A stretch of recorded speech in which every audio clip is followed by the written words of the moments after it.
Welcome, everybody, to the Theist Helpline. Oh, you just opened the stage. Oh, we need... Yes. Thank you, everybody, The event for is joining broke us. now. Sorry? You just broke the event. What did I do? You opened the stage. I didn't change anything. It's been open for a little while, but... Someone opened the stage. Fuck. Okay, so we are live on YouTube right now. Thank you, everybody, for joining us.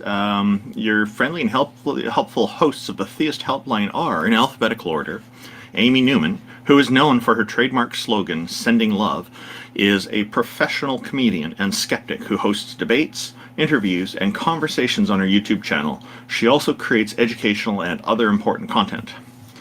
IX is a Tom Unboxes subscriber and former atheist community of Discord administrator who enjoys long walks through evolutionary, biology-inspired computer science, archaeological, academic, biblical criticism, and so on. Jack Burton, it's all in the reflexes, is a self-described middle-aged, college-educated nobody who drives the Pork Chop Express truck in his spare time. He's a deist and mostly non-committal to philosophical stances. Jefferson Spatchcock is an atheist inquisitor and intellectual who has particular expertise in thoroughly analyzing and reviewing debates, often from the comfort of his genuine lazy boy chair. J.L. Warren is an atheist activist, educator, and entertainer. He runs the Bridge the Divide YouTube channel, where he addresses irrational beliefs, the irrational behaviors that often follow, the societal divides they create, and how those divides can be bridged with education, rationality, and reason. J. Mike is one of the co-hosts of the Talk Heathen show. King Xerxes is an atheist activist and political commentator who has extensive knowledge of the Holy Bible and Christianity, and the history surrounding it. Mubarak Abu Sharifa is an ex-Muslim who grew up in Saudi Arabia with knowledge of Islam and world history. He's also a co-host on Peter de Tucker's YouTube show. Peter de Tucker is an atheist epistemologist from the Netherlands. Inspired by Aaron Ra, Seth Andrews, Anthony Bosco, and others, he started a YouTube channel that mainly focuses on religion, but he also hosts shows on other topics, including interviews with other content creators and atheists he meets through social media. The epistemological conversations he believes with believers are loosely based on the atheist experience, with a slightly different approach. And sorry, my paper here. Okay. I'm Randolph Richardson. I'm an atheist activist from British Columbia, Canada, and I advocate for the equality and normalization of people who don't believe in deities, which entails advocating for fair justice, freedom, and critical thinking. I'm also the founding president of an organization called the Canadian Atheists, a national organization that promotes atheism and agnosticism as culturally common aspects of Canadian society. Taco, the visionary organizer of the Theist Helpline, is a #1 Discord debater who has never lost a Discord debate in his life. Tom Jump, is the founder of an atheist church called the Church of the Best Possible World, which is based on his model of objective morality. It has the goal of doing what Abrahamic churches should be doing, but are not: helping people by providing affordable housing. A noble effort indeed. Thank you, everybody, for joining us. And yesterday was April Fool's Day. Did anybody fall for any interesting pranks or jokes? And good morning to all of you.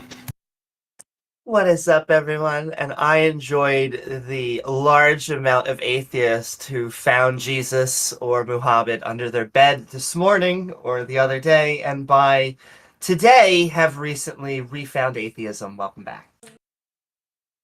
That's excellent. Morning, all. Good to see everybody. Mubarak, T-Jump, Randolph, Amy, Taco. Good stuff today. Good morning. Hey. What's up? So what was Taco saying Good about morning, all. we broke the stage? All right. You guys ready to get started? Yes, I'm ready to get sir. started. Hopefully, we got some new people up. Hopefully, Yeah, we've got Centurion in queue. He's been in queue for a little while. Let's go. Actually, before we started here, let's go ahead and pull him up. Good morning, Centurion. Welcome, and thank you for joining us. What do you have for us today, sir? Full disclosure, I've got a username change. My name's Islamic Space Program. I'm not trying to cheat anybody. I'm just retiring my old thing. Oh, Islamic Dynamic space program. That sounds so interesting. They retired their space program? No. Yeah, I mean, it turns out they got a space program, so it's an outdated username. Ah. It's St. Thomas Aquinas and Aristotle. Things come into existence and go out of existence. If time was infinite, then things would be out of existence. Therefore, there had to be a beginning. Therefore, time cannot be infinite. Therefore, it's logically necessary that there was a creator, and that creator is outside of the bounds of the laws of nature, laws of physics, and can create miracles. That gets you to deism in my mind. Deism is, there are a bunch of people that claim special revelation, that this necessary creator of the universe. Don't ask the question, does God exist? Ask, is God necessary for existence? In my opinion, Aristotle answered that. And the special revelation claims, we can put that off to the side if you want. Those are two different things. This is the path that I became a Christian 5.5 months ago. So the first started thing you with said, Aristotle, St. Thomas Aquinas, and then I dealt with the special revelation claims, particularly in Christianity. so you said things come into existence, things go out of existence. Yeah. By that, are you talking about quantum mechanics and virtual particles?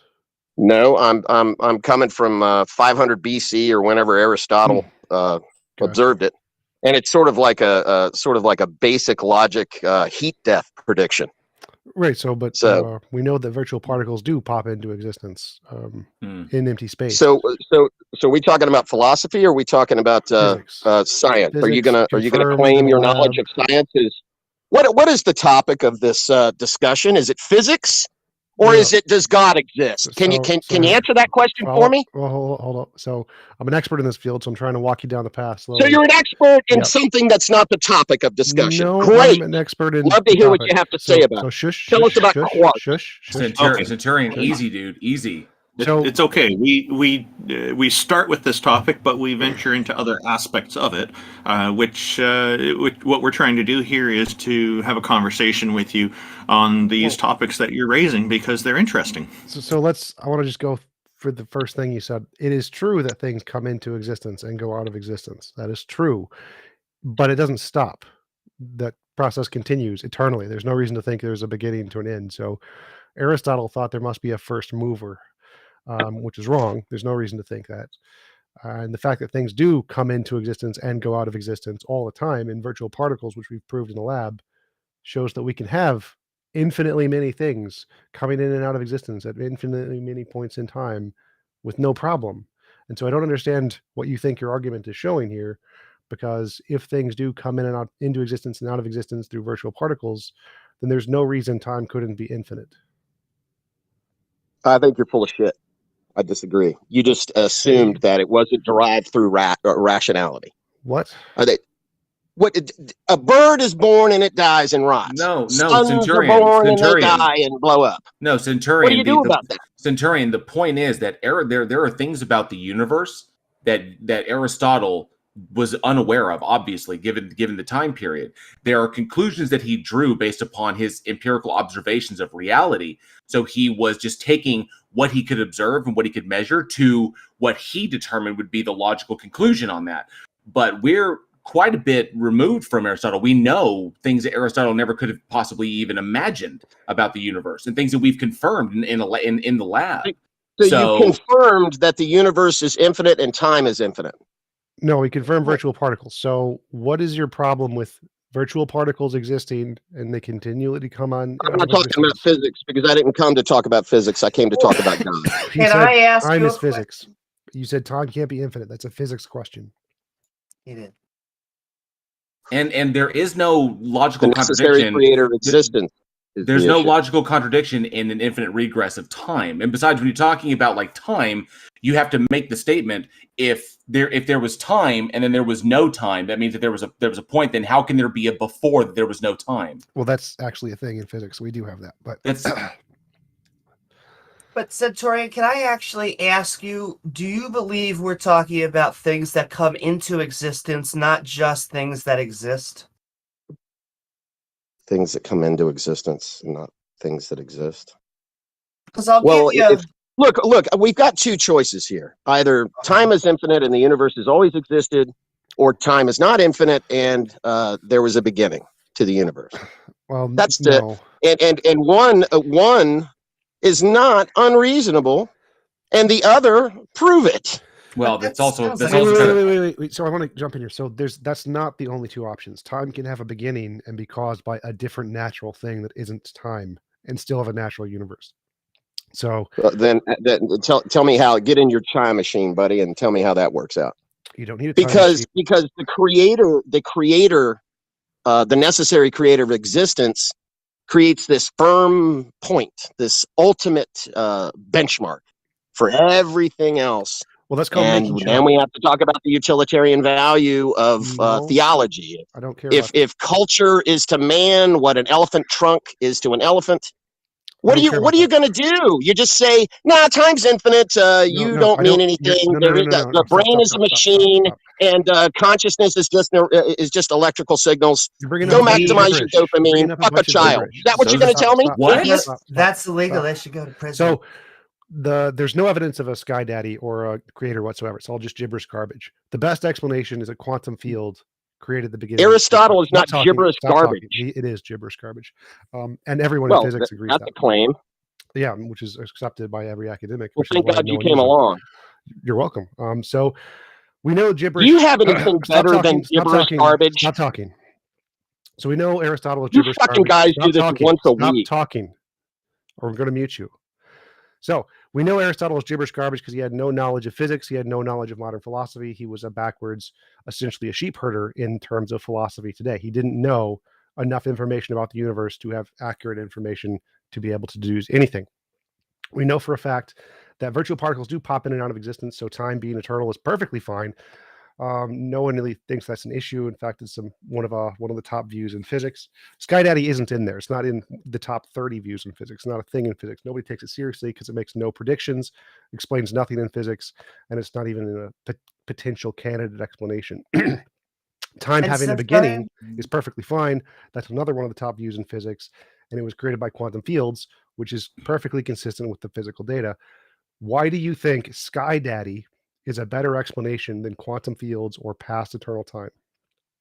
Well, Sky Daddy and necessary creator of existence. That's just deism. I mean, it could be a clockwork creator to where it's hands off, or it could be something that's actually conscious and created man in his own likeness and other special revelation claims. Well, I'm thinking But any of can I- those. Any of those. Why would I just want to, so you insist, and this is an interesting thing. I mean, time is infinite and the universe has always existed. That's it. So is that a presupposition for atheism? No. Listen to what I said. That's one of the possibilities, which is possible in physics. And another possibility is time had a beginning and was created by quantum fields, not God. Well, if I asked you, if I was Genghis Khan on a horse with an arrow pointed towards your breastbone and said, make a decision, what would you say? No Sky Daddy. Would you say I can't make a decision and that's against the law, Victorian? Mr. No. Khan? I just want to go after Oh. Aquinas so I can give it to you, T-Jump, because he's not going to answer unless we deal with this. Okay, premise 1, everything that exists has a cause. Premise 2, God exists. Conclusion, everything that exists has a cause. God exists, therefore God has a cause. So please, That's not now, Aquinas. answer... No, I'm trying to get him No, that is not Aquinas. Aquinas is everything that came into existence.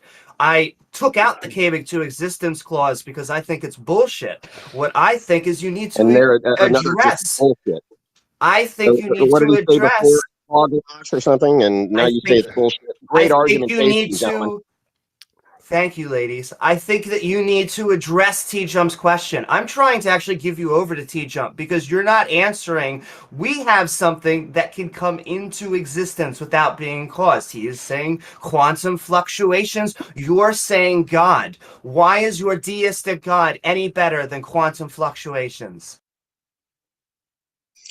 There's a bigger story, and there's utility, and such as the operating system, an anchor for the imagination for society, and then you have special revelation that creates theology, and the theology is forged through the fires of evolution. Bad theology doesn't survive. Yes, it is a tyrannical, multi-generational power game. capturing the imagination, forcing Wait, I'm people lost. I'm to lost a little bit. So conceive something that's based in simple rationality that was available for 2,500 years. What Centurion is basically appealing to is that that theology in and of itself, or religious ideologies, have a form of utility throughout human existence. And so, while I actually agree with you to it, you're right. T-Jump is correct, and we were going to get there. I was going to say, I will agree with you on this, that at a certain point in time, religious ideologies did serve a purpose for humankind. They kept us united into groups that had a singular focus and survival in numbers. That's an important thing, especially in our most primitive nomadic times. Now, just because it held a utility, people believing a particular thing helped to aided them in their survival long term. Do I have to have 145 IQ, and basically I have to defer to the technocracy to whether or not I eat the bugs or live in the pod? It doesn't make any sense. Centurion. No, here's the thing. I don't like ideas that people say I'm not smart enough to perceive. No one here said that about you. Appeal to the technocracy. No one. I have to get a physics degree in order to participate in morality and ethics. Boot him. No, don't. I wanted to have a conversation with him. He's not interested in having a conversation. So let me talk. He's not interested. Let me talk. He's up here. Of course he wants to talk to you. So come on. Don't be why do you think utility? Don't poison the well, jail. Why do you think utility indicates something being true rather than it just being useful?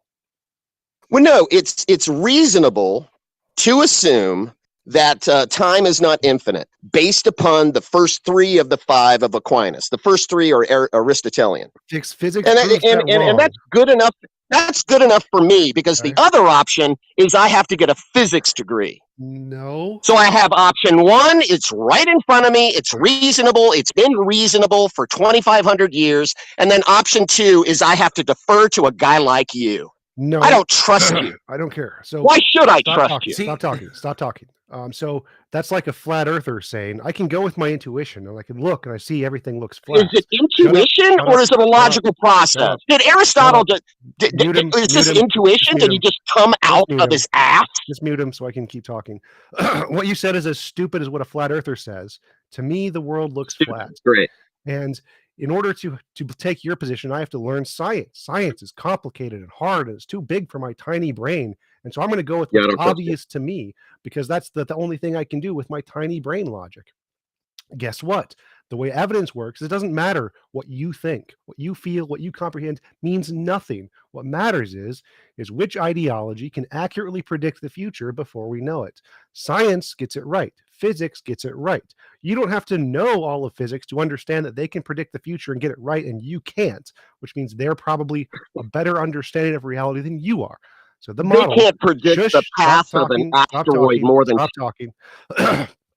So physics can predict the future, makes thousands, hundreds of thousands of accurate testable predictions every year, which no one else can predict. You can't predict. Bible can't predict, which means they're most likely right. You're most likely wrong. So that's all I need. I don't need to know anything about physics. All I need to know is they can predict the future before we know it. You can't, which means their model is more likely correct than your model. They have evidence. You don't. Their evidence is they can predict the future accurately. You can't. So until you actually have some evidence for your God, all you have is you imagined it. You made it up. It's a poof, fart imagination in your brain. They can predict the future. That's more than an imaginary fart in your brain. So they have the more evidence. You don't. So until you can provide evidence, all you have is, this is what makes sense to me, which is the exact same thing a flat earther uses, not evidence.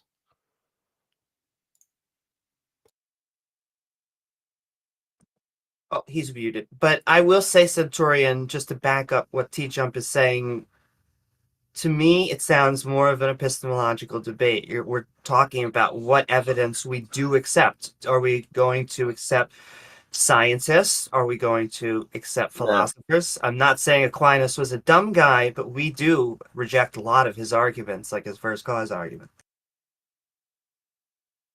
We simply know more about reality at this point. We know more than these individuals did thousands of years ago. You predict the path of an asteroid for more than 250 years, and I'll be impressed. Of course, we're going to have a time machine in order to verify that.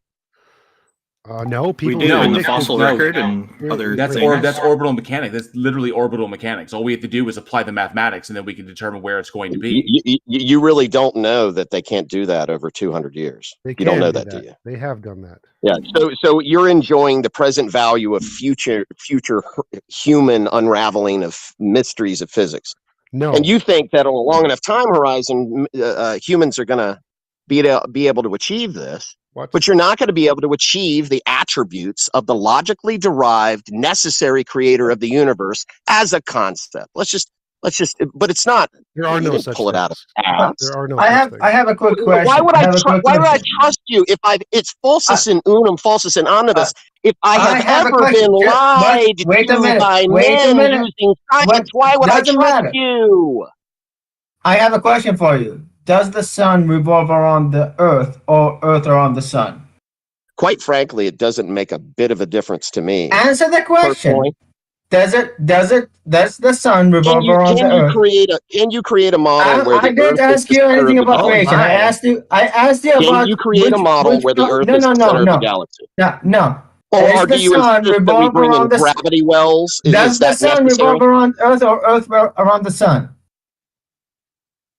Based on gravity wells or something like that? Just answer the question. No. Answer I'm the asking you a straight question. What do you Earth think? is the center of the universe for conscious beings that have the capacity to perceive future time and answer their the own death. question. Just answer Okay, the question. answer the question. Sun around Earth, Earth around sun. It doesn't matter, but It Answer they the does. thought question. It does. they Answer thought the Earth question. around sun. Senator, I What promise does you it won't lose matter? any constituents. The You can Earth answer is the question. center of the universe. I don't care. So the Why sun is that revolves. unreasonable? So wait, you saying the sun You revolves build a around the model Earth? where You saying? you build a Wait model. a second. Wait a second. Are you saying that the sun revolves around the Earth? What are you trying to trap me in here, man? I'm not trying to trap you in anything. I'm trying to understand. See, I will tell you what's going on here. Because if you look at it logically without using any physics, you could look logically and look at the sun industry, and look at the your god sun of and say, materialism, bow to "Shut your god of the fuck dopamine up. maximization. I'm talking. Shut the fuck up." Just mute him. When you look at the sun, you could logically introduce that it is revolving around Earth, and for many years, people thought that way and believed it, and they had the evidence. Every day you wake up, the sun comes out, and you see it. And we found out through science that it's the other way around. So, if you look at people who lived before we found out that no, Earth revolves around the sun, they will argue that the Earth is the center. But their idea is false.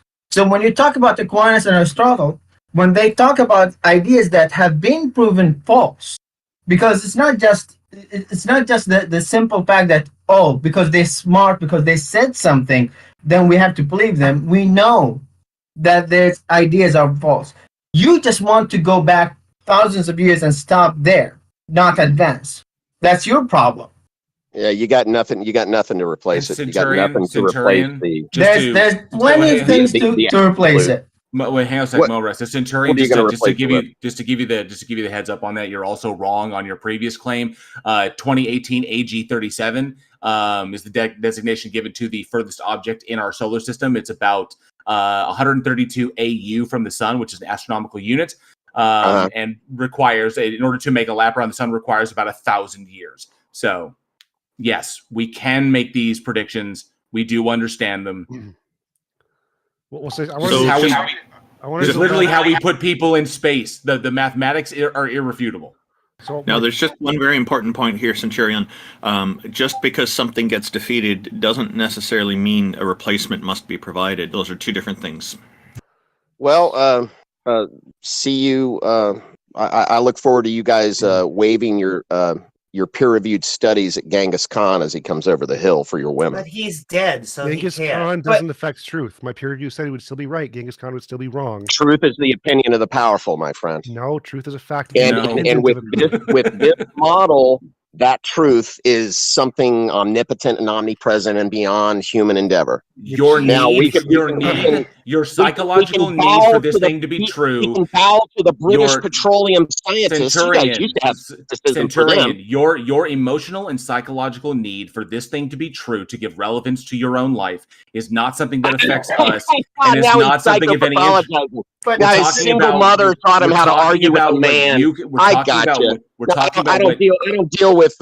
I'm crazy. You're speaking. I didn't say calm. that. I didn't say that. You have a I don't need for deal this with that. thing That's to. a bitch You ass have a move, need for bro. this thing to be true, and we're telling you, you don't need it to be true because, in number one, the evidence doesn't It is even true. point to it possibly being true. So It there's is no true. point. But It is Centurion, true.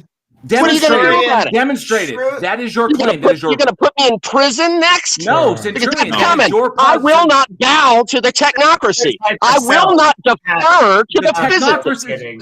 Can you mute him, please? I'll just bring up a comment from Beamsy in the YouTube audience. He wrote, "We have had over 300 years of Halley's Comet. Does that count?" And then he clarifies in the Discord chat a few minutes later, "My point, once again, is not that those ancient people told literal stories, and we are now smart enough to take them symbolically, but that they told them symbolically, and we are now dumb enough to take them literally." And that quote is attributed to John Dominic Crossan. And another huge thing is this weird concept that Centurion you seem to have, that we have predicated being atheists on science, onto science alone, and which is not the case at all. So science is what's utilized to defeat argumentations that are like made from the Bible. Like if the Bible makes a claim, and so then we can see the evidence doesn't indicate that it is the truth, or we can completely defeat how we can demonstrate how these claims are impossible, and they reduce your claims to literally appeals to magic. Like you have to appeal to God magic for these things to be true. Well, in order to appeal to God magic, you have to assume that this God exists. You haven't demonstrated one iota. There is no reason to believe in it other than personal psychological utility or your emotional needs. Wait, that's not true. It. That's not true. He said so. I was trying to get to a point where and he said that there's arguments that are rationally deduced for the necessary being. And so now I want to, if I could continue my conversation that leads to arguments, how do you rationally deduce these properties of a God that indicates that this exists and the quantum field is wrong?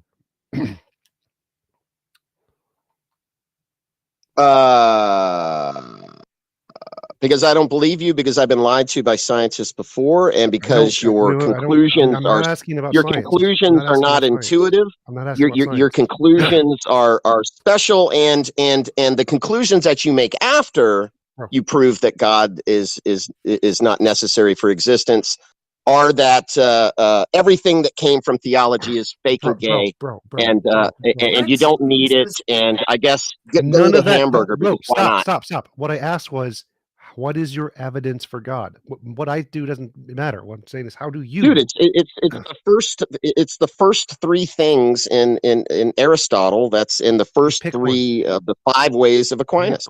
That's good enough for me. I'm gonna roll with that. Okay, pick and one. then what you're doing is waving. Pick one. What's the argument? Well, I just made the argument. No, you said things come into existence and go out of existence. Therefore, on a long enough time horizon, everything would be out of existence. Therefore, there had to be a beginning, and if there was a beginning, there had to be an unmoved mover, and there had to be a necessary creator of existence. And then you start dealing with the special revelation stuff. That's an invalid argument. Do you know what an invalid argument is? Well, then prove it. Well, Okay. No, we already wait, Amy, don't interrupt. You already proved it by waving some statistics and some models. Stop talking. So, an invalid argument is an argument that the premises do not lead to the conclusion. You said things come into existence, things go out of existence. This is true. Does this mean that thing must have an ultimate beginning? No. If things come into existence, and they always come into existence and go out of existence, that's eternal.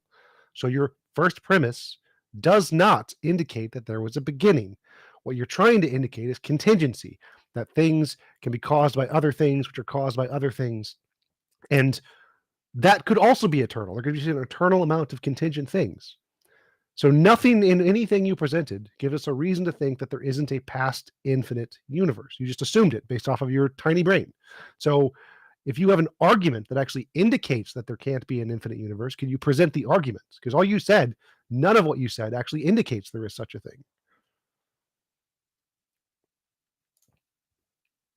We don't accept we don't accept first cause arguments. I went into why coming into existence could have been quantum fluctuations, like T-Jump was saying. Well, I don't but- want to talk about that because I just Well, want to talk about I- literally what he said. Literally what he Okay, said I isn't the wanna contingency talk argument. about- He didn't give the contingency argument. I also have a contingency argument when if he decides to bring that up too. But I want to go back to what he actually said, which was science can't predict comets, but that seems to imply I said religion. asteroids.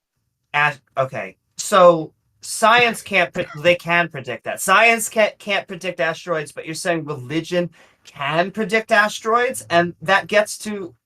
Well, The what are you crux of doing, man? this- Don't play games like this. That's so dumb. Look, Oh, no, I'm going to not- leave. oh, I'm going can to I at leave. least- I'm can I going at to least leave, finish and my without, sentence?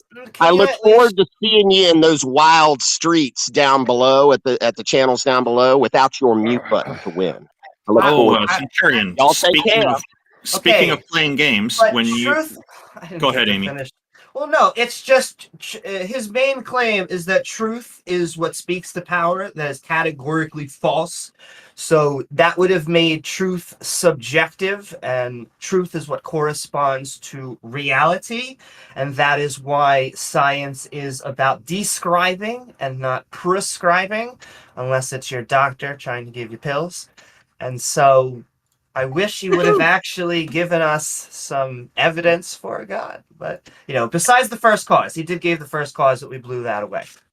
Yeah, and there was one point that he made that I just wanted to confront him on, and I suspect he knew I was going to do it, and that's why he kind of rushed. Part of the reason he rushed out, but he did make one point about how a scientist lied to him, but he's had that problem before, so now he doesn't trust any scientists, and that's not a really great approach to use in life, because if somebody from every possible category, if one person from every possible category lies to you, then you can't trust anybody. That's because that's where it ends up.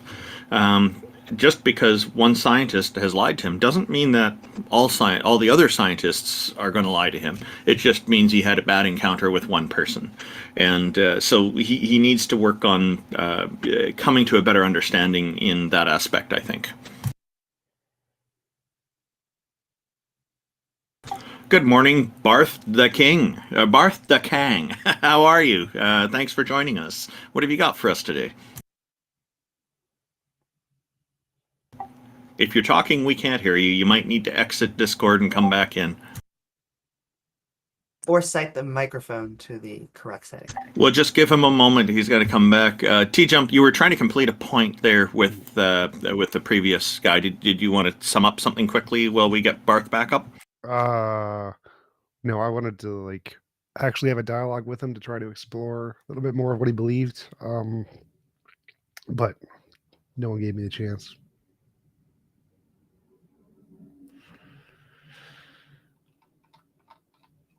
Well, it's understood. I mean, pretty much where he was arguing from was just, the personal, like you said, the appeal to emotion. It's literally just, this thing seems to solve this problem, and I don't need to go any further because it works the best from a psychological and emotional perspective for me. And then, it seems to be a thing that's constant throughout humankind. And, while the evidence also indicates why that's wrong, and explains why these phenomenon exist and why they persist throughout throughout human history. Hello.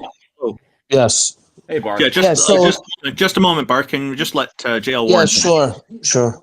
So ultimately, that's where he was just going with it. That's why it was, it was digging the idea. It's like digging out. It's just like, why do you feel it is a necessary thing? Because he's ingrained this thing, or he's incorporated the thing into his identity. It's like who he is. And so when you're taking that away from him, it's important to be like, so why is this a part of your identity? Why have you taken this to this certain stance? I think the better way to approach those conversations is to ask why he thinks that's evidence, what he thinks evidence is. And that's the part I wanted to learn about. I know the argument he's trying to make better than he does, but what I want to learn is how did he come to the conclusion those were rational arguments? That's the part that I was interested in learning about. Likely he was taught that way, obviously, taught incorrectly, but the influence of the people around him, definitely.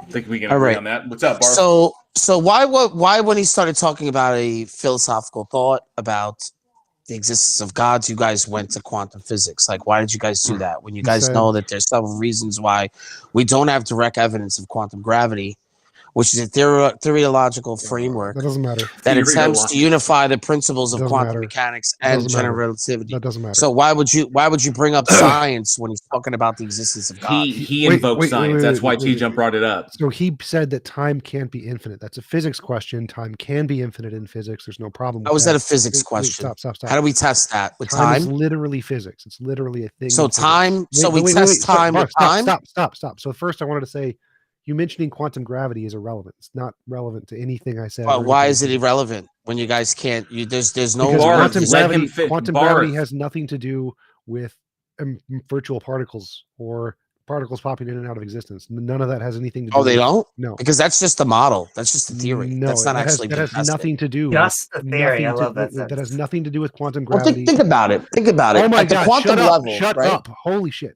That has nothing to do with quantum gravity. That is, and it's been demonstrated in the Casimir effect. We've demonstrated virtual particles empirically do happen. Has nothing to do with quantum gravity.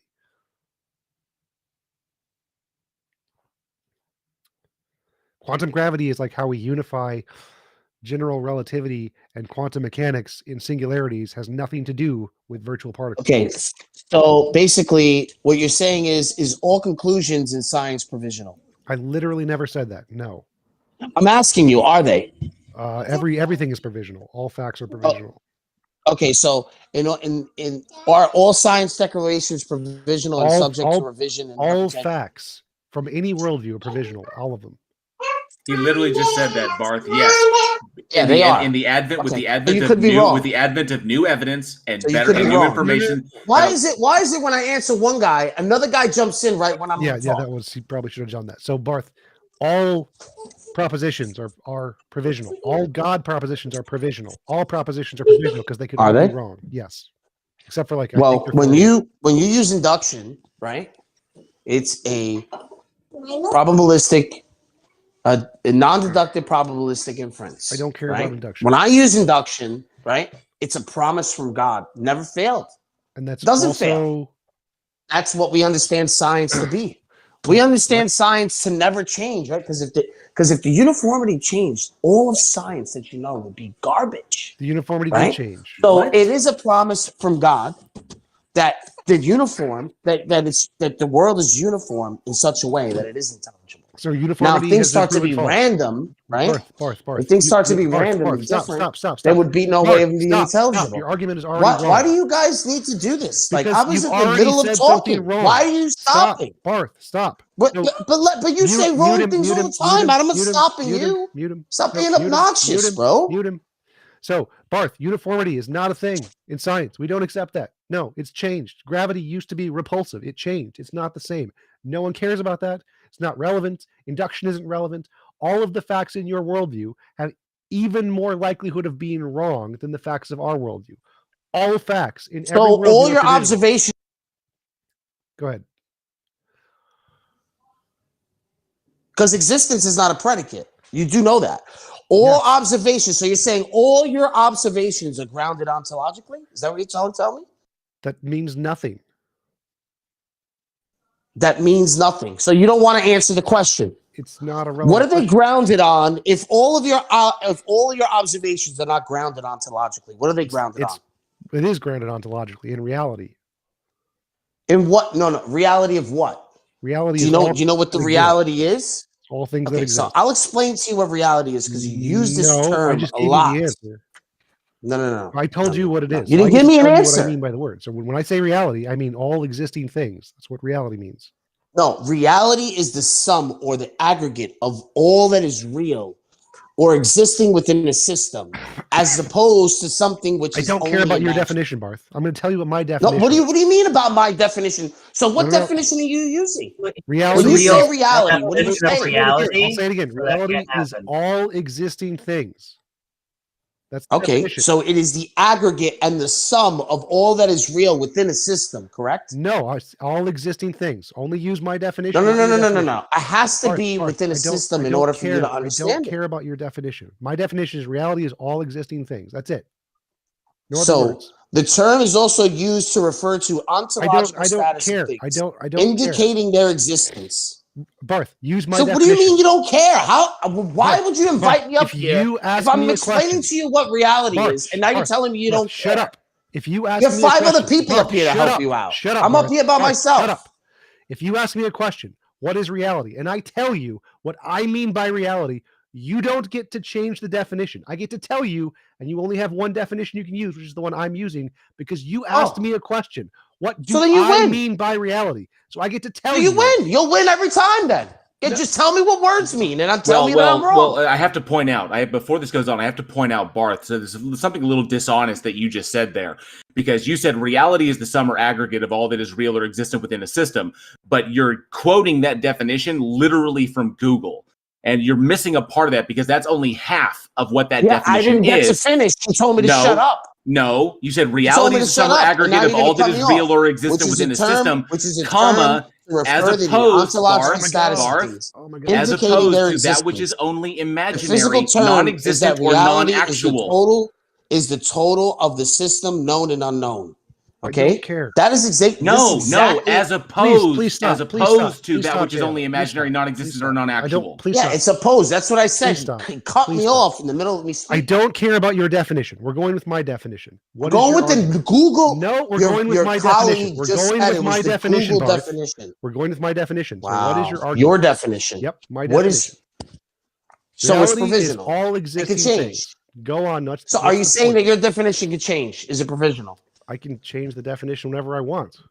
Exactly. So then you're only What's going your to argument? use this definition. Well, what is the argument when it can't be intelligible because it's constantly changing? I never changed my definition. You're I told you it's using the same thing. probabilistic inference, definitions, and are you're now probabilistic, using it as an argument. That's the problem. Make an argument. My Definitions argument are not is that- probabilistic. Definition. My definition has not ever changed. It's always the same thing. Reality is. But all you're things telling me that exist. it's provisional and No. that it will change. No. I'm telling you that it hasn't changed. Your God is provisional. For all the of human Bible existence. is provisional. All facts are provisional. What is the argument? No. Why is this a bad thing? Now, why do you believe in a God? Because you cannot invoke an actuality and intelligibility out of given a fact without context. You have to give me what the context of what you're saying reality is in order for it to be intelligible and actual. You're not doing that. So God's a context? I am trying to give you, Amy, can you give me a minute, Amy? Because there's 6 of you up here and there's only 1 of me up here. Okay? If you wanted, I could bring 6 of my friends up here. I you guys would was just monoabuse waiting. us. I could have Okay? actually, but you So had now, a Amy- pause and I asked the question. Well, Amy, I'm going to breathe. Can I breathe? Can I breathe? Answer the question. Can I Just breathe for a go. second, Stop Amy, before you wasting jump time. in? Stop wasting time. How can you invoke the actuality and intelligibility of any given fact without context? How are you telling me that the reality and the word that you're giving this definition to reality without context? What does the reality of your definition actually mean then? You don't need context. If you just Yeah, I pop don't into You the- don't need context. You don't need context. So if you just So pop it's just into- an stop, axiom stop, for you. stop, let me answer. So if you just pop into existence, you know nothing about the universe, don't know if it's a God, whatever, and you say, "Oh look, I see a tree." That's all you need. You can say you see a tree. The context is your mind. That's it. Words don't need some ultimate context to have meaning. All the meaning they need is the fact that you see it and you use the word to reference it. That's it. No And he's bullshit. Ultimate context matters. And I don't understand. You're supposed to be the one giving us your context and giving us it. Generally, this is how the conversation goes. Atheists say slavery is immoral, extremely brave position. And then Christians come to us and they go, "Oh, you need to understand the context." That's your guys' thing, not us. By context, there he means you have to reference an ultimate, like the fundamental nature of reality. That's what he means by Oh, context. for an ontology and everything that needs to be actualized. I would like to know what his context is and why he thinks that it needs to be a God. He, in fact, came in here and began basically saying, why are you trying to appeal to physics? Why? And my question was, why can't we appeal to physics when you're appealing to God? I've always been of the mind that all of this stems from the desire to like have an intentional like purpose as to why human beings are here on this planet, and you know, us being able to perceive and have experiences the way we and reason the way we do. That there's got to be that because we're the only species on the planet that observably can do what we can do, cognitively speaking, and so there must be a reason as to why we are so vastly different from everything else on the planet. When in actuality we aren't. We just reason different. That's just, you know, how we evolved. And so trying to come up with like this reason for why this is, like, you know, we can sit here and understand pain and suffering and joy and all these other beautiful things, and that all of this seemingly ends. It's like, what is the purpose of this? It means so much to us, but if it just ends, that's all there is, then what is the point of anything? And the point of all this is merely to determine these values for ourselves, to determine our own meaning and purpose. The universe doesn't give us one. And besides, being handed a meaning and purpose by an external, like, sky daddy is completely worthless. It doesn't say anything. It's basically, this is what you're meant to do. Well, how do I know that? If it's just given to you, that's pointless.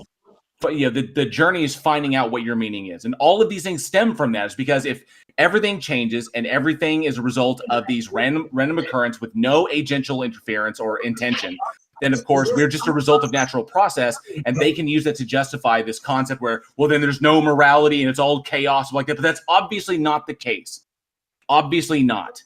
Okay, we can derive order from chaos. That wasn't it's not that hard. I didn't bring up any of that stuff. I know. I'm going to the heart of where you come from, Barth. No, you don't know where I was going with any of my conversation. I didn't say where you were going. I said where you were coming from. When I gave the definition of when I was explaining the definition, which you even knew the definition was, T-Jump doesn't want to go with that definition. Well, his arguably T-Jump's use, or basically his definition of that, is kind of the same. It's just easier. It's less wordy, and it's easier to understand. It literally is everything that exists is reality. Within a system, we're in this realm of understanding. The container. Yes, go ahead. There is Bolyai Lobachevsky from our Discord chat raises an interesting question. You had stated that definition can change, but that your definition hasn't changed throughout all of history. And he's saying English hasn't existed for all of history, and the meanings of words do change over all of time. T-Jump did provide a definition of reality, which seemed pretty reasonable, that, in my view now I'm adding here, that reality is all things that exist. So I just wanted to clarify those points and bring up Bolyai's comment from the chat there. I mean, no, because I asked him if it was subject to change. In other words, that it is, and we know it is. All right, so then you're not. So there's nothing that's going to be intelligible about you understanding. Okay, so this is weird. So Bart, this is where something I need we need clarification on, right? Because you say that nothing is intelligible, right? So, what do you think the definition of intelligible is? If it's constantly changing, right? Then it's not going to be intelligible. No. It's not. So what do you think intelligible means? So since your friend brought up the geocentric model, right? The geocentric model, there was still the people that did the investigations and had any outcome from it were justified because you know why? They thought that this model was the model. So all the information that we got from it is intelligible because they were following a certain framework. Barth. Can you please tell me what you think? I just gave you an example. Please stop. Can you please answer the question? Gave you an example. Barth, can you now you want me to give you another example? Barth, can you answer the question that I asked you? No, you didn't. What do you think intelligible means? Okay, so if the future doesn't resemble the past and it's constantly changing, that's chaos. That's unintelligible. No, it's not. It is not. Barth, will you please tell me what you think intelligible means? I just gave you two examples, and you're still not happy with it. No, you didn't. You gave me what you gave me. Go fuck yourself. That's going to be the third. What you gave me were two Barth, what you gave me were two consequences of your very weird definition of intelligible. Yeah. I just gave you two examples the geocentric model, that intelligence was still justified by what the ultimate was, which is that the Earth was the center of the universe. So all that information, it was still intelligible, even though the information was wrong. Those people were still justified. I explained to you that if we're in chaos and random things happen, there'd be no way to be That is intelligible. incorrect. That is demonstrably incorrect, Barth. That is demonstrably incorrect. Demonstrably. Explain to me what intelligence is then. If it's just no, random. not intelligence, intelligibility. If a thing is intelligible, now you're changing it. No, I'm not. I'm you. You said Barth, intelligibility. Will you please mute him, Taco? First you said intelligence. Now you're saying it's okay. So intelligibility is not that difficult of a word. So if I wanted to go by the strictest definition of the term, the state or quality of being intelligible, or basically being understandable, the ability to understand a thing. All right.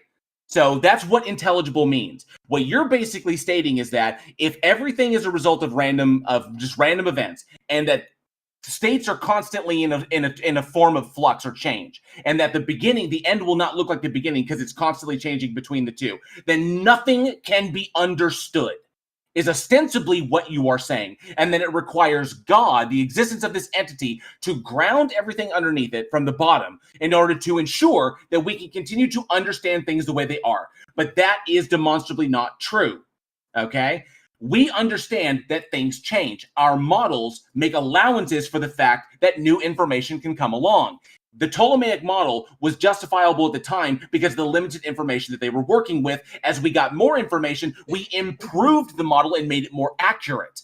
Okay? So to a certain degree, it still holds, but it makes far worse predictions about things in space than the heliocentric model does. So science improves. It gets more and more accurate. We don't go backwards. We continuously get better. All right? Now, yes, things do change, and the time scales in which they change are extremely vast. So to us, it would appear that they are uniform, but they are kind of locally uniform. But in the grand scale of the cosmos, these things are constantly moving from point A to point B. All right? Now, just because things change states, whether matter changes states or energy changes states or whatever, does not mean that we cannot understand the process by which they change states or the states themselves. We just know that they'll change because everything is energy. Everything is simply a derivational state of energy in and of itself. We understand what energy can do, and energy is consistent. That's it. If you want to talk about anything that is like eternal or lasts forever, it would technically be energy. Okay, so in that case, it doesn't change. Energy doesn't change. It just alters states. All right, but the nature in and of itself, this uniformity of nature argument has been debunked time and time again. TJump himself debunked it. There is no point in going forward with that. Just because things change doesn't mean we can't understand things. Okay, are you done with that long diatribe? Because intelligence is generally understood to refer to the ability to learn, reason, problem solving, and the adapt to new situations and environments. I don't know what the hell you was just talking about. Because you weren't talking about intelligence, you were talking about intelligibility. You literally stated, Barth, at the very beginning that if everything is, if uniformity doesn't exist, nothing is. Why do you still do this, Barth? You don't learn. You just want to say my name over and over and over again. You stated from the beginning. You stated from the start. You stated at the start. Say it again. Say it again. You stated at the start that if everything was random, if everything is just a recurrence of random natural events, and that if everything changes, then nothing is intelligible. Yeah, I'll explain this to you. That's what you said. Let me explain something to you really quick. Okay. Break it down. Barth, just so you know, somebody, Sexy Kirby in the audience in Discord is asking if you can state your argument again because they're having some trouble understanding it. So if you want to tag that onto what you're about to say, that'd be great. That'd be great. They keep interrupting me here, so they keep over talking and interrupting me here.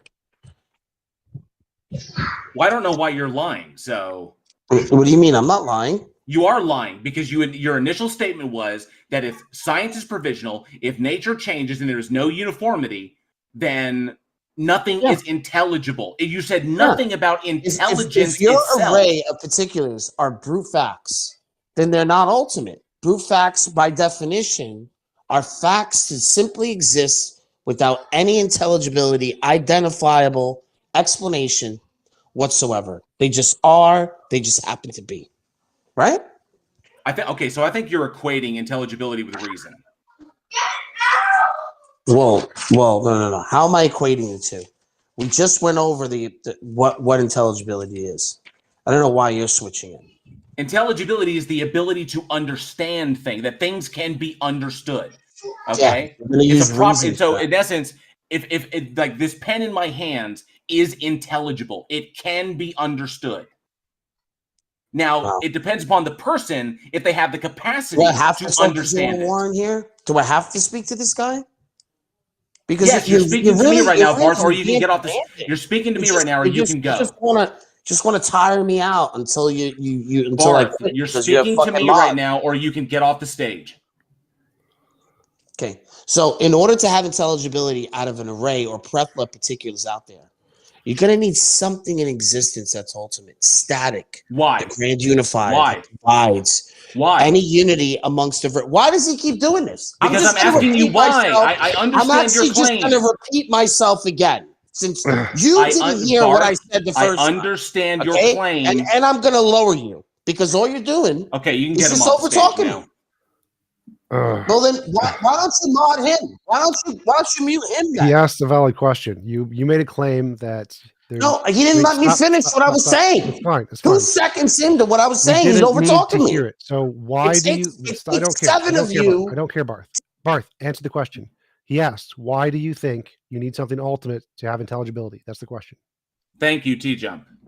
Because without accepting that it is the case that nature operates in some sort of uniform ways, then it wouldn't be intelligible to invoke any concrete object. Wait. So things can act in uniform ways without an ultimate. Why do you need an ultimate? No. I just explained to you that if there isn't an ultimate, then they couldn't be concrete. Wait, things can be concrete without an ultimate. Why do you need an ultimate? Because then how do you make sense of anything? You can make sense of things. What framework are you using? Let me ask you a really simple question, Barth. Can you do a crossword puzzle? Are you using if you're not going to refer to something that is ultimate, static, that doesn't change? And how would you make sense of anything? The answer is you can solve a crossword puzzle despite the fact that there's no foundational ultimate. What? You can solve a crossword puzzle with a combination of inference, you just don't want to admit the guesses, and deductive elimination. So you're just going to over talk. You're going to ask me a question and then conflict between two or more conclusions, then one of them has to be eliminated. So that's how we actually solve problems and do epistemology in real life. We do crossword puzzles, Barth. There is no ultimate. Okay. So Barth, let's say I pop into existence, no ultimate, and I see a tree. Say, "Oh, look, a tree." How do you pop into existence? When has that ever happened? Magic. Virtual particles. It's magic. How? It's magic. I don't Explain care. That. I don't care, Barth. It's magic. Well, no. Demonstrate Barth, that. I don't care.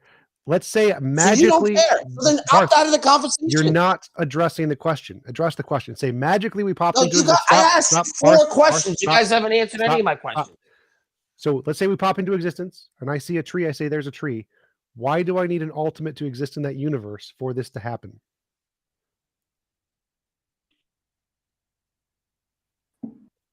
What?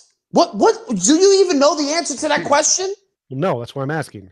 That's what I'm saying. So you don't know the answer to the question. How are you going to tell me that I'm wrong? I didn't. I asked you a question. Yeah. Do you know the answer to that question? Answer the question you just asked me. I don't know. Answer it. You don't. You don't know. So then how are you going to tell me that I'm wrong? I didn't say. So how do you demarcate any particular sequence? Barth, what are you doing? Right, that's the chain of events. You're telling me right now, right? You're saying that the chain of events of what I'm going to explain to you is wrong. How do you demarcate that one from the other if you don't know what the right answer is? I didn't say any of that. So I said. Yes, you did. Barth, you're making a claim that you need an ultimate. And I said, you just asked me a question that you don't know the answer to. I love how he's completely question that I give to you, I know the answer. Barth, you're dodging. So I'm not dodging. You're dodging. So I asked you to answer the again. fucking Let me ask you question. again, and let's see you not dodge. Let's show me you're not. No, go dodging. ahead. I'm going to answer Okay. it my way, and then you can tell me I'm wrong when you don't know the fucking That's answer. great. That's Go great. ahead, That's ask the great. question. Okay. So the question is, why is it not possible for a thing to pop into existence, like a mind, see a tree and say, "Oh, look, a tree," if there's no ultimate there? That question, first of all, doesn't make any sense. Wait, did that make sense? It doesn't to you? make any sense. JL, did that make It sense? doesn't make any sense whatsoever. Yes, it makes sense. Taco, did that Well, make then sense to answer you? the question, JL. Answer the question, JL. It's not for me to answer, Barth. It's That's for what I'm saying, you. because you can't answer the question because you know it doesn't make any sense. Barth. The whole point is to put a showcase on how you are not justified in making the You're claim that asking you're a loaded making. question that can't be answered, and then you're telling, and then you're taking a win from that. JL can answer it. So JL, let me ask you: do you need an ultimate being for something to pop into existence to see a tree and say that's a tree? No. There you go. Oh, it's no. Okay, so what's your answer, Barth? Don't dodge. Go ahead. Why do you need an ultimate being? You can only invoke a fact as a fact if there's going to be something in existence that's ultimate context that it derives from. Well, this is the part I'm not understanding. You say those things, but that's the same claim you made in the first statement, and I'm trying to understand why you think that's the case. Why do you think you need an ultimate being to do those things? I don't follow. Because even in naturalistic pantheism, you're going to appeal to something that's ultimate. Well, no, I'm not talking about energy, motion, I'm not talking about naturalism. matter. Barth, you're still appealing to something that's ultimate. I'm not talking about naturalism. No, I'm talking about I'm saying in any worldview, no ultimate. You said a tree, and then you don't want to appeal to naturalism. Nope, I'm not. Can you get somebody else up on the stage here that knows what the fuck they're talking about? I'm pretty sure I'm demonstrating I know what. Well, you haven't left yet, Barth, so we can't bring someone else up. Well, so the question, Barth, this is not atheism. This is not naturalism. This is not materialism. I'm saying I pop into existence. I see a tree. The tree could be idealistic. It could be pantheistic. I don't know. I don't care. I'm not arguing for materialism. I'm saying, why is this not possible if there's no ultimate? Because you can't refer to anything unless you do have ultimacy. Well, we use science. How do you think that? Repeating the claim. Science is permeated on the uniformity of nature. The laws of not. I didn't say anything about science. Barth, I didn't say science. Do you have an alternate science? Do you have an alternate science? I didn't mention science. So pop into existence, see a tree. What pops into existence? How is it popped into existence? No Did idea. it exist before it popped into existence for you? It didn't exist before. Nope. A fully grown tree just popped up right in front of you. No. I pop into existence. And that's not a miracle? I don't care. Why is this not possible? What do you mean you don't? I'm asking a question and you're telling me you don't care.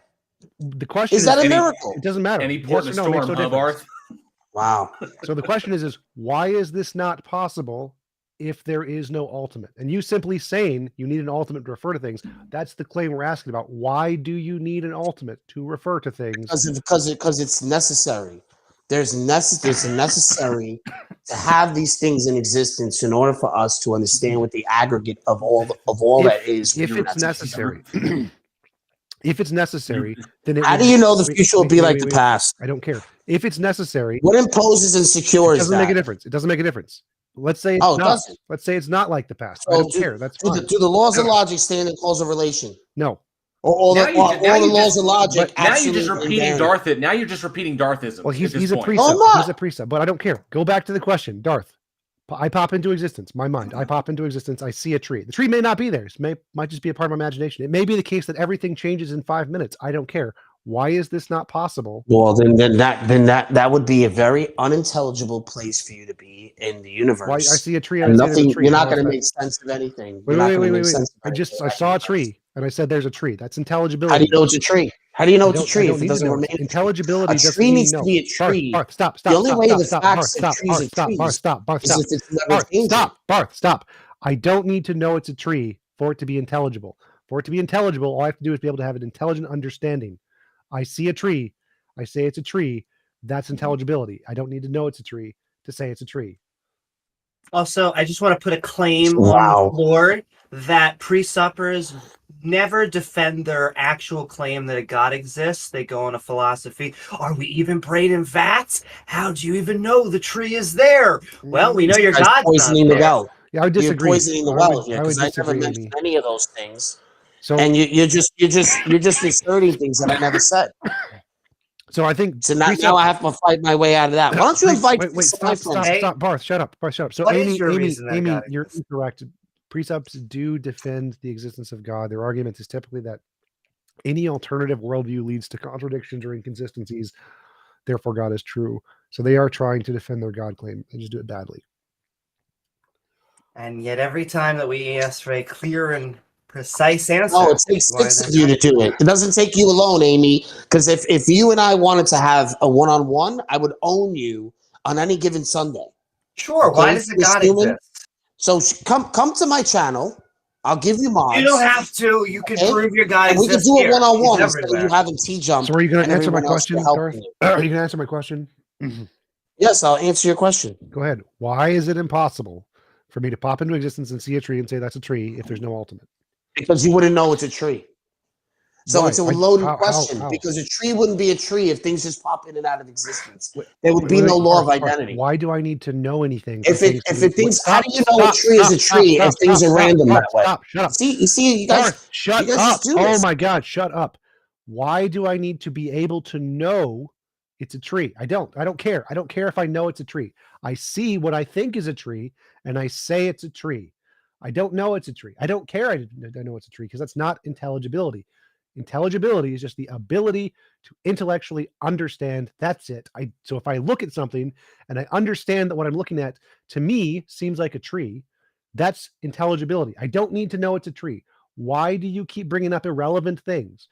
In order for Because I'm telling intelligibility, you that God is what is fundamental and ultimate. That You cannot demonstrate that to be true. You cannot demonstrate that to be Why true. is it that in the middle of me talking, JL Because we've heard it a thousand. We've heard it a why thousand does he times. always have to cut me off? So I'm Because just going we've heard it a thousand times. And God is what is fundamental and ultimate that institutes and secures all possibility and impossibility. So in order for that tree to be a tree, it has to be instantiated and secured by something that is ultimate, that sustains it, that's static. Incorrect. And if you're Incorrect, gonna Barth. say that it's incorrect, Because and anything that comes out of your fucking mouth is unintelligible. That's it. Incorrect, sir. Because T-Jump could pop into existence, see the tree, or see the object and say, that's a tree. And then I could pop into existence and say, that's a flarg. So do you have an ultimate foundation? No. That is a frame of reference to place facts in. Yes. So I'm going No, I to didn't say that word. Sorry. Go ahead. Go restate my claim that precepts do not defend their God. They go through a philosophy 101 course. What makes the reality and tangibility is our brains, is our minds. It is not a being. Why are you talking right now? All you're doing is throwing foundational or ultimate. And so that's all you're doing is insulting me. You want to insult? You don't even know what an ad hom is, man. Come on. I mean, she's basically saying because she wants to insult me. How right? does your God make the universe? See, now she wants to change the conversation again. How does you? No. Actually, that. I mean, what is it with you, Amy? Why can't you just mind your business? Let the men talk. Because I don't think that your God on. exists, and I don't think that you can defend your God. I think that you actually want to do anything but defend your God. Amy nailed it. Well, so Barth, I'm done here. This is just you still haven't answered my question. You guys just want to abuse. He just keeps dodging. I answered I'm sending you love 4 times already. I literally answered the question for you many times. Did not. Every single time I've said it, you guys didn't like the answer. You have a claim. This is why you guys don't even know what evidence is. Shush. You had a claim. You had a claim that you need a necessary being to have intelligibility and instantiate facts. And I gave you a question. I said, here's a universe, no necessary being. I pop into existence. I see a tree. I say it's a tree.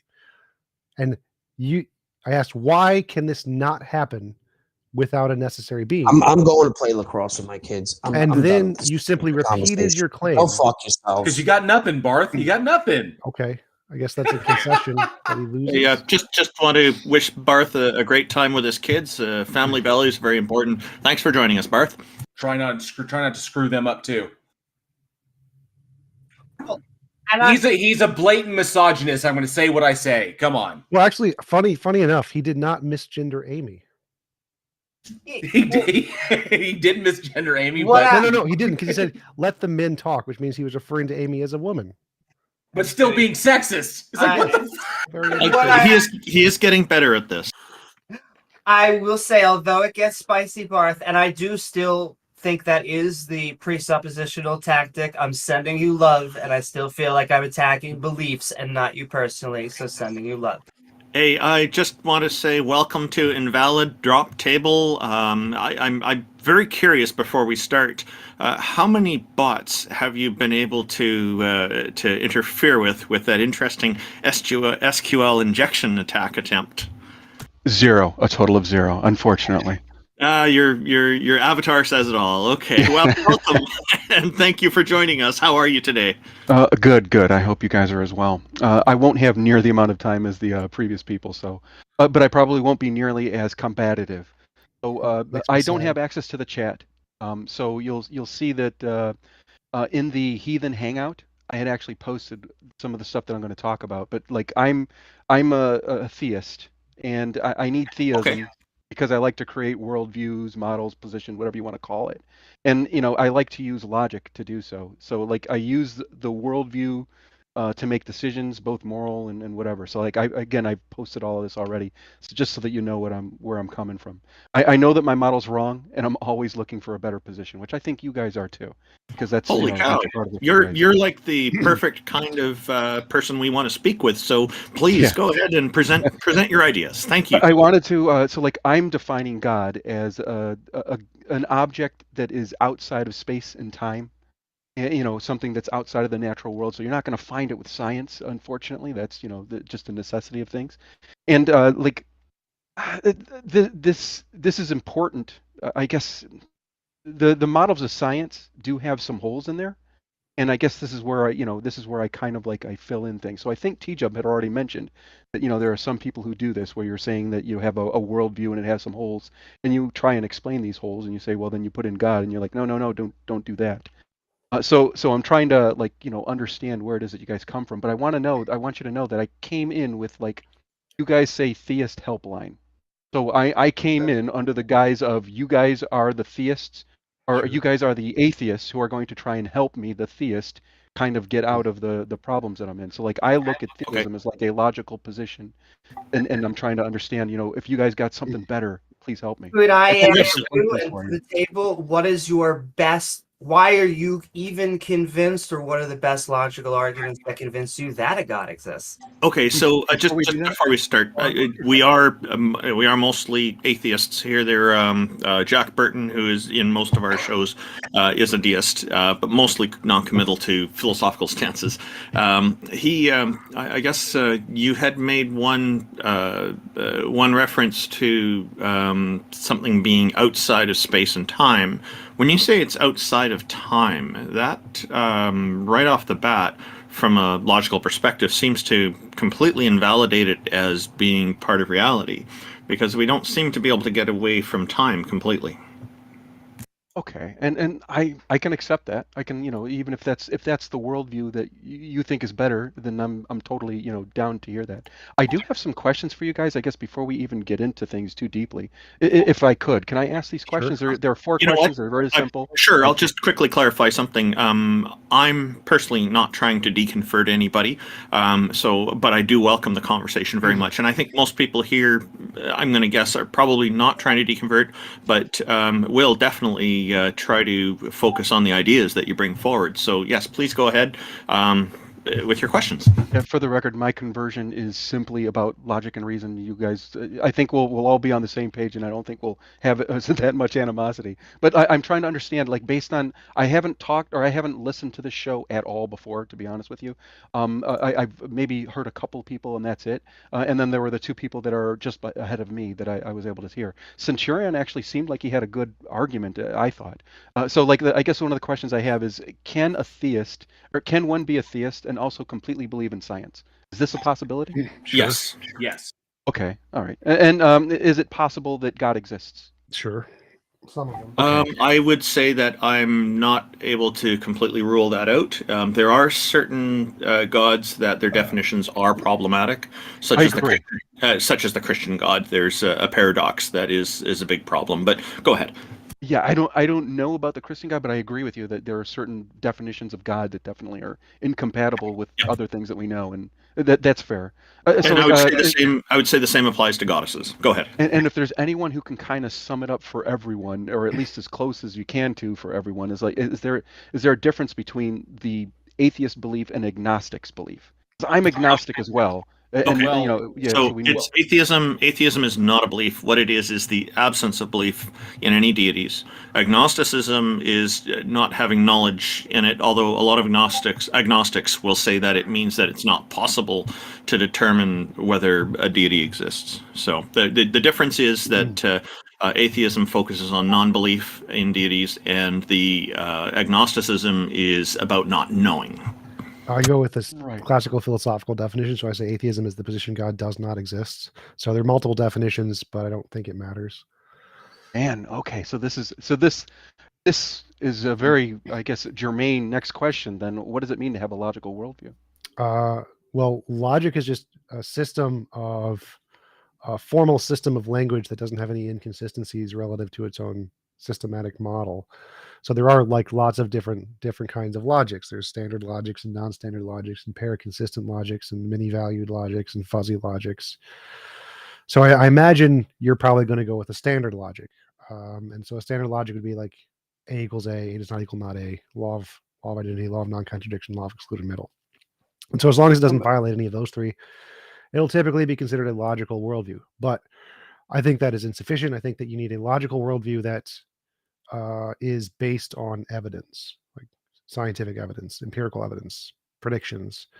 And so if you make any claims that are of things existing beyond what is indicated by the empirical evidence that can make successful future predictions, then to me, it would be an illogical assumption that you're making. And I think that a worldview that can accomplish the same logical structure as a god can, but without making any of those assumptions, is a more logical, rational worldview. And so I would adopt the materialist worldview because it makes novel, successful predictions about the future and doesn't have any excess entailments of ontologies that have not been demonstrated to exist independent of our imagination, whereas God claims do. Specifically, I don't know what your position is, but typically a god is a non-physical mind of some kind, and there's no evidence minds can exist non-physically. The best evidence we have is that there are quantum fields which are outside of space-time. So I disagree with Randolph on that one. Space-time is a specific field in physics. There are other fields, and so we can have things outside of space-time that are physical fields, like quantum fields, and those can create space-time, but they don't have a mind. And I think this worldview is significantly more logical and reasonable than saying there's a god of any kind. Okay, so what's important for me whenever we're talking, like, you said a lot, and I listened to all of it. I don't know, like, whether or not it's answering the question that I was going to ask or what I had asked. And what I'm going to do is I'm just going to rephrase the question and just verify that I understand, or summed up your answer well. So, like, I guess what I asked, like, what does it mean to have a logical worldview? It sounds like your real argument or your real suggestion is that it's just devoid of contradiction. Well, that's the basic definition, and I said that is insufficient. You should have that plus a correspondence with empirical evidence that doesn't go beyond the evidence. Those two things. Okay. It sounds like you're saying, T-Jump, that a logical worldview must be materialistic. No, it must. Okay, not yeah. go- So help me understand. So it must not go beyond the evidence. So, like, we could have evidence of supernatural things if it made novel, testable predictions, in which case it would be logical to believe in supernatural things. This has not happened. It happens to be the case that materialism is the only thing that has evidence to this point. And so the only logical, rational conclusion is materialism, which is why the vast majority of philosophers and physicists and scientists are materialists.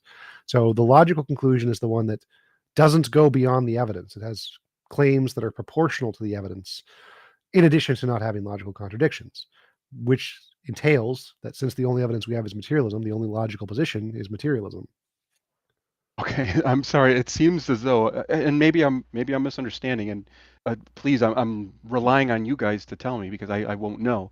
I understand the devoid of contradiction. So like if I'm looking for a logical worldview, it has to be devoid of contradiction. Check. We both agree.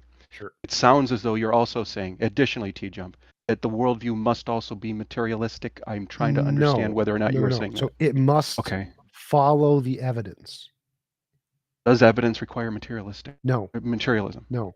So maybe I misunderstood because, like evidence, when you say evidence, are we talking about evidence in the material world? In the evidence is anything that can increase the probability of a proposition being true.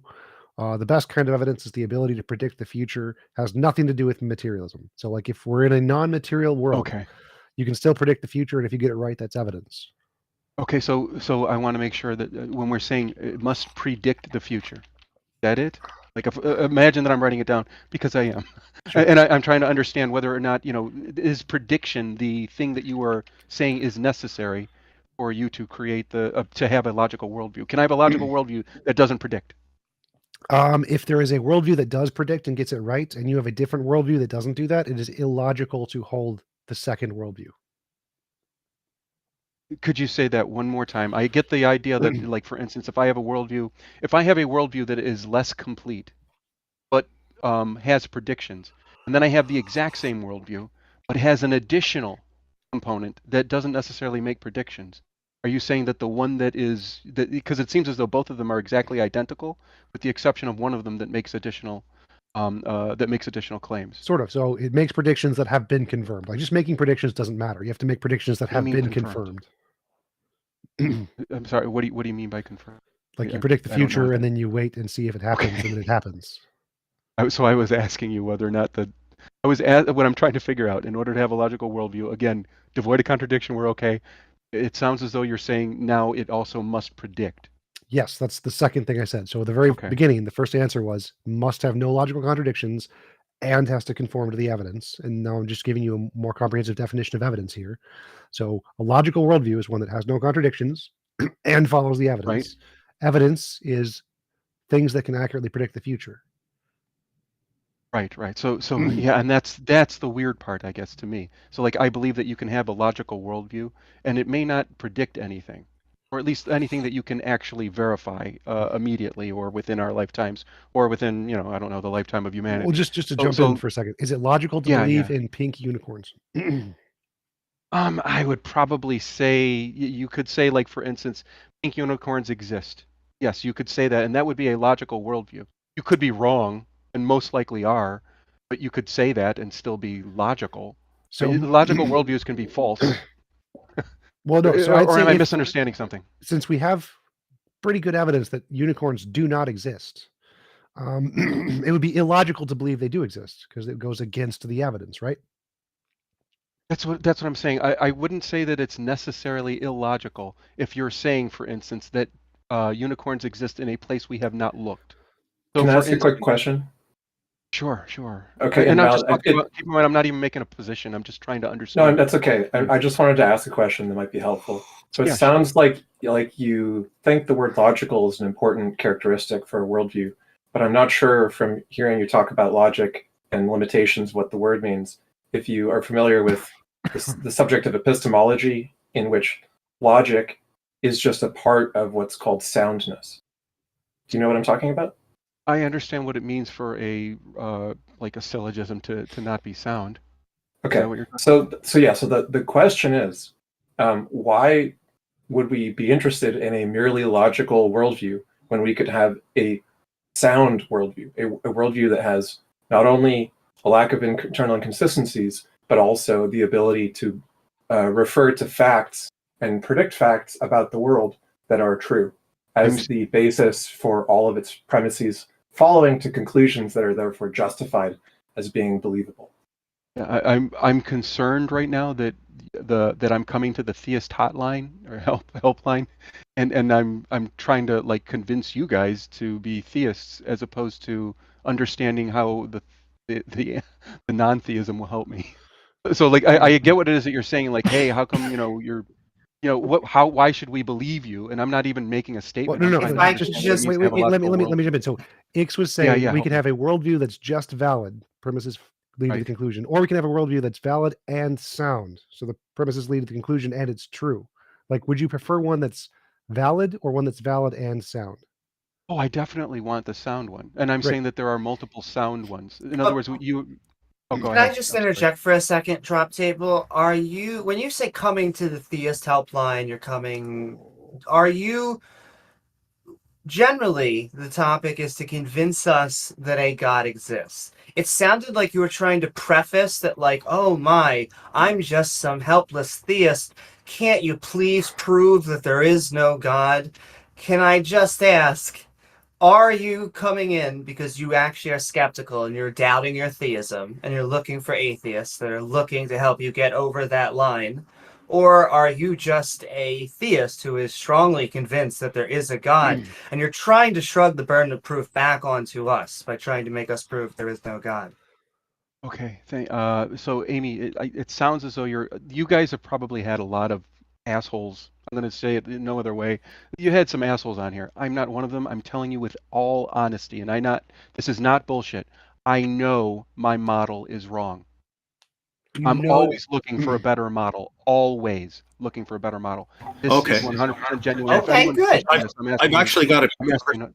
Oh, wait a second. Wait a Like, second. no, There no, is this. one thing that can I finish? Yeah, go ahead. Go ahead. What Amy brought up, I think, is important to address because I want to be clear. I came to the atheist helpline. Imagine instead of atheist, it was like suicide hotline, right? And like, I'm not trying to convince you that I should commit suicide. I'm instead asking to not be told that I'm committing suicide, that I Okay. should commit suicide. So like, you guys are basically saying, you know, hey, you're a theist. We're trying to help you here, and I am asking you guys for what it is that would do better than the current theistic worldview that Okay. I So, have. so And you're. that's what I'm looking for. Sorry, hang on. You have an expectation. You have an expectation that you need a better model to replace the existing one. Where does this need come from to have a better model? What is wrong with? Do you have any problem with abandoning the current model that you're admitting is problematic, and just not having a model at all in the interim? well, I'd like to answer that. If a model works to some degree, like if it works at 1%, it's better than 0%. Not having a model is 0%. So sticking with 1% is perfectly fine. So it's perfectly rational.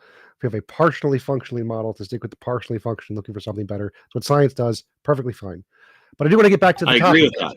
Really want to get Yeah, Well, back hang to on. that. No, I need to respond to that. I agree with that. But what I'm saying is, what is the problem with abandoning the model altogether and not having it? Like, what I'm getting at is why do you find it necessary to replace with something better? Because if it works to some degree, that's better than working to no degree. So if you have an axle that's Yeah. half functioning, it's problematic, but it works to half, that's better than having no axle. So he has a worldview that Yeah. works functionally. Even if he sees some problems, he still does some things that he likes, like it's logical.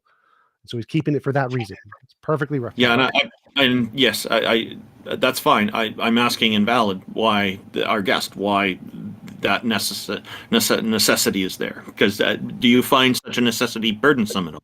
I don't want to say necessity so much as I'm going to say that there are benefits to one over the other. So like, for instance, if I have, like T-Jump had said, we both agree on the science.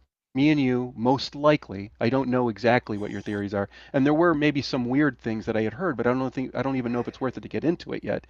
But like, imagine that we completely and totally agree completely on the science, and that most of my claims are much like that unicorn that I'm saying is on the other side of Saturn that we've never seen.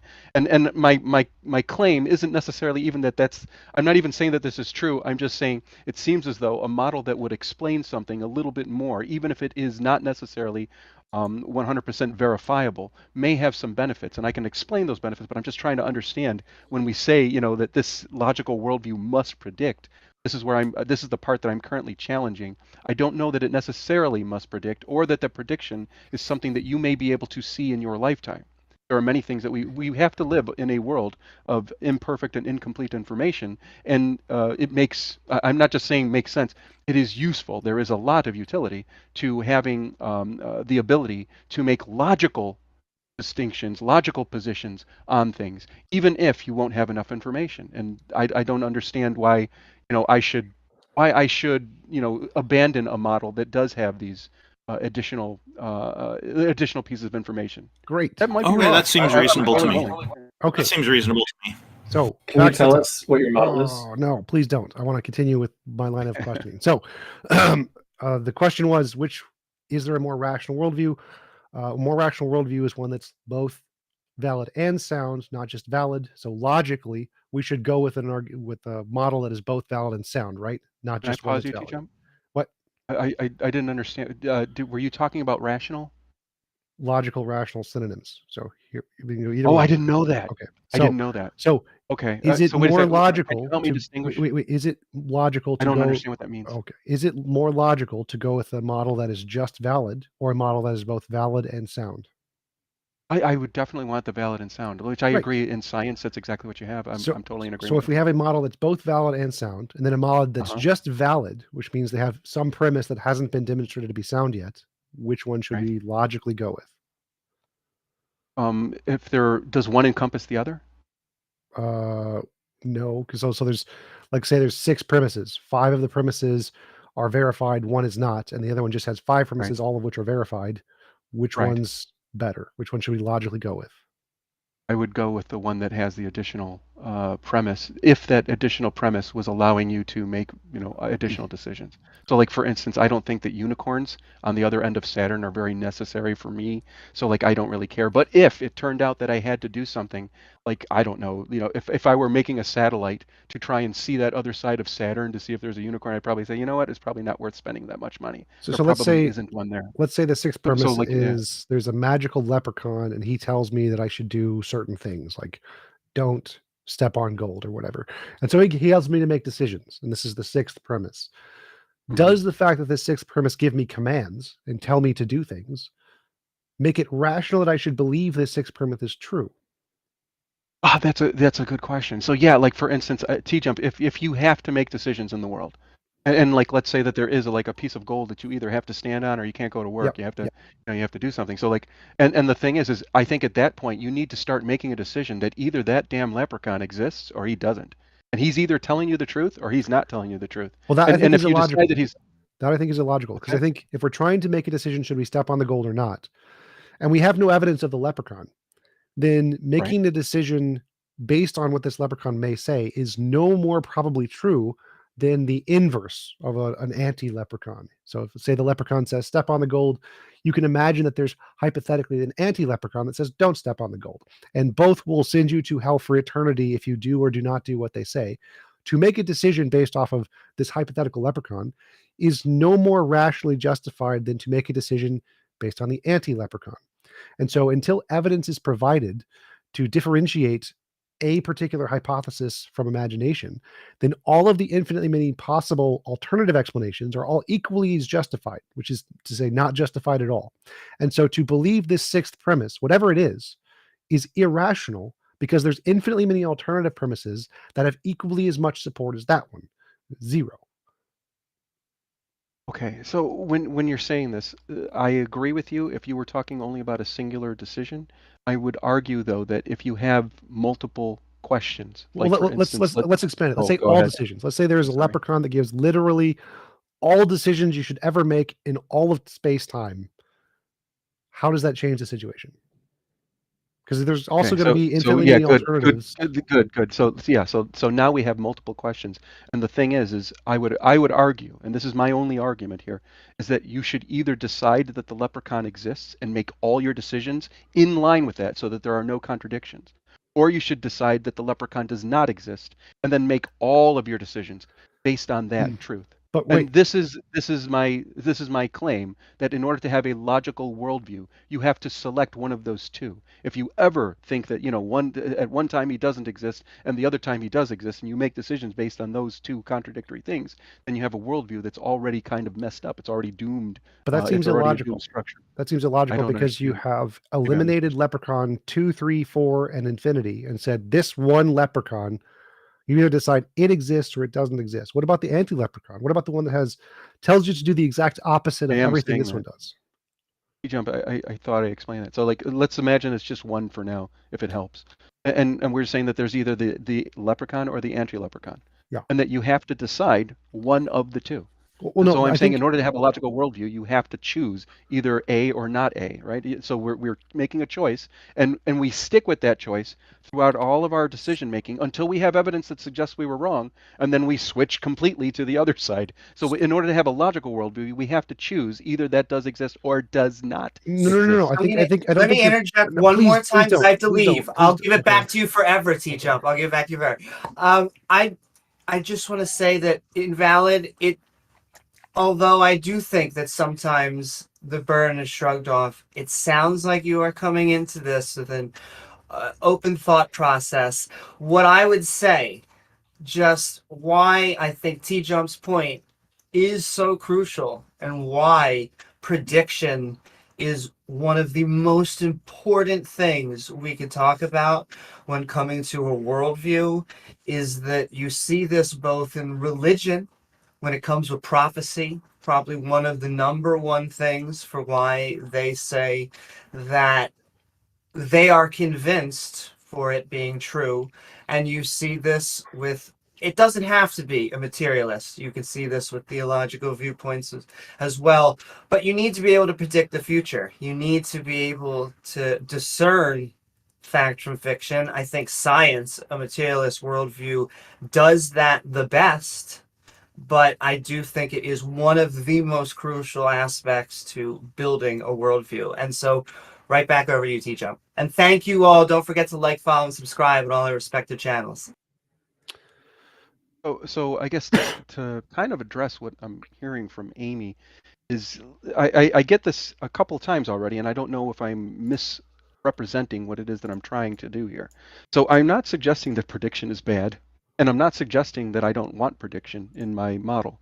I'm suggesting that I have the same amount of prediction that you do because I follow the same scientific principles that you do.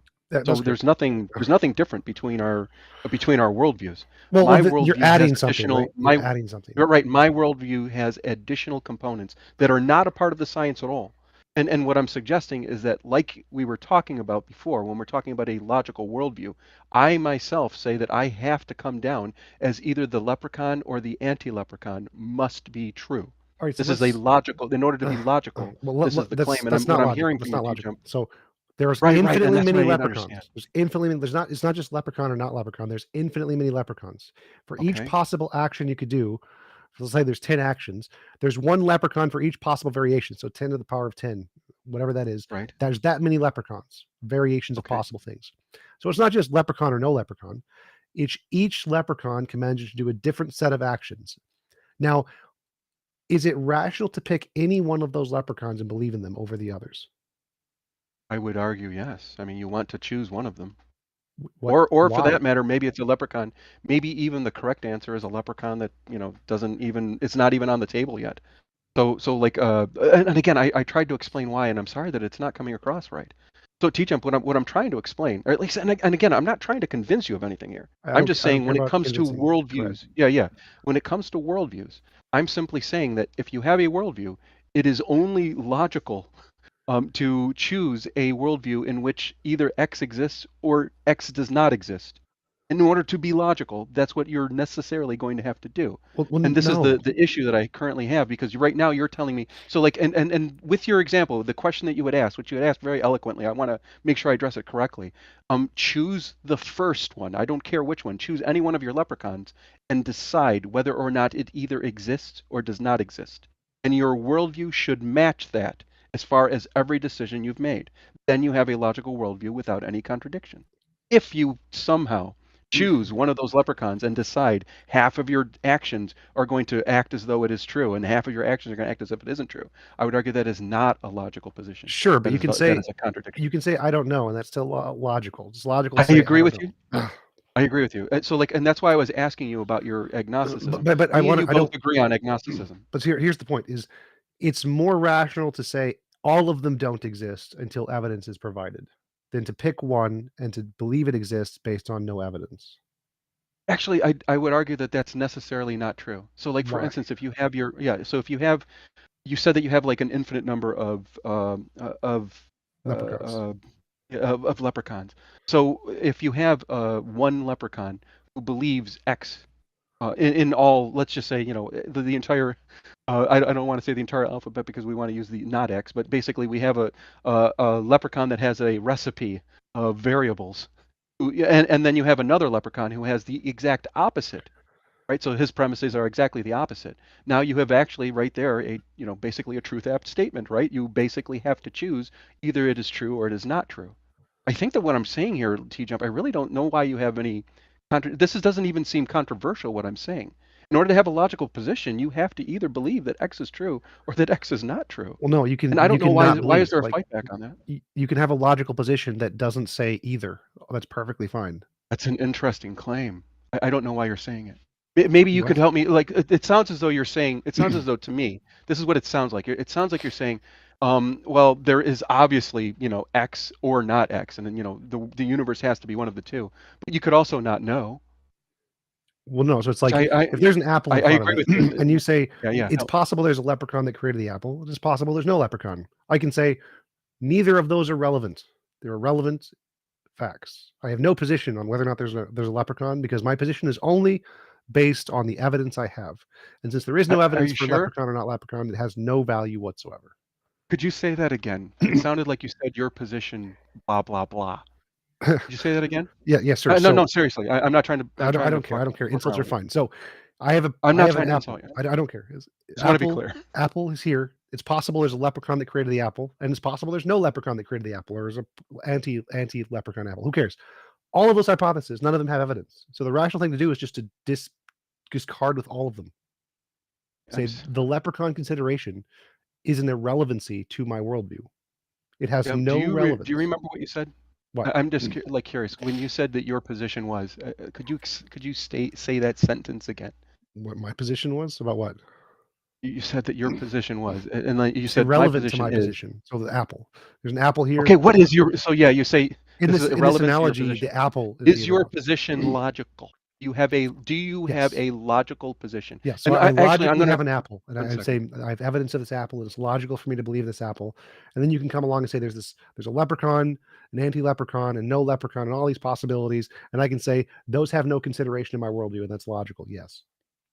T-Jump, I'm gonna do this, and please forgive me. I'm not trying to mess around with you here, but for some reason I feel like we're dancing around each other, and I want to make sure that we're actually landing here. So what I'm going to do is I'm actually putting it inside the Heathen Hangout, and I'm saying, do you have a logical position? I'm trying to understand that particular component, and I even put in quotation marks. Do you have a logical position? Because I'm concerned that right now you don't, and that you're acting as though you do, or that you're claiming that you do. And so logic, don't remember, say that you have a position. Has two things. Is there a logical inconsistency, and does it follow the evidence? So I see an apple. My worldview is that there is an apple. That's the extent of my worldview in this analogy. That is logical. There's no logical contradiction in the existence of the apple, and it's based on evidence. I have an empirical verification of the apple, so it is perfectly logical. Now, considerations of these alternative leprechauns and whether or not they created the apple, or alternative pixies and whether they created the apple, or alternative Santa Claus, or unicorns, or the infinitely many things, I don't need to take a position on any of those. I don't even need to consider them until evidence is provided for them. Whether they exist, whether they don't exist, it's all irrelevant. I can have a perfectly logical worldview. Say, here's an apple, and I see it, and I'm done. I don't need to mention the leprechaun. You can say there's a leprechaun, not leprechaun. I can say I have no position on the leprechaun. It's irrelevant to my worldview. That's perfectly logical. Okay. Now I'm so you're saying that you have a logical position. Yep. And your logical position on X. Do you have a logical position on a particular subject? So like I'm not trying to question. Like you may have a large number of variables, and I'm right now only trying to focus on one, which is the theist, right? So this is the is there a God, or is there not a God, or whatever. Oh, my personal position is there is no God. I'm a hard atheist. I think God does not exist, but I'm okay. That's a good logical position. But no. That's that. So it's a logical position to say there is no value in that question. So you can say I believe the world exists and be completely agnostic on God and still be a perfectly logical position. You do not need to take a stance one way or the other to have a logical position. You are simply wrong on that. Logic takes these positions all the time. If like you can have a premise conclusion. Socrates is a man, or all men are mortal. Socrates is a man. Socrates is mortal. Does that say anything about women? No, it has no position on women. It's irrelevant to women. It says nothing about them, whether they're mortal, whether they're immortal. It doesn't care. The argument is completely irrelevant. It's a perfectly logically consistent argument that says nothing about women. So you can have a worldview which is perfectly logical that says nothing about a different topic, like whether a leprechaun exists to create it. So you do not need to take a stance one way or the other to have a logical worldview. That is simply false. No, I take a hard stance, so I'm be open about that. But you don't need to do that to have a logical worldview. That's the point I'm trying to get across to you. So you're when you're claiming that in order to have a logical worldview, I want to be clear that because I don't want to conflate certain things. I have a worldview that has obviously more than just theism in it. So, Sure. and as do you, right? We Sure. have we all have a scientific worldview. Yeah, I'm a materialist. We both share a scientific worldview. So we have this same component. Now there are certain components of our worldview that may not be logical. In other words, I may be completely logical in my science and then go fucking off on some weird, tangent, and I start to believe that there's, leprechauns and shit. And that would obviously be an illogical component, despite the fact that me and you would totally agree on all, forms of science and just about everything that would exist otherwise. Okay. And what I'm trying to figure out is if the component of the worldview, in other words, I'm a theist right now who has an additional component that by definition, that means that I have additional component that obviously is never going to have any kind of scientific evidence, right? So I have to go, I have to make decisions in the world.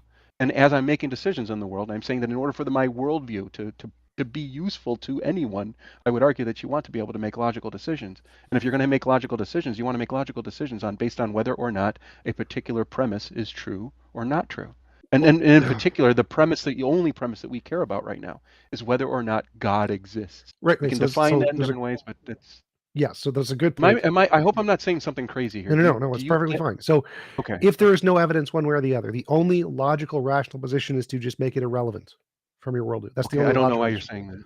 I don't know Because why that means there's equal evidence for that hypothesis or that premise and all of the alternative premises. There's infinitely many of them. It's a problem of underdetermination. There's always infinitely many empirically equivalent explanations that can explain all data.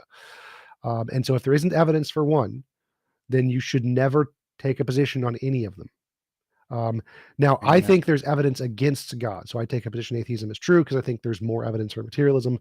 But if there is no evidence, it is irrational to pick one that has no more justification than any of the infinitely many others. It's irrational. So it's illogical. Right. And I don't know if you're okay. So what I'm trying to focus on is you keep on wanting to say that there's a whole bunch of these different things, and I'm only saying a broad, very, very broad category that is very truth apt, I hope. So like, in other words, if I'm defining God as just something that is outside of space and time, right? So this is my claim that there's, and again, I understand if you're gonna tell me, hey, there's no science behind it, I totally agree with you. That's not the point though.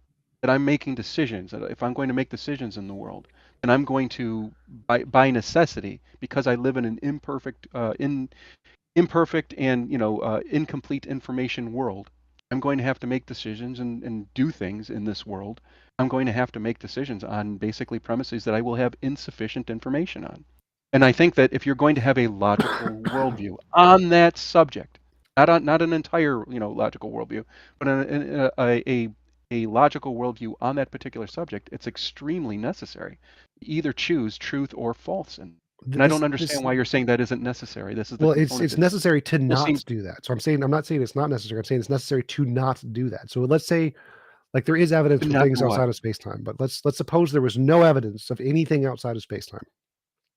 To believe that there was evidence outside of space-time would be irrational, necessarily. You could say it's, I don't know. What?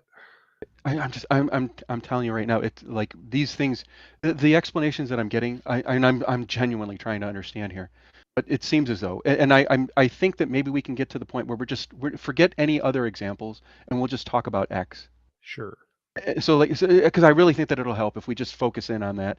And if I have a worldview, and I'm saying, there's obviously incomplete information, definitely imperfect information when it comes to whether or not X exists. Right, X is true. So, like, if it turns out that X is true, I need to make decisions in this worldview. Well, no, you don't. Telling me, any decision you make, it is never rational to ever make a decision off of anything that has no evidence. You should only make decisions based off things that have evidence. If you have no evidence, then making a decision is no different than random chance. Literally no different. So if you just roll a dice, that is equally as rational as you believing in God and making a decision based off of the God. If there's no evidence, any decision you make is no different than random chance. That's why we need evidence. And so to make a decision of any kind based off of a God that has no evidence is illogical and irrational. Okay, and that's the part that I think is that right there. I think is probably a good thing. And don't get me wrong, I have sympathy for your position. I really do. But like when you say that you have no evidence, then you shouldn't be making a decision or anything else. I think that the world necessarily Wait, what? presents No, things no, to no, no. you. Just to clarify, I that didn't are say just you that you shouldn't have. make a Oh, decision. So you can still make okay. a decision. My misunderstanding. So I'm saying So you like, can make a decision off of an imagined hypothesis that solves the problem. So let's say there's a problem. What's in the really? box? And you want to say, I want to guess what's in the box. And I think God told me in my imagination it's a potato that's in the box. That is irrational. It is irrational to trust that information because it has no evidence. It would be more rational to say, I don't know what's in the box, or to say, I'm going to pick something at random. That would be rational because then you're rationally accepting that the probability of you being right is pretty low. But if you actually believe that this God is telling you that there is a potato in the box, you are being irrational because you are accepting some kind of information that has no objective evidence that makes it better than random chance. Just accepting you have random chance and just picking a random chance thing is rational. Thinking you have more than random chance when you don't is irrational. Okay. So forgive me. I'm trying to again, if we can focus on just X or not X, Yeah. I think that really helps because a lot of times I think that we're kind of getting ourselves out of where it is that I would need to understand what it is that we're talking about. And so if I'm in a world in which I need to make a decision about X either being true or not true, Yeah. then you would agree that I need to be consistent about my Correct. decision. Consistent and conform to the evidence. So if you have No, no yeah, information, yes, you have to make a decision. The best thing you can yes. do is guess. Make a random Okay, there choice. we go. That's the best Yep. thing you can do. Okay. That's the most logical thing you can do. It would be Thank you. Yeah. illogical for you to shake a lucky rabbit's foot or to drop some dice and to have it point in a direction and say, this is more likely to be true. That would be irrational. Premises do not follow from the Okay. conclusions. So if you think you have access to some information that tells you what the correct decision is in this case, but have no evidence of that, you are being irrational. Now, you're still going to make a decision either way. Like let's say you have to make a decision. And the decision is equally likely to be correct in all cases, whether you just drop a random dice or you pick it based off of a God or whatever. But the rational thing to do is to acknowledge you're doing random choice making and there is no increased probability of following this new routine that you have of believing in God.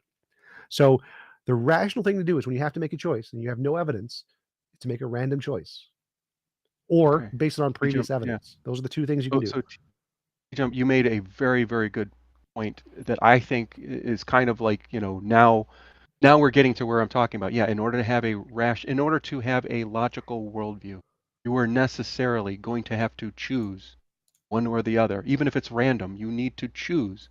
And then once that decision's made, all of your decisions are following based on that either being true or not true. So you've got a truth app statement, and you have to make a decision based on the evaluation of that truth app statement. All of your decisions should be based on either its truth or not truth, and anything in between is logically inconsistent and necessarily problematic for a logical worldview. And I agree with you now. This is now I think we're on the same page. Sure. If in I the think we case can where you actually have get to into. make a decision, you don't have to make a decision on the belief in God. So that one is not such a case. But I say would like, disagree. wait, what? So we'll just to give an example of one that is like this. Either you have to run away from the lion or not run away from the lion, and that decision is going to have permanent consequences. You have to make a choice there. It's going to happen, right? God, not the case. God is not like that. God is like, do I want chocolate ice cream or vanilla? I don't know. I don't have an opinion on it. It's fine either way. So belief in God is not one of those decisions that you must make a choice on. Okay. If you say so, I don't like. To me, I'm thinking that I'm going to make, as I'm creating a worldview, it's definitely, a useful thing to either decide that this is true or not true. So I Why? guess at this point, Why do when you you say think? Why do why, you think it would be meaningful to answer that question in a logical worldview? Oh, well, a lot of times if you're looking at there are a whole bunch of things that are opened up if you have a theist worldview as opposed to an atheist world. Well, that's So like I'm not whenever I'm sure what you making any mean by decisions, opened up. whenever I'm making any decisions, yeah, when I'm making any decisions, I myself just happen to go with, and I think that there is sufficient evidence. Like for instance, I think that the person before me, Centurion, I think he had decent evidence. It's enough. It's enough to push it. If I were evaluating and say 50-50, to me, it's enough to start saying, all right, maybe 51-49. I Well, don't yeah, know. that's Like a it different pushes topic. me in one direction. I It pushes would me in one agree. direction. I would agree if you have evidence, it's rational to follow the evidence. But right now we're talking about something different. Right now, the argument you're bringing up is, can you have a logical worldview that doesn't make a decision on God, whether it's existing? And I'm saying yes. You're saying no. Oh yeah, yeah. So like in other words, you cannot have a logical worldview based on the like what I'm hearing from you at least as the atheist component, because you're necessarily saying, well, I only just don't believe, and like belief isn't really important to me. I'm not like Well, it's, to be honest just with you, I clarify. don't even I'm a care. hard atheist. I Just talking believe about. God does not I exist. agree. But I'm trying to take Randolph's position, who's more of an agnostic atheist, and I'm saying that you can perfectly have a logical worldview and not take a position on whether or not God exists. That's perfectly rational. And you're saying it's irrational for some reason, and that doesn't make any sense. Why would it be irrational to live your I thought I entire explained that. life I thought without you ever agreed to claiming that. God exists or not? My bad. I'm sorry. I honestly thought that we were saying the same thing. We had just gotten to the point where you had said that Well, yeah, you have to make a decision. forget. So let's just take for the sake of Okay. the argument that I'm like I'll exactly like forget it. Randolph. Why is it Okay. irrational to say to live my entire life without ever taking a position on God exists? How is that an irrational worldview? Because I can take any other worldview. I can take materialism, or let's say I don't even take a metaphysical position. I just take a instrumental position. I'm an instrumentalist about science. Why is instrumentalism an illogical position?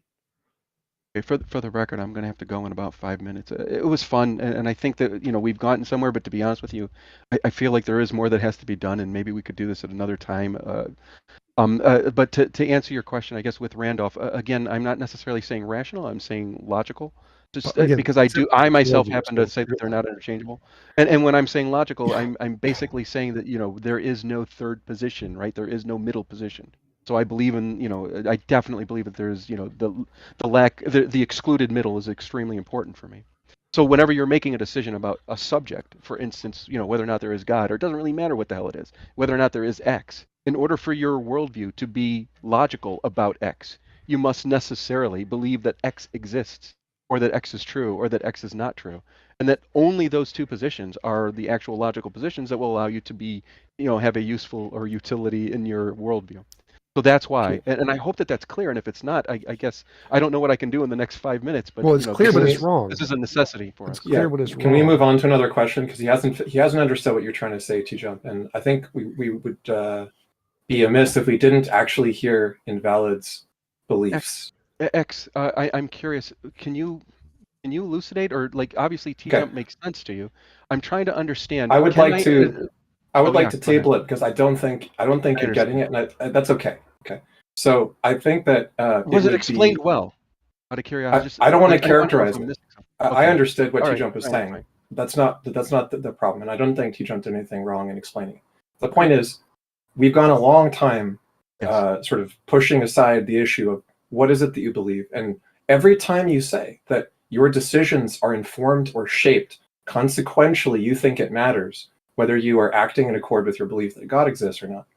When you say that you just believe in science the same as everybody else, but then you say that your decisions are shaped by the belief that God does or does not exist, I'm assuming that you have specific beliefs about God that make it so that certain actions would be in accord with your beliefs about God and certain actions would not be in accord.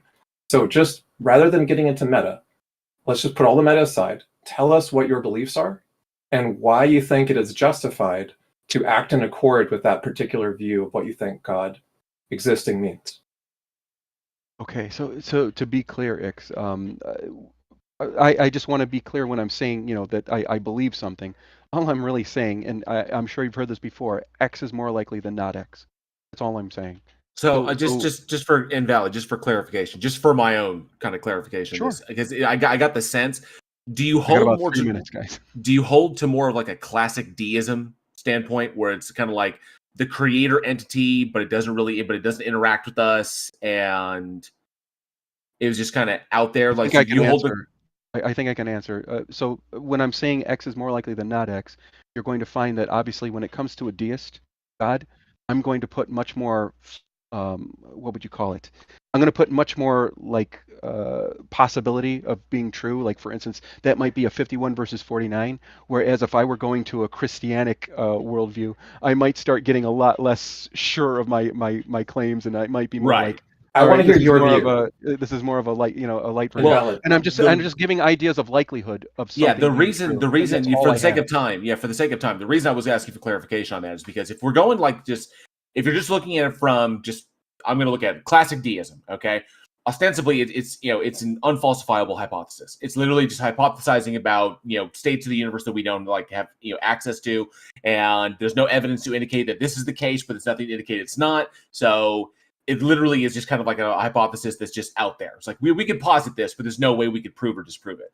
So from like a methodological naturalist perspective, I can say, well, it provides no explanatory value. It doesn't improve our understanding of the system, and if we even try to input that variable, it doesn't advance anything, and it doesn't do anything. In fact, sometimes it can even screw it up, make it worse. So we can take that unfalsifiable hypothesis and we can say, I'm not going to even, it's there. I acknowledge that the hypothesis exists, but I'm not even going to entertain it, because entertaining it doesn't do anything. It doesn't add anything. It doesn't improve anything. It doesn't give a better understanding of reality. It doesn't make better predictions than the naturalistic systems, the unguided naturalistic systems that we currently have. So we're just going to leave it over there. So we don't need to make a decision on that, because any decision that we did make wouldn't be backed by any evidence, and it would be purely, like a personal thing, like an emotional thing, or like a psychological utility. Like, I'm going to hold that it likely does, because it provides this for me, but not because it provides any additional understanding about reality. Right, sorry, guys. I'm going Thank to you. have to leave.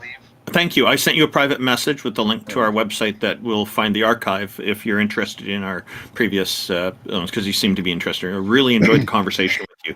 Yeah, I won't have time to go through a lot, but I hope that we can do this again sometime, even if it's not, I know that you guys have you're trying to sell stuff here, and I get it. No, but we're not selling.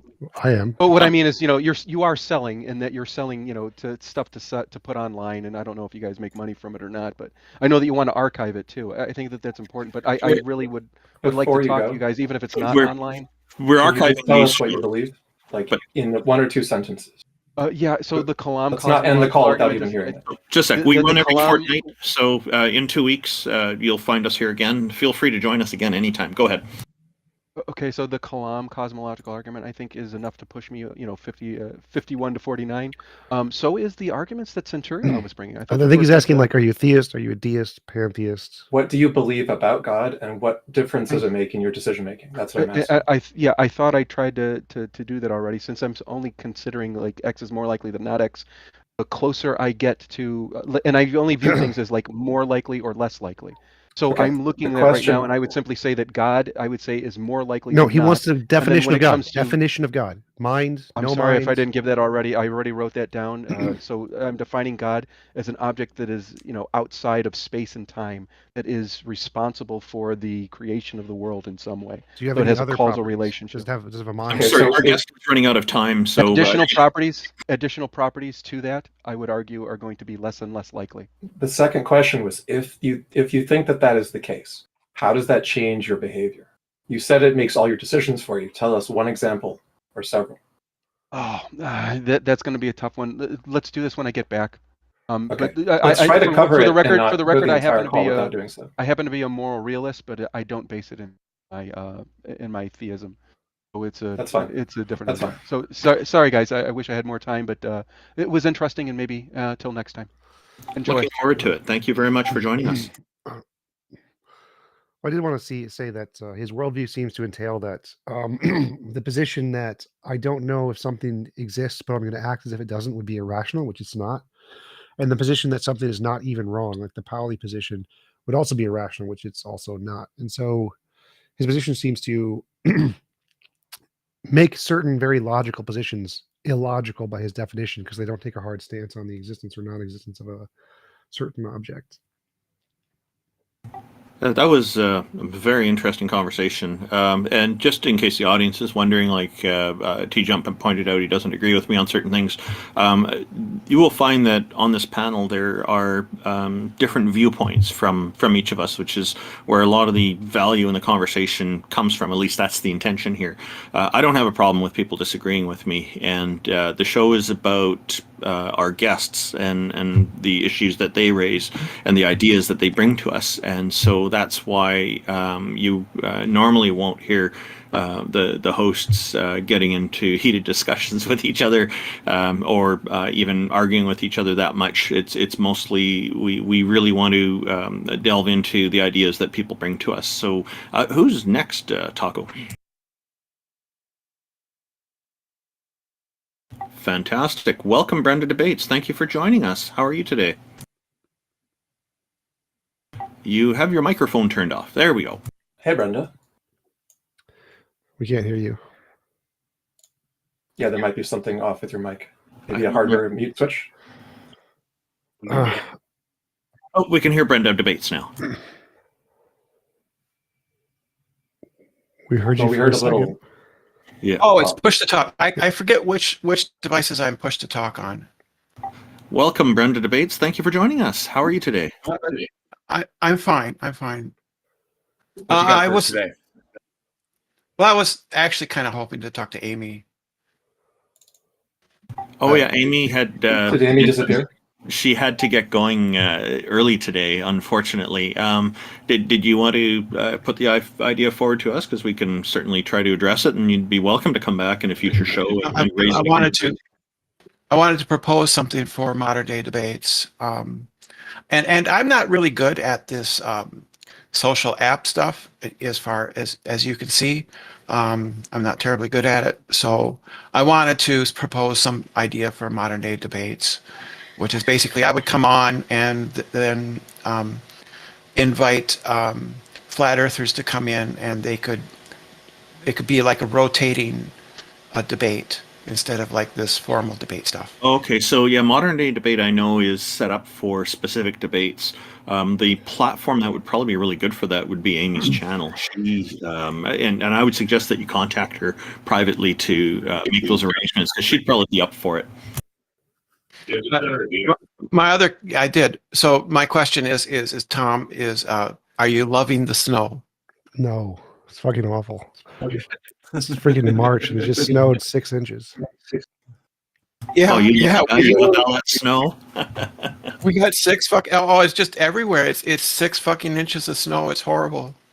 Well, better your snow than the wildfires I've got here. So.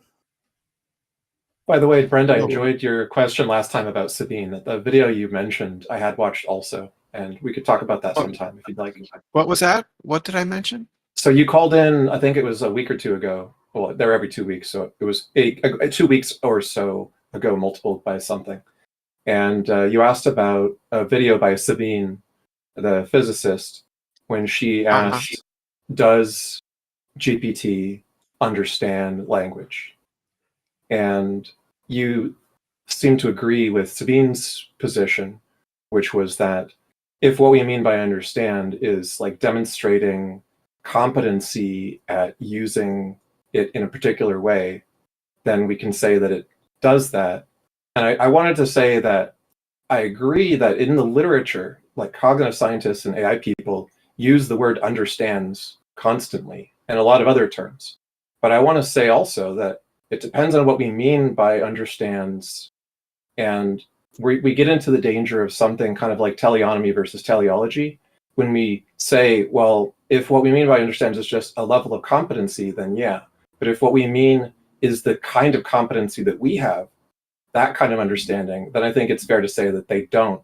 And there's a bunch of reasons why people say that, these models are not conscious because they're missing so many kinds of competencies.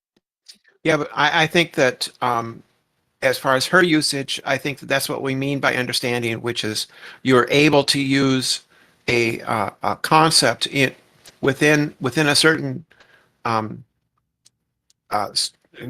structure or context that indicates that you understand it's just what it means to be understand is to be able to use it appropriately within a certain context. And I think that they are able to do that within certain limited contexts. Sabine was limiting it to a very particular context, and I think I would agree with her. After talking to GPT, I think the model I have access to is 3.5 because 4 you have to pay for.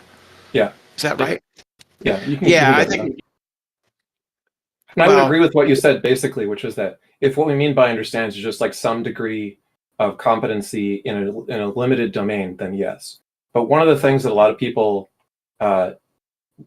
sort of construe from the usage of a term like understands is like there's this guy who was working at Google a while back who thought that not GPT but Lambda, the Google model, he thought the Lambda was sentient and had rights, and he was convinced by it.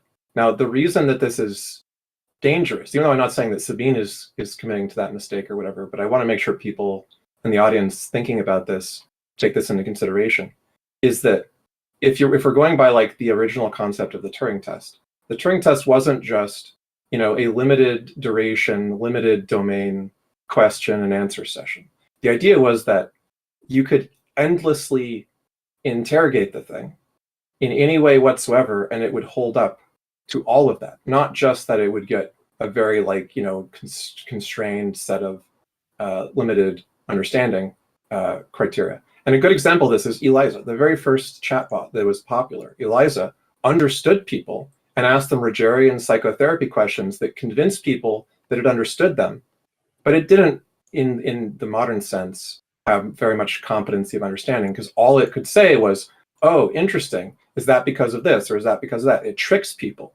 And I think a lot of what GPT does is trick people. It hallucinates, it makes stuff up. And if you ask it, do you know what this means? It'll say, yes, this means blah, blah, blah. And then if you do like a logic problem involving it, it will fail because it doesn't understand it the way we do. That's all I'm trying to say. I agree with Ix on this, and Eliza. The first implementation I ever experimented with was when I was a kid playing with the Commodore 64. A very limited implementation, but it was interesting. It didn't take long to figure out that it is not real, not a real entity behind it. I suspect that the biggest challenge for AI is going to be not just simulating emotions, but actually having real emotions, and that to me is going to be the big problem, the big conundrum for AI in the next, at least over the foreseeable future, anyway. What does it mean to have an actual emotion? I think that there you go. Think it could possibly. That's part of the problem, right there. I think part of the problem is people can run afoul of the homunculus fallacy. Dennett has brought that up with consciousness and stuff. At some point, I believe that there's no ghost in our machine, right? We are composed. We have a neural network. It's extremely large, but we are a neural network. And if you model that in a computer, at some point, it's going to match us. See, we agree on that. I'm not saying that I'm skeptical that GPT is a precursor to an important stage in the development of artificial consciousness. I think we're headed to artificial consciousness, to AGI, etc., and maybe even human-like brain emulation or behavioral emulation. So we agree that it's conceivable, that it's feasible, and that it's very likely coming sooner than we're ready for it, probably. But the question is, how do we speak about the stages before we get there? And I think it makes sense to talk about these types of things as like pseudo-understanding or semi-understanding.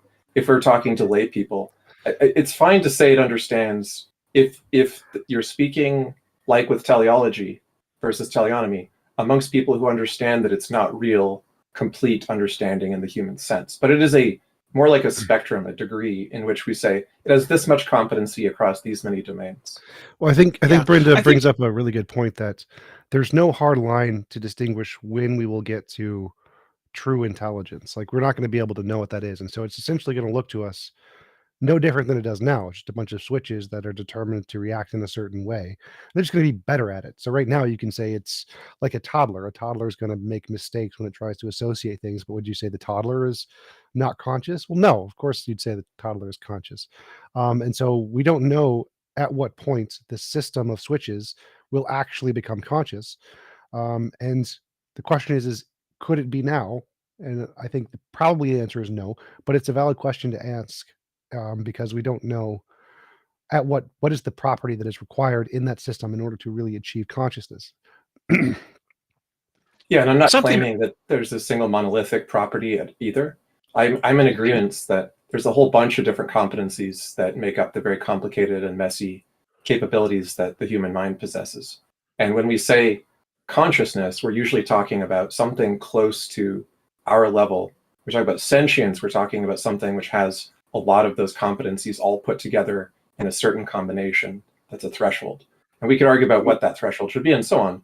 But we're not just going to say, like, rocks are conscious because they have some arrangement of atoms that have some information in a physics sense, and that makes them like a computer or something. Now, there are people who think that. There's like the panpsychists and so on. But I want to be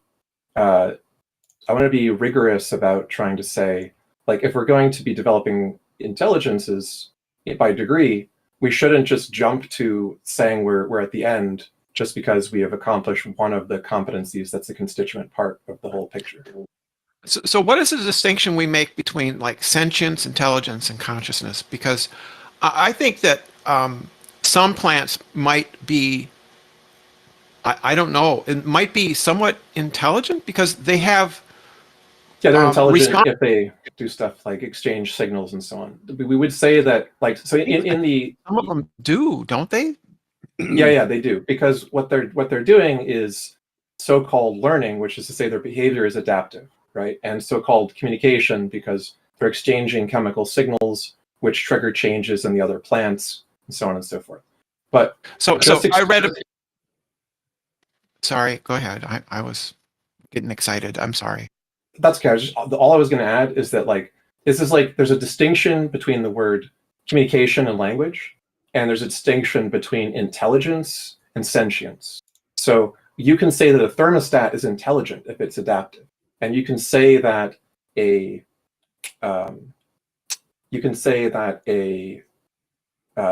thing has one but not the other, and that's where I think we stand with plants and all kinds of other things that are probably not sentient or conscious, but certainly have a degree of adaptation in response and communication between one another in some form. Yeah, I wanted to give an example because I read this just recently that there was news in a science news thing that trees give off a particular sound when they are under stress. This sound attracts insects that are looking for to chomp on their leaves, but it also signals the surrounding trees and they increase their defenses, their chemical defenses, in response to a tree near it that is in distress, like due to dehydration or something like that. It doesn't have enough water, and that is amazing. Yeah, it certainly is, but it's far short of what we would call. It's not sentience though. It is amazing. Yeah, I probably wouldn't even call it intelligence. I don't think that was intelligence. We can construct a thermostat that we could refer to as intelligent in the sense that it's adaptive, it learns from past patterns and predicts future ones and so on. And we could do so with some degree of like stochastic gradient descent, like a neural network. And we could say, okay, as we get better and better, this thermostat is a better and better predictor and modeler of future temperatures and so on. But because it doesn't have all of the other things which we think of as sentience, like memory and a concept of the self. Like when we say that an animal recognizes itself in a mirror, we think there's an important distinction about the kind of consciousness that it has about itself and about its environment that's lacking in some other animals. And there's a whole bunch of criterion like that, which is just lacking in something which merely adapts to change and merely transmits signals to trigger change in each other. Brenda Debates, I think- do you have like this is actually getting quite off topic for what we normally focus on here. Did you have a deity you wanted? No, it's okay. Did you have a deity you wanted to present, or are you an atheist? Or trees. I love ants. I like trees. Trees and ants. Yeah, I really enjoy the forests Not too. ants. Not ants. Ants. Yep. A-U-N-T-S? I'm on ENTS. their side too, Brenda. Ents, E-N-T-S. Oh, Lord of the Rings reference. Okay. Yeah, I'm on their side too. Was there a deity you wanted to present to us? No. You can move me down. I got satisfaction here. Yeah, we didn't mean to. We're not trying to be rude and kick you out or anything. We just kind of trying to make sure the topic is where it needs to be. Yeah, it was good talking, Brenda. I always enjoy speaking to you. Yeah, thank you, Brenda. That was good.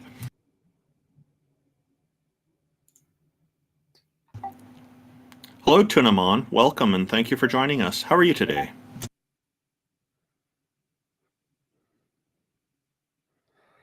Muted. Can you hear me now? Yes. You can't hear me. Yes. There you go. We got you. What you got for us today? I wanted to ask you a question because I grew up an atheist. I'm still an atheist. But I know that a lot of you were theists and you believed in a God. I'm just curious as to what kind of evidence are you looking for when it comes to God? Because for me, I don't believe there is any evidence. Novel, testable predictions would be great. So, like, I could give you an example. The miracles in the Bible are claims that there were testable things. When Paul is asked in his letters, his epistles, why we should believe that Jesus resurrected, his response is, there are 500 witnesses over in Jerusalem who will attest to this, right?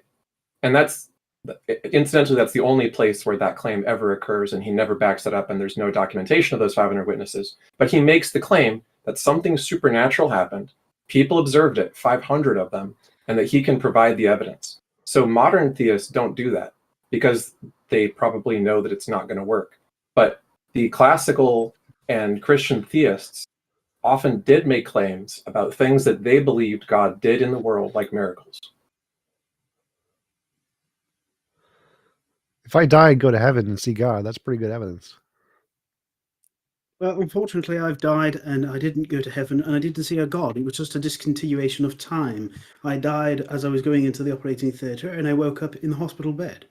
I didn't see an all-powerful supreme deity. I didn't know I had died until someone had told me. We should totally use that, like atheist NDEs. Like this person had an NDE and you saw nothing. Clearly evidence of no God.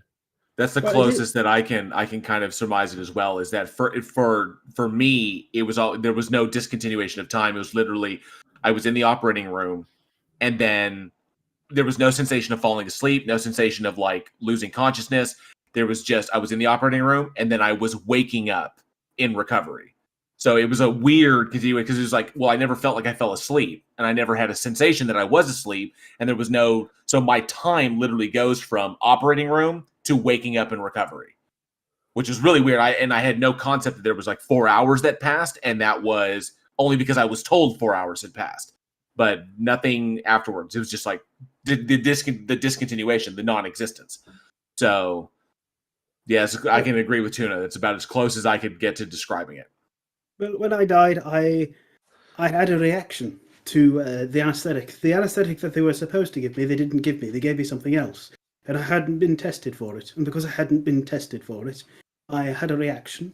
And as I was going into the surgery, I found myself waking up on the operating table, and I was told by the surgeon afterwards that I had died. I was dead for a minute and a half while they tried to resuscitate me. So I didn't see anything. Do you have any cravings for brains at all? Oh. I am curious though as to why people who are theists, because like I said, I grew up as being an atheist. Why they keep saying that they have evidence, but they can't provide any evidence. They keep simply saying, "Well, I have evidence because I believe." Part of their indoctrination is essentially includes a misrepresentation of what evidence actually is. That they are told that things like that from the standards that we hold, that things like hearsay or personal experience or your feelings are as equal to or even more valid than things that are demonstrable and provide actual explanatory power of things, like things that we would consider legitimately evidence. So they work from a misrepresentation or a misdefinition of what these things are. They consider things to be like much more vague things to be evidence than we ever would. And because we recognize the problem in accepting them as evidence. If we all said that hearsay was evidence, what would that look like for any murder trial? Every murder trial would be a damn circus, So there are things that we exclude because we can't back them up. We can't verify them. They're prone to errors that TJump constantly cites. So we don't rely on them at all. We rely on evidence that we can back up, and that's typically the problem, is that they're basically given the position that their feelings are as equal to, or if not more valid than, demonstrable reality. Yeah, so they just use a definition of evidence that includes a lot of things that are not evidence. And so they think they have evidence. But how can they be tricked into this? I mean, I don't like I said, I grew up as an atheist. I didn't really understand any of this stuff until I'm just shouting out. Until I started watching J.L. Warren, I didn't know this stuff was a thing. So, I appreciate that. From where I come from in this, there is with the way reality has been essentially presented to these individuals as kids. This is the whole big thing.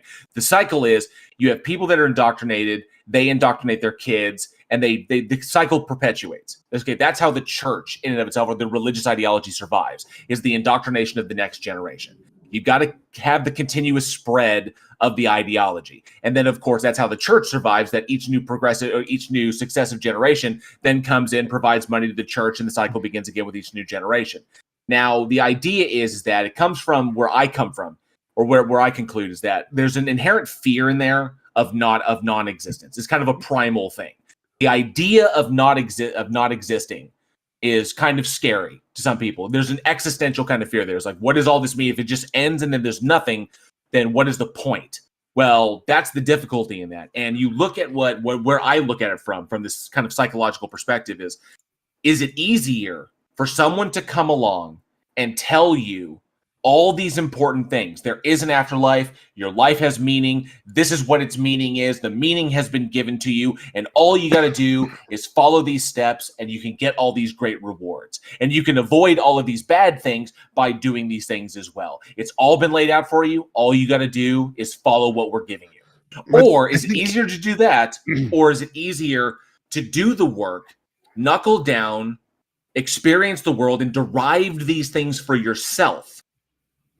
I think it's slightly differently in that. I think that it's true that they're indoctrinated. Okay, I'll finish that later. But I think it's true that they're indoctrinated into believing religion. But after you adopt a belief and you like that belief, you tend to have motivated reasoning to establish what you think is good evidence is the kind that will justify your position. So you're going to draw the line of what good evidence is at exactly the position that supports the belief you like. So, like, what's your favorite football team?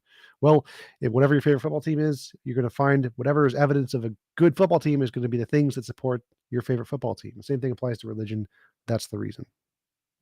Yeah, and then within depending upon your ideology, there are certain things that have been built into the belief structure to reinforce beneath us. So you have certain logical problems, or you have certain fallacious issues. Like, for example, one of my favorites to point out is literally the Morton's fork in Christianity. That the one thing that really keeps it going is Christians are told to go out and spread it.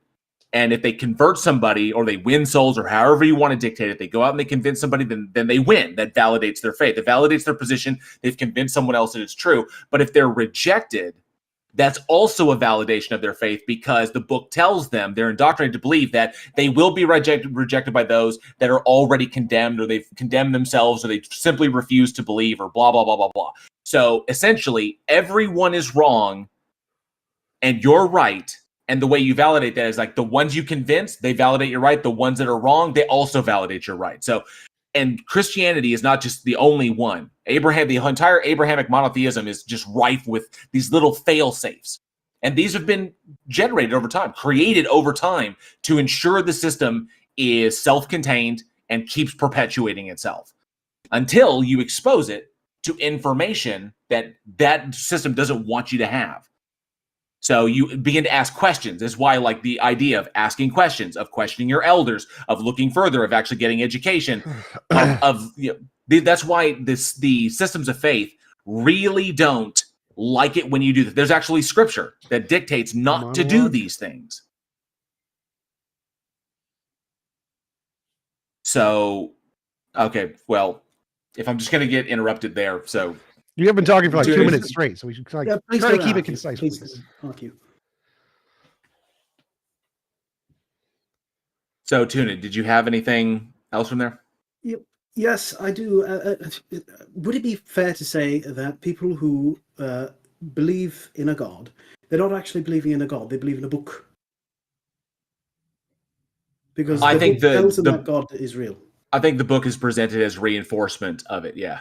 I think you're conflating belief there. So they epistemically believe in a book, but they ontologically believe in a god. So they trust the book is true, so they believe in the book, but they believe the God exists. And so there's two different kinds of belief there. All right. This is mind-boggling. I simply can't understand why a person would sort of give themselves to something that has no evidence whatsoever. It makes them feel good. You got to look at the start. Like, where does it start? It's not like these are like grown adults that are being presented this and they're just accepting it. No, this starts when people are young, very, very young.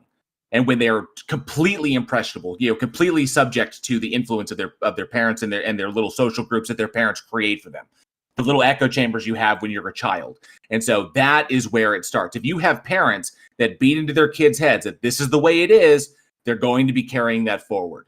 So, and in addition to that, for adults who end up joining religion for the first time in their lives, there's also very often a sales and marketing component or a peer pressure component. I don't think those are actually complete answers there. So I think evolution is selected for us to believe in religious beliefs, and the reason for that is because, like, have you ever had your wife, your girlfriend, ask you, "Do I look fat in these jeans?"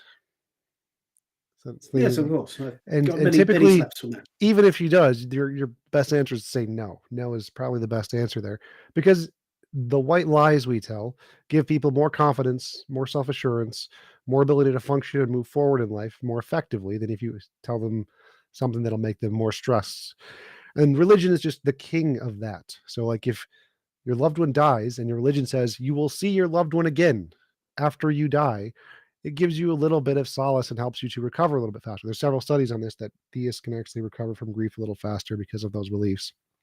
And there's also the fact that people who believe in a God will be a little more charitable if their God tells them to be charitable. It'll be a little more compassionate if their God tells them to be compassionate. They'll devote a little more time to charity if God tells them to. And these factors make religious belief more evolutionarily advantageous for society.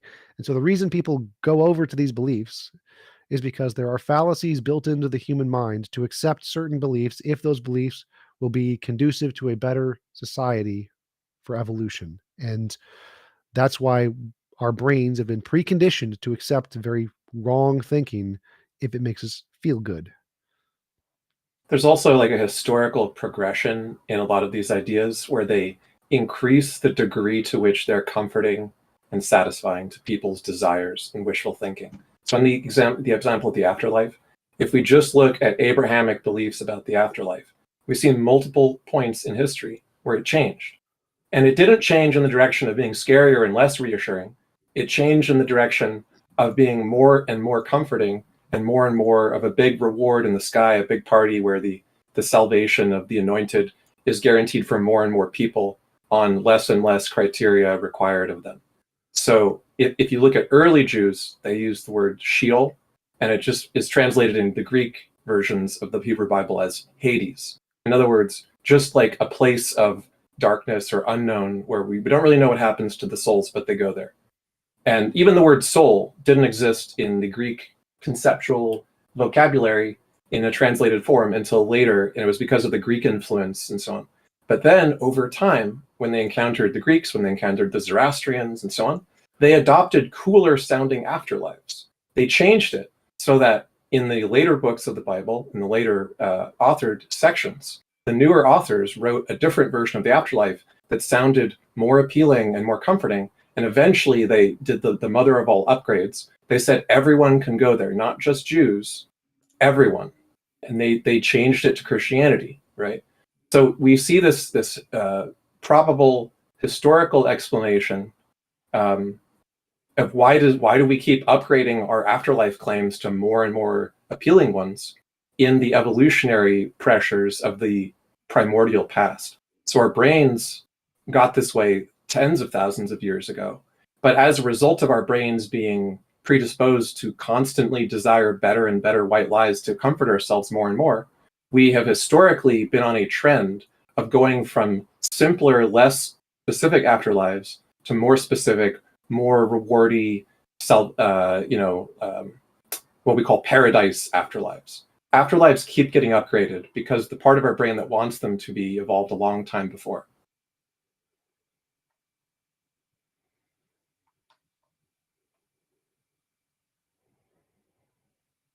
Make sense? Any other questions?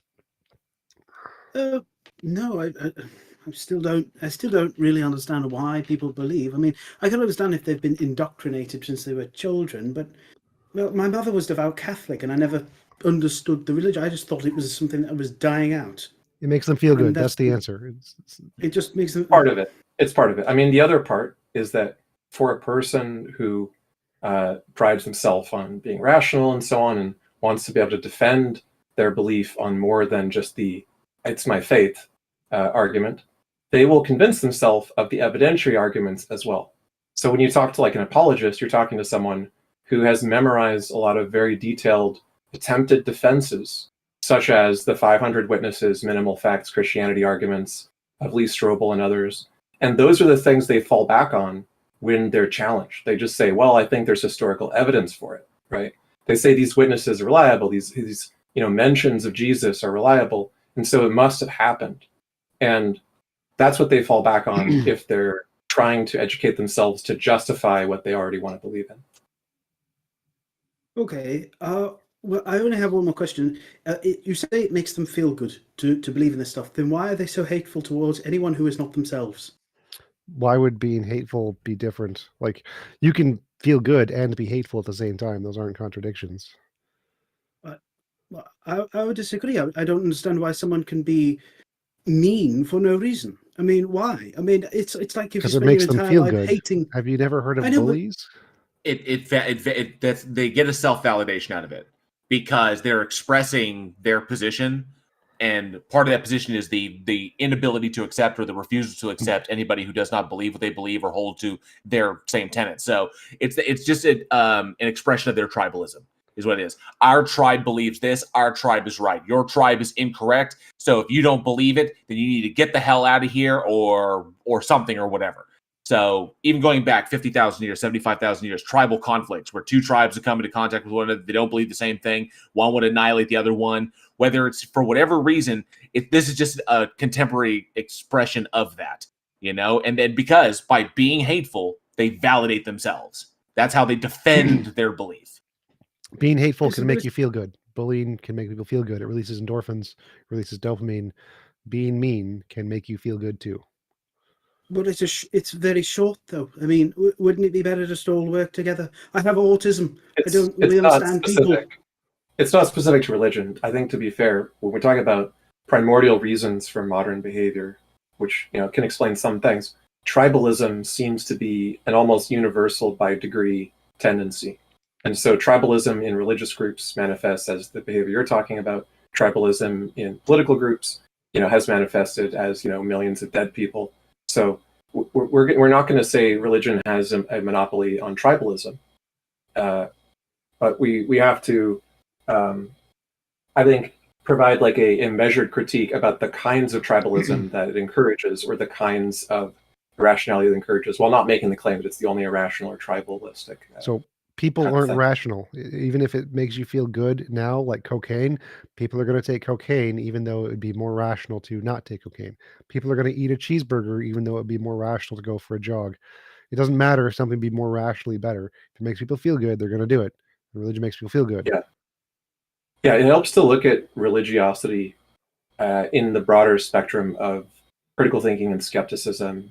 So if you're seeing commonalities between, let's say, like political extremists and religious extremists, it may be that it's not just religion that you need to look at. It's a tendency that manifests in multiple kinds of extreme human behavior, one of which is religious. So it's really good to look at the sort of toolkits. One of the classic ones is Carl Sagan called it the baloney detection kit, which is basically just a few simple rules for establishing someone is trying to feed you a line. There's a really good wiki called Rational Wiki, which has a very broad spectrum of skeptical articles on every subject you could care to think of. And the more you think about it as a general human behavioral problem and not just as the religion problem, the more likely you are to be able to spot examples of it in yourself in other areas. Because you could be completely convinced that religion is bad and religious people are guilty of some abuses, when you could be committing some of those same kinds of cognitive biases and mistakes in some other area of your life if you don't see the generality of it. I only have one more question. This is for everyone on your board here. But why is it when you ask a question for them, they either dodge the question or they for example, when you were having that person on before, that Bartholomew was on before, the conversation went off the rails very quickly, and he wouldn't answer a question. He kept dodging it every turn. Why do they do that? Why can't they just answer it directly? Motivated. Cognitive dissonance is a very common thing, and people sometimes feel like they're being trapped because there is a lot of adversarial kind of attitude in a lot of these kinds of discussions, unfortunately. That's not our intention, but the expectation's certainly there. Also, the type of argument he's running, which is a precept argument, basically, in like a scrambled eggs kind of fashion, is specifically intended by those who crafted it to shut up atheists by just railroading and being disagreeable and refusing to concede any points and so on. Even though they're making arguments which are easily refuted, they never accept any attempt to refute them because they think that if they don't acknowledge any point that you make, that they can just keep reasserting their claims and try to make you give up by wearing you out, which is funny because he accused us of trying to wear him out. But that is exactly the intended purpose of the presuppositionalist transcendental argument. That's why Seitan Brugengate and others came up with it. They said on the record, this is an argument to shut up atheists. It's just a way to make them mad and rage quit. So Van Til and Bonson, I think, are the ones to shut the mouths of the unbeliever is what it was. Hilarious. But I think I would disagree there. I don't think that all Christians aren't like that. All religious people aren't like that. I think it's the people who are the least educated and the least qualified, and if you push them on something that makes them feel uncomfortable, they go into a psychological defensive mode where they react by trying to evade. It's very simple evolutionary fight or flight. But if you talk to an educated, qualified Christian, they won't do that, and you can have a meaningful conversation. So I don't think you should paint all Christians or religious people like that. Just the ones who are not as experienced in having those kinds of conversations. And I could add that it's been my experience, and I'm not equating this all over, but it's been my experience that the vast majority that are like that, like T-Jump was saying, that are, unqualified to speak about these things, is because they have been taught to eschew that all that information that they're ignoring, all that willful ignorance, that they are that way deliberately because they have been taught that all that information is how, in their worldview, the devil kind of pulls you away from God by pointing out all the weaknesses or pointing out things that demonstrably or that show that can show that their arguments are fallacious or whatever. They ignore it all because that's how the devil does that. And so that's why Barth would, individuals like Barth who are unqualified to speak about these things kind of like dodge and dip, whatever, because if they don't address it, then they don't have to worry about it. Can I ask a question? Are you looking for a way to engage with people in your life that you talk to that are theists? Is that something you're trying to work on? No, like I said, I found out about this by watching J.L. Warren because, well, no offense, but America is very big on religion, but it's less so where I live. Don't get me wrong. So it's not a problem where you are at, right? Where I live, I've seen more churches closed than open.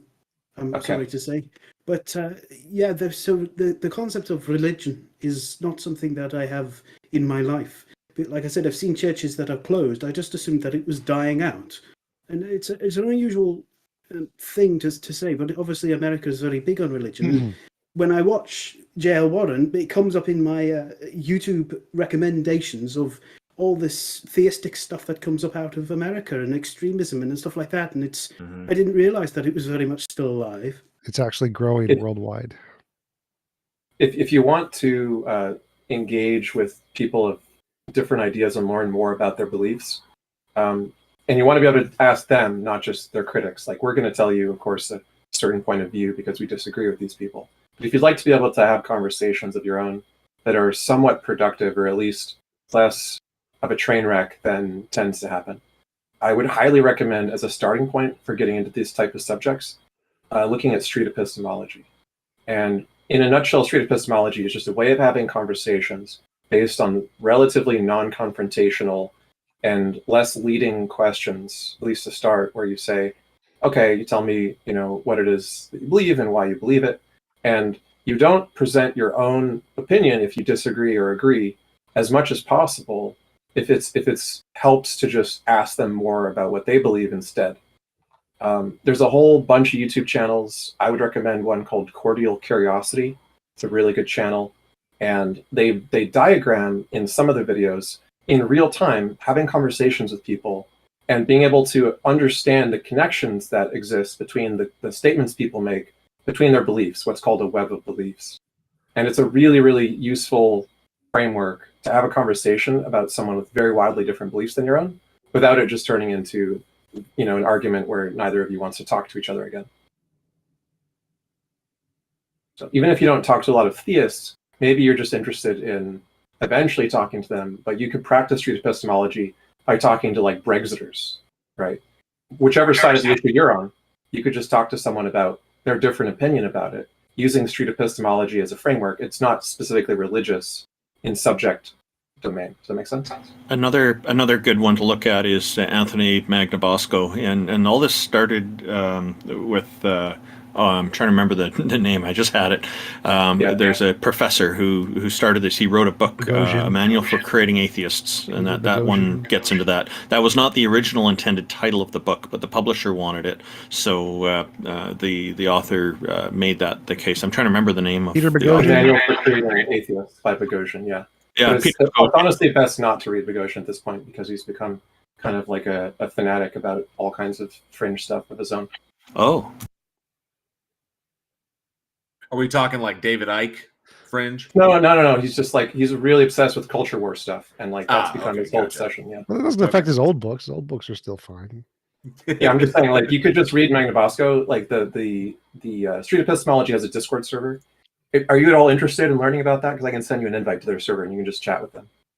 They all hang out there. Yes, of course. I'm always happy to take in new information. Cool. I'll send you an invite. And if anybody else wants it, just look for the Street Epistemology Discord. I think we're not allowed to post invites to other Discords on most servers because of policy, but it's... Yeah, it's okay in the Heathen Hangout channel. It's allowed here. Okay. But yeah, street epistemology is good for anyone of any belief. It's not specific to atheists. You can go in there with any belief or no beliefs and just want to talk to other people about their beliefs. What they do is they practice having congenial conversations where they try to learn more about themselves and what they believe in. Awesome. All right, who's next? Thank you, Tunamon, for joining us. Appreciate the conversation.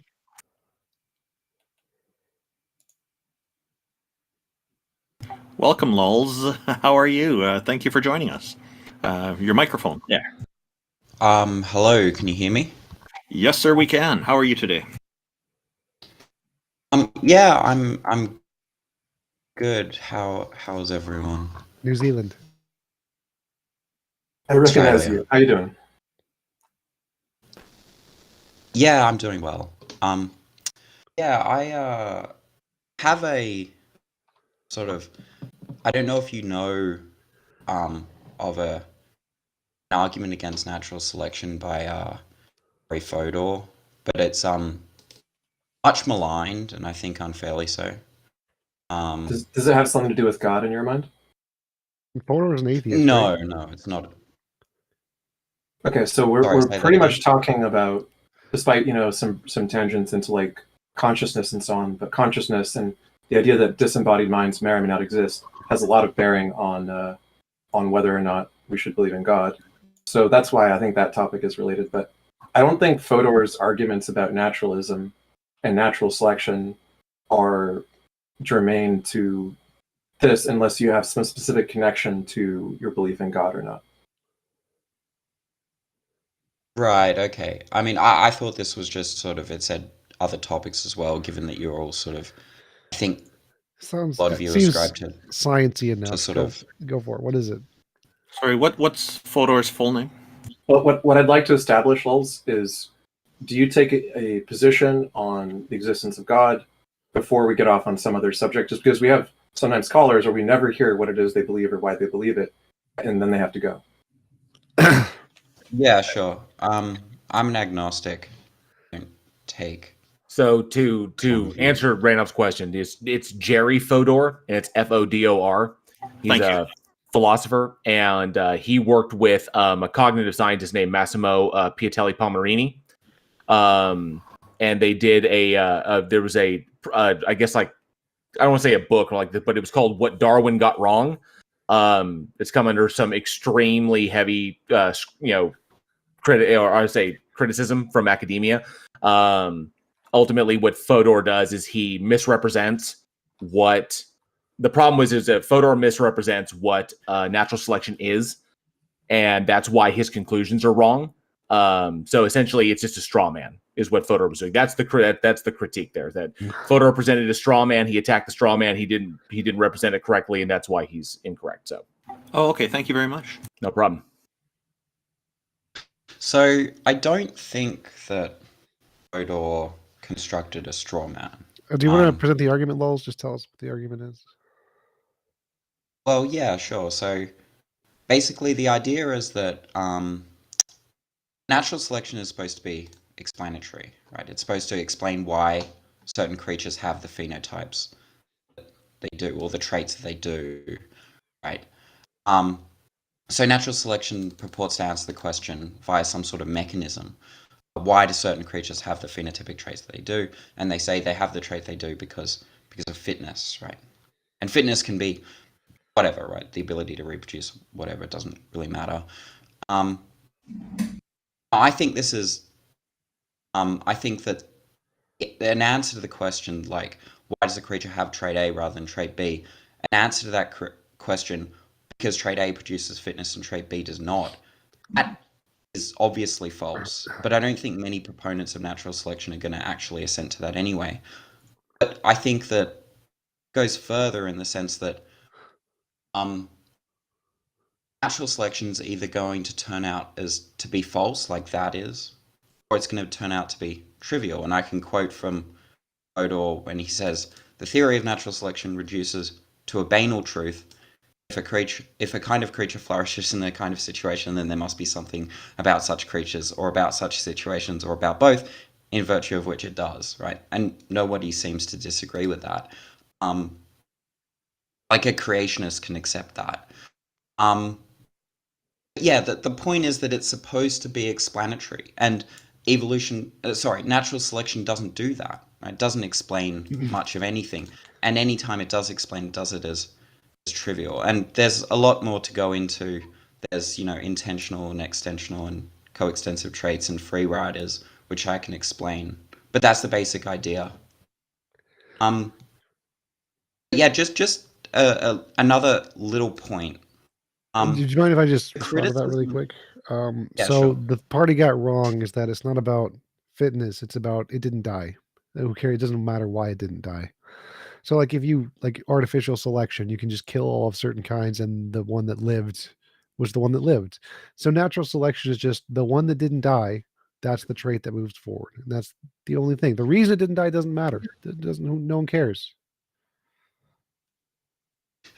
Sure. No, I'm not saying I think that Fodor would agree with all of that. I don't think Fodor would disagree. I mean, that seems trivial, right? Like, well, it's the not ones trivial. who don't die. Sorry? It's not trivial. It's ambiguous, but it's not trivial. Like, But there you're can saying be that in the many the cases ones very who don't specific. die. There's like several different cases. There's like artificial selection. So the ones that died, we picked them. There's natural selection, which can happen. The ones that died because they didn't have an immunity to a virus, or they could have died by random chance. There are lots of a variety of different reasons why the particular species may or may not have survived over time. Some of them are directly correlated. So sometimes if a virus comes and kills most of the species, the ones that survived are the ones that had an immunity to the virus. It's a direct correlation, is directly explanatory. Sometimes it's just random. Like there's a whole bunch of different traits, and some animals sexually select this one over the other one for no particular reason. It's just random mutations in their brain, and that happens to be why. And so Sure, the but this reason seems like natural this selection seems is trivial. so, it's not trivial. The reason it's so It is vague is no, because it can be applied to all of these cases. It's not trivial. So But saying, look, but if I say something like,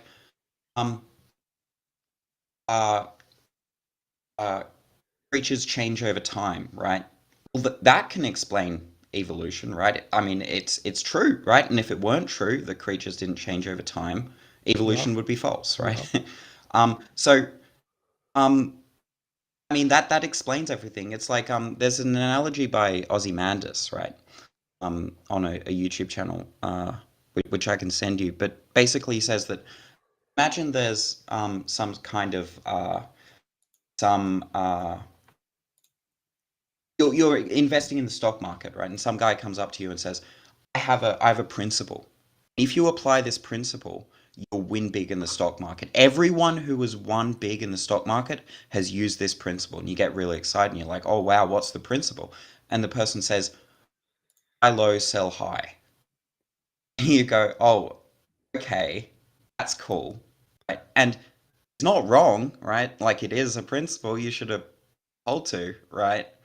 That doesn't really explain why certain people got rich in the stock market, right? You need so much more than just buy low, sell high. And I fear that is what you're making natural selection out to be here, in the sense buy that low, it sell seems high like... isn't trivial. But buy low, sell high isn't trivial. It's extremely precise. It is an extremely accurate statement to say this is what you're supposed to do. And then you can go to specific examples and say Bill Gates or whatever. He bought low and sold high in Facebook, whatever. And so the general principle, buy low, sell high, is accurate. That is correct. It is a very particular, yeah, not but it's trivial not really statement. explanatory. It's not really No, explanatory. it is. It is literally explanatory. It explains how you make money. If you buy low and sell high, you make money. That's literally what it's doing. So that is an incredibly specific, non-trivial principle. Like, what do you think trivial means? Trivial just means something that's kind of obvious. That's how I'm using it. It seems like... Trivial usually means like of little value of importance. Sorry? Trivial usually means like of little value or importance. Like obvious, evolution was not obvious. Most people didn't even believe in evolution until Darwin came along in like 200 years ago. So it definitely wasn't obvious. No. That's not what I'm saying. I'm not saying that evolution is trivial. I'm saying that natural selection as the mechanism for evolution is trivial, as also you not trivial. Presented it, right? Well, you said the problem is how you're describing. Wait, just one sec. You said that fitness is like just the ones who survive, right? And natural selection selects for fitness. Natural selection... I said not fitness. Selects natural... Sorry? I just said the one that... I didn't use the word fitness at all. I just said the natural selection is the ones that survived. So you're just saying the ones who survive pass on their genes. Ones who survive? Yep. Natural selection says the ones that survive. And you're saying that's not trivial? No, it's not trivial. So the traits that are properties. That survive. No, that's wrong. That's wrong. That's wrong. The traits that shut up. The traits that are passed on are the traits that survived and were not killed. That's it. It's also saying more than that, right? It's saying that they rise to fix. Hold on a second. It says that they rise to fixation. In other words, if you have a group which has some trait initially, and the population may be small. The prediction is if they're continuing to survive, they will rise to fixation. In other words, those groups of successful survivors are going to permeate with their genes the population over time. And this gets into mathematical models, gets into what we call evolutionary and natural selection-based algorithms, which are understandable in terms of math, right? So when we say that it's models are done after. When we say that it's not just after. The point is we can do prediction, and we can deliberately incentivize selection, any given outcome just by having some pressures and guaranteeing that with enough mutation and time, the natural selection tendency will be to produce a fixated population that has a successful survival rate over time that is adapted. And that's what we mean when we say fitness. We just mean that over time, those traits which are able to rise to fixation by continually surviving over and over and over repeatedly in increasing degrees are the ones which are going to eventually become the stable species of that environment in the future. So it's predictive. We use it in all kinds of stuff, including computer science. Look, I fear that this is still trivial. What do you mean by trivial? I mean, either tautologists, like the ones who survive, that's tautologists, or just simply like obvious.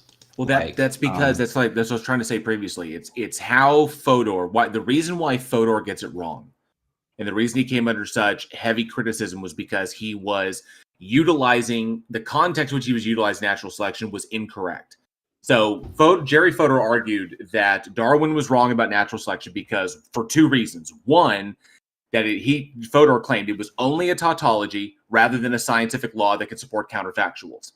Well, he's wrong about that because it's literally natural selection, what we call the mechanism. Okay, so natural selection includes... Yeah, no, he says that in his book. And natural selection includes positive selection and negative selection. Okay, it's not a controlled thing. It's not. And the second thing that Fodor says is that only minds can select. Those are the two arguments that were made in Fodor's work on why Darwin was wrong. So the reason is because nobody claims that minds are behind, that a mind is behind natural selection.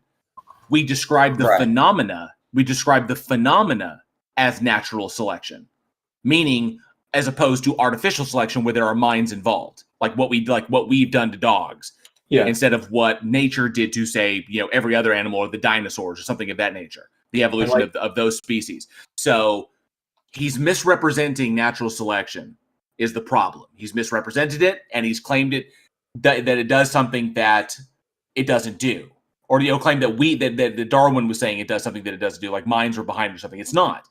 It's simply a description. It's as arbitrary, like the term natural selection is as arbitrary as like any word that we give to describe anything else. Like we call the phenomena gravity.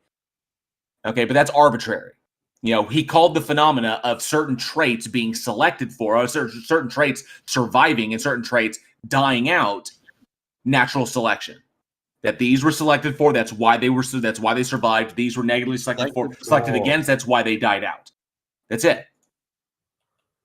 So, but wait, you agree that there are some traits that were never, quote unquote, selected for that still creatures have now, right? Well, there are traits that have been selected for throughout evolution, because evolution is an ongoing process in all populations. So traits. There might be some traits. Let me just clarify. We had this conversation before. And what you were describing before, was what's called exaptation. Except I've never heard that term. But along. Let me just coextensive traits that just happen to be along for the ride because other traits carry them. Exactly. It could be the case that my cat, for example, my cat has 4 legs, but it could be the case that having 4 legs never provided any evolutionary advantage or advantage to fitness in the past at all. It could be the case. So.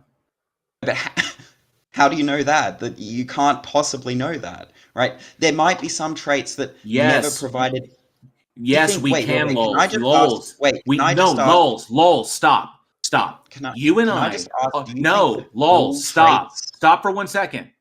You and I already had this conversation before, and it's already been explained to you why four-legged it's not. distribution in the vast majority of and quadrupeds evolved that way. It is the most functional because of how the Earth is, because of the natural selection as to what gravity is. Okay, like literally the Earth itself and the Earth's gravitational, the gravitational pull of the Earth. These are evolution. These are literally evolutionary pressures. Quadrupedalism in the vast majority of species, quadrupedalism, lols, quadrupedalism was explained as something that literally came about very early on because of weight distribution in survival and the ability for animals to survive, to distribute their weight evenly enough in order to maintain speeds so that predators could catch up with their prey, and so that other animals could more quickly, and so that herbivores could more quickly move between areas that they needed to feed on as they were grazing. That was very early selected in determining life. That just happened. That just works out that way. And because it is one of the best modes of locomotion, it has been carried on throughout all of history. But that does not preclude that animals that typically only four, cannot be born with more. And they do, but typically they don't survive because being born with more, being born with less actually hinders survival. So Lols, what's your argument here? So that there are free rider. Just 1 second. Just 1 second. Clarify so something look, really quick. I never got my question out though. So, do you think that every single trait that creatures have now was at some time in the past beneficial for fitness? No. So what? Okay, good. Thank you. Okay, thank you. Well, at least That's you're not what I saying said. that. That's what I said. Okay, good. Well, that was the question that I wanted to ask. So that's good. So you can accept that, like, for example, my cat who has 4 legs, it may be that in the past 4 legs never provided any, contribution to fitness in the past. It could be just a free rider trait. It might be therefore what? It could be the case. Well, it could be the case that my cat's ancestors in the past therefore what? So there's free rider traits. So what? Just 1 second. Just 1 sec. So it could be the case that her ancestors needed to be lower to the ground, and it just so happens that the creatures of her cat species. We don't need examples. So what? That were lower. We don't to need the examples. ground, So what? Had 4 legs. Yes, we understand. Right? What is your point? So, my point is that natural selection can't distinguish, right, between traits that are selected for as opposed to traits that are selected of. But that's not what natural selection is being said is doing. That's not this. That is not what natural selection is doing. Natural selection is not doing anything. It's not selecting for anything. No, that's not what we he's saying. describe the phenomena of That's what he's implying. No, he's not. He's saying that natural selection can't distinguish between which traits were specifically selected to benefit survival and which traits happened by random chance that didn't benefit survival. Yeah, we don't claim that it does. No, not quite.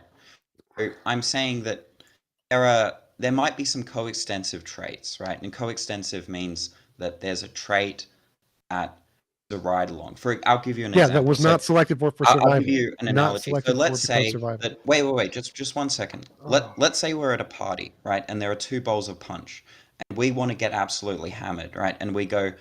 I understand exactly what you're saying. Yes, there are multiple different variables that can lead to the same trait. I understand. It doesn't matter. It's called the problem of underdetermination. I know this is the case.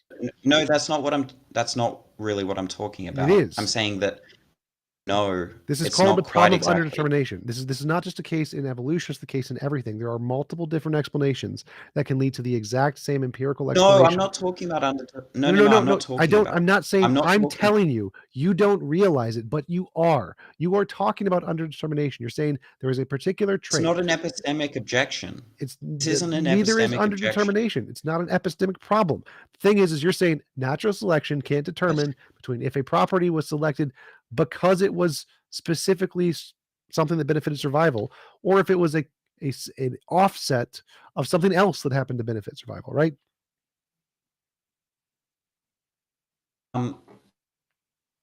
Sort of. Yes, that's the problem of underdetermination. It doesn't make a difference. We can say, let's say we Look, say everything. Let's say we I say didn't. inductively everything is a result of something that was selected for in order for survival, and we're wrong 10% of the time. Who cares? Still works. No. That I think that if that's the thing that you're saying, it's actually going to come out false a lot more than 10% of the time. But that's beside the point. The point is that there are coextensive traits, right? There are coextensive traits, such as being low to the ground and we don't need examples. having So four what? legs, right? That might be coextensive. They don't So have to be. what? It's not like Dude, just land the plane, man. Come on. just what. So Sorry? there are coextensive traits. So what? We can grant that. Yes, there are. We don't care. Some of them still result by natural selection because it was selected for as a pressure. So what? This does not invalidate natural selection. How do you think coextensive traits invalidates natural selection? Supposed to be explained. Yes, It's supposed to be exaptation, explanatory. and there's convergent no- evolution both there's occur. There's no general principles, right? There's no general principles of natural select. I mean, there might be general principles, but then you're not using natural selection to derive those general principles, right?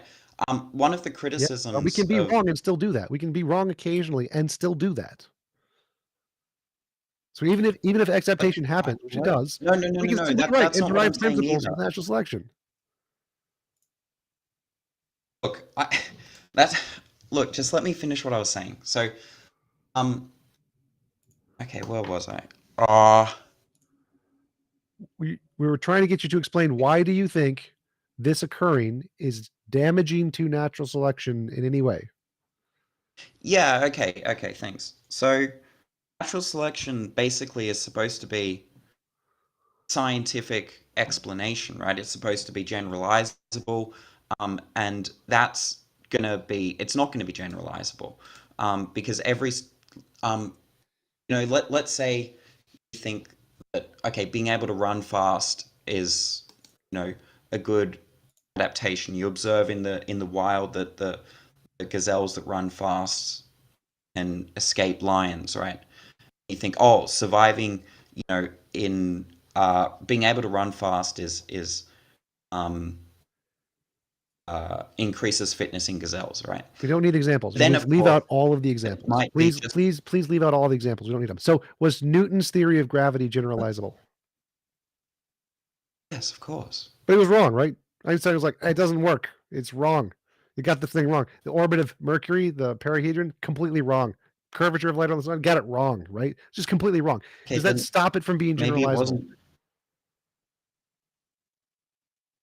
What? Okay, well then it wasn't. Sorry, I don't know much about physics, so I don't like. It was still okay, generalizable. You then can it still use it today and get many right answers. It will not get all of the right answers. It will get some wrong, but it still is generalizable. You don't need to get every single answer correct to be generalizable. That's not what I'm saying. Look, I'm saying that you can get generalizable principles, but when you do, you're not using natural selection to do so. You're just using induction, right? Wait, what? I'll give you an example. Natural selection is the principle. Look, just one second. Wait, I didn't understand what you said there. You said because natural selection is the principle that we're deriving. Are you like saying we're deriving principles from natural selection? I don't follow. I'm saying that natural selection, I mean, any generalizable principles of selection is not going to use natural selection to do so. What it's using is empirical observation and induction. I have no idea what you just said. And natural selection isn't really doing anything for the theory. I have no idea what you just said. So natural selection is a conclusion based on the evidence. Let me give you an example. So one of the criticisms of Fodor is by Massimo Pigalucci. I can't pronounce his last name. Pilagucci. Yes, I've had him on my channel. Yes. Yeah, so one of the criticisms of the argument is he says that no, we can make predictions using natural selection. He said that in the wild, we've seen creatures in cold environments have extra blubber on their bodies to protect from the cold. We've observed this many times. And so we hypothesize that in this other cold environment, which we haven't been to yet, we're going to find blubber on creatures to protect from the cold. And sure enough, we went out there and we found it. See? Great, we can make predictions. The problem there, and this is what Alex Malpass points out as well, is that that's not using natural selection, right? That's just an inductive inference. It's just induction. You're just saying you've observed something in the past, right? And you're probably going to observe it in the future. That's great. But somebody can do that, right? And know nothing about evolution or natural selection. That doesn't matter. That's just an inductive inference. That literally doesn't matter. So, like, if I have a hypothesis that there are magical leprechauns putting fat on things in the snow, and I think because my magical leprechaun hypothesis is true, if I predict we're going to look in the other location that we haven't been yet, and we're going to find more fat things with blubber, you get it right. That's still a prediction. That is a prediction. If I predict the sun comes up tomorrow, that's still a prediction. Now, the basis you use to make that prediction can be whatever hypothesis you want. I don't care. But as long as it's a novel prediction that you don't know yet and you get it right, that's evidence of whatever hypothesis you're using to make the prediction. It doesn't matter if it's induction or what. Yeah, essentially, if like the two coldest areas of the planet, the Arctic and the Antarctic, right? So we explored the Arctic first, and then we saw animals there. Wait. And before we move on, hang on, Lols. Do you accept that natural selection doesn't make predictions? No, it does make predictions. What predictions? You can use the prediction that if natural selection is true, then animals in an environment will have traits that'll be better for that environment. Yes, that's where I was going with that. So if we if we explore lols, if we explore an area, lols, stop. That's not obviously true. Trivial, right? That's not trivially true. That's like true. saying That's not trivially true. People who won in the stock market bought low and No, sold high. Wrong. Stop, lols, stop. That is not obviously true. If God plopped animals on the planet, he could have plopped them in whatever location he wanted, regardless of any necessary connection between the environment and the survivability of the animal. It is not necessarily or obviously true that this is the case. That is false.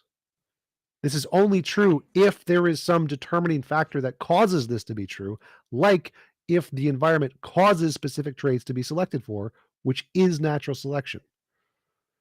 Thank you. Yes. So like lols, if we go to a particular area, we go up north and we explore the north, and we see animals there that have a particular morphology that allows for the retention of body heat so they don't freeze to death. And then we say, well, what allowed them to develop these morphologies here in the north where they don't have them in the south? There must have been some mechanism there that selected for these particular genes. Okay, so that depending upon where they are, whether they're on the ice or where they live in the ocean. And then we say, well, okay, so if this mechanism is true, then if we go down to the south in the Antarctic and explore there, then we should find similar things, indicating that the environment does play a role in how and what particular genes are selected for survivability and success in that particular environment. So then we go down south and then we explore there and we find the same thing. So yes. If the phenomena is true, that the environment itself puts pressure on particular genes, and that some are selected and then some die out because they were selected against, or they were naturally selected against, negatively selected against, and some survive, which are positively selected, meaning one survives, one dies. Then that phenomena is what we call natural selection. Meaning no minds are involved. It's simply an effect of the environment and the evolutionary pressures within the environment. Sure. I mean, sure.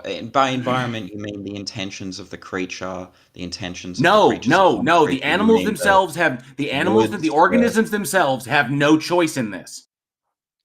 There is no choice. There is no agency in natural selection. It is natural selection is the term we've given to the observable phenomena. Choice in evolution. No, what? I mean, so like bacteria evolve. They have no choice. There's no intentions. No. I'm not saying it needs to be. I'm saying that I think it is, part of it, right? Are you sure? Like sexual selection, animals can choose whatever desires they want. Sure. I mean, if two dogs just like if dogs never want to fuck each other, then they're not gonna like spread on their genes, right? Sure. So what? So Well, I mean, yeah, but I'm just saying that what J.L. Warren said was false when he said no, because you're introducing it. No, lols. You're introducing the aspect of choice to it. So when we talk about things like, when we make fun of people like the Darwin Awards or people who select themselves out of procreation of the gene pool, when we make fun of these things, what we're describing is artificial selection. Okay, when an active choice is made to do a particular thing, and that is a determining factor on whether a person survives on to pass on their genes or not, that is artificial selection. Anytime a choice comes in, an active choice, not an instinctual reaction to things. If an animal gets sick and loses the will to procreate, and then it doesn't breed, that's still nature. It didn't choose not to. It's just a result of that. Or if an animal runs around, if like a male runs around and finds no females willing to breed with it because of whatever reason, that's still nature. Okay? But if there is an active selective choice, like I make the choice to do this, that is what we determine to be artificial selection. Okay? Not natural selection. There is a difference between the two. The reason dogs are the way they are now is because of artificial selection induced by human beings. Okay. I mean, this seems... Maybe I'm mistaken in that, right? That seems like a semantic issue. It's not semantics. It's a very important distinction. Is that animals may engage in behaviors that eliminate them from the gene pool, but that does not mean that they're choosing to evolve a certain trait or not. Okay, is that sometimes it doesn't work out that way, but but that's because evolution doesn't just occur in an individual. Evolution occurs in populations of millions, tens of millions of organisms that are constantly begetting generations. And then each those successive morphological changes is what results in speciation. And that's what we get. And those morphological changes are determined by evolutionary pressures. And the process, the whole mechanism is described as natural selection. Either traits are selected against or they're selected for. And that's it. There's no choice in it. The organism itself doesn't choose. But some traits come to fixation, but they're never quote unquote selected for, because selection for is an intentional notion. But some traits no, it's not. Yes, you keep saying that it is not. The traits that survive today. I mean intention with an S. What I mean by intention is sort of the necessary and sufficient conditions of something. But it doesn't require a choice be made. It only requires what has survived. The intention of a car, just one sec. The intention of a car is the all-inclusive concept of a car, including foot-long cars and cars made of chocolate, right? There's a concept in mind of car, but an extensional notion is everything that is that concept in the world. A car, right? So you can have an intentional concept of car, which includes a chocolate car, but an extensional notion, if presumably there's no chocolate car in the world, the extensional doesn't include the chocolate car. An example might be like an extensional notion is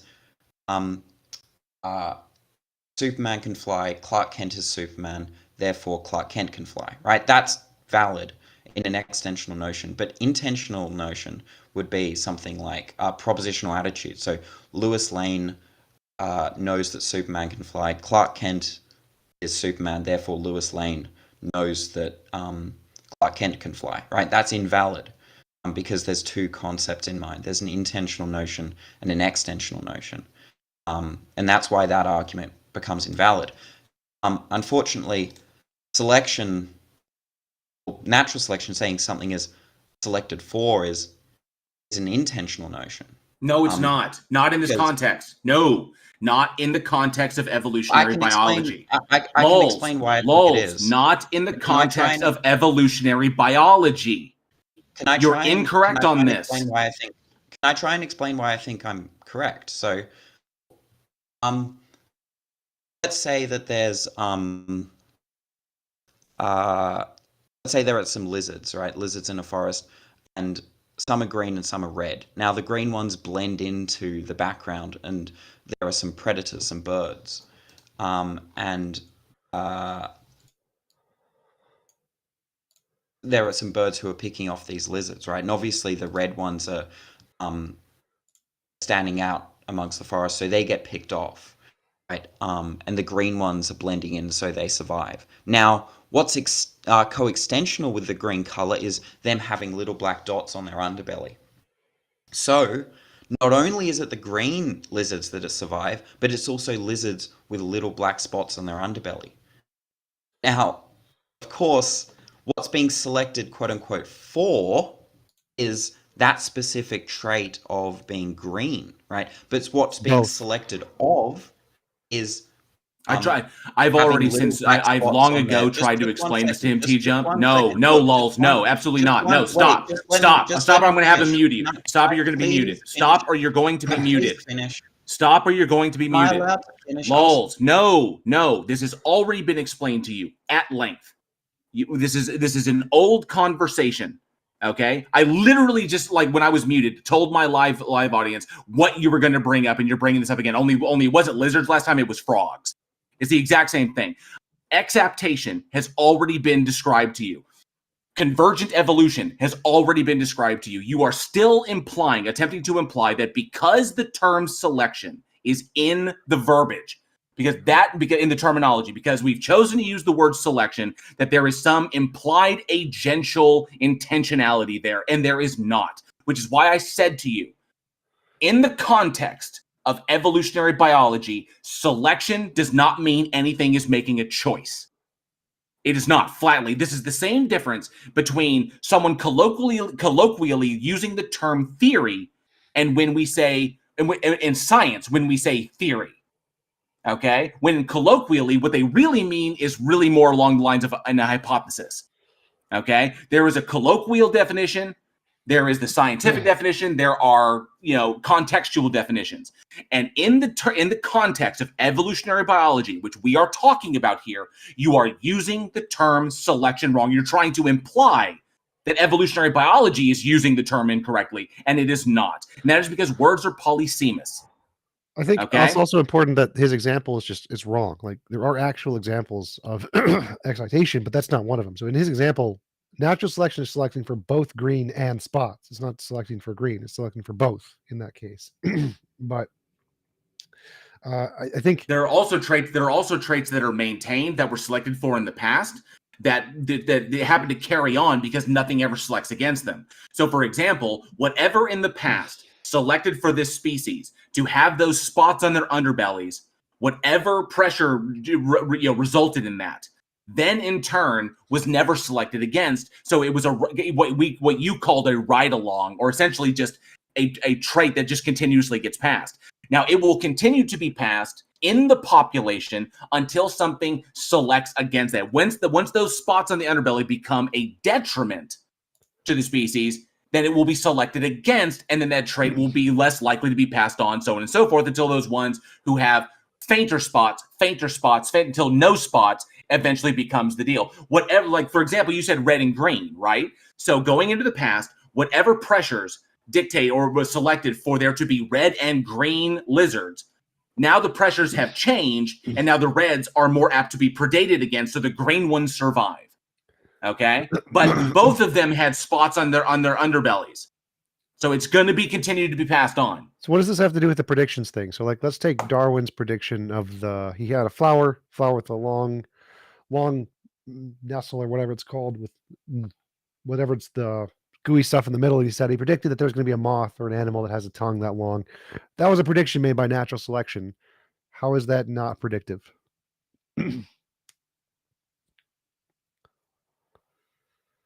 You can unmute him.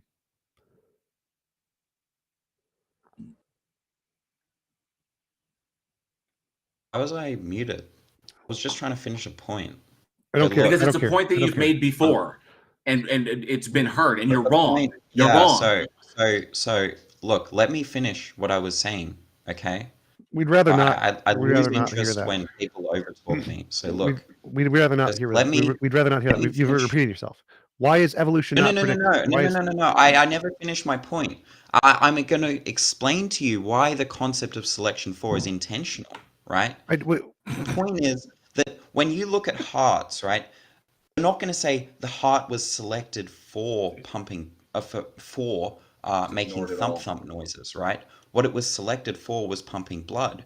But of course, selection, just selection of, includes both selecting for making the pump noise, for the making the dub noises, and pumping blood, right? But when you say the heart was selected for pumping blood, that's an intentional notion because it doesn't include all of the extensions of what was selected. No, it doesn't. It doesn't have any intention whatsoever. It's the one that produces survivability. Know what I mean by intention? Intentionality? With an S. He's talking about intention with an S, as in like denotation and meaning. Oh, gotcha. Look, we've all argued with you about Fodor at one point or another. But it never seems to go anywhere because people point out to you how you strawman and Fodor strawmans the idea of selection against, as though Darwin was making the claim that he was predicting what is selected for in some like simple predictive natural quote unquote selection. Fodor has responded to Rosenberg and all of those objections. Wait, let's just make it simple. Yeah. How And does natural not selection to the satisfaction of his critics? Natural selection predicts, like Darwin made a prediction. He saw a flower, he saw a long stem, saw there's nectar at the bottom, predicted there's going to be an animal that did that. He got it right. How is that not a prediction made by natural selection? That's just an inductive look. That's natural selection. If I open up a drawer and I see a red ball, and then I open up another drawer and I see a red ball, and I say, "Oh, well, he never saw an animal with a long neck. Wait. Stop at the induction. Stop at the induction. Stop. How is it induction to predict something that we've never seen before? What you're saying that eventually we'll see an animal with a long neck? What? No, because it's the moth. It has the long tongue thing. Wait, so what did you say? There's a flower. Flower had nectar at the bottom, very long petal. Oh, right. Yeah. I saw in that picture. This moth had never been seen. There had never been seen an animal like this before. He predicted it would exist, having never seen such a thing. So it's not induction. It's natural selection.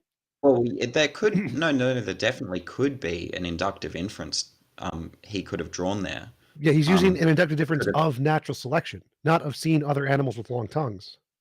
The point is that the mechanism. You definitely could make an inductive inference. You could say you could make an inductive inference here. You could say that creatures generally are very well suited to their environment.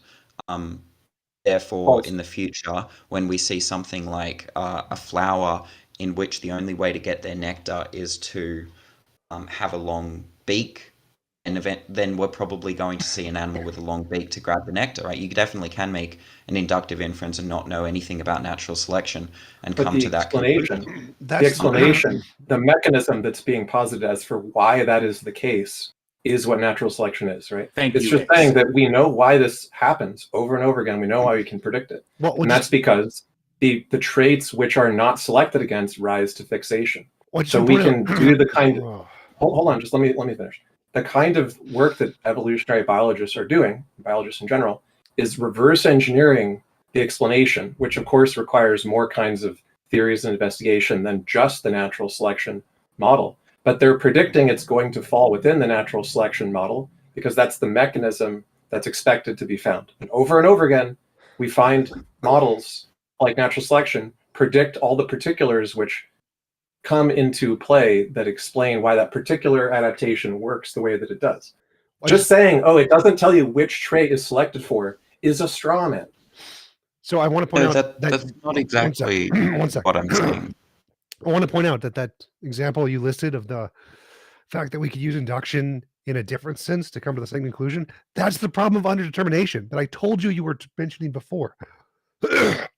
It doesn't make a difference if there are multiple ways. It doesn't make a difference if there are multiple ways to come to the same conclusion. What matters is if you use a hypothesis to come to a conclusion before anybody else does, and you get it right, that's evidence for your hypothesis and nobody else's because you got it right first. That's insane. No, it's that's rational logic. That's insane. No, that's insane. Perfectly rational. Okay, so imagine if So imagine if, I don't know, let's say, let's say the Bible said that there's going to be a double helix DNA, that the Earth is 13.8 billion years ago, that Donald Trump will be president.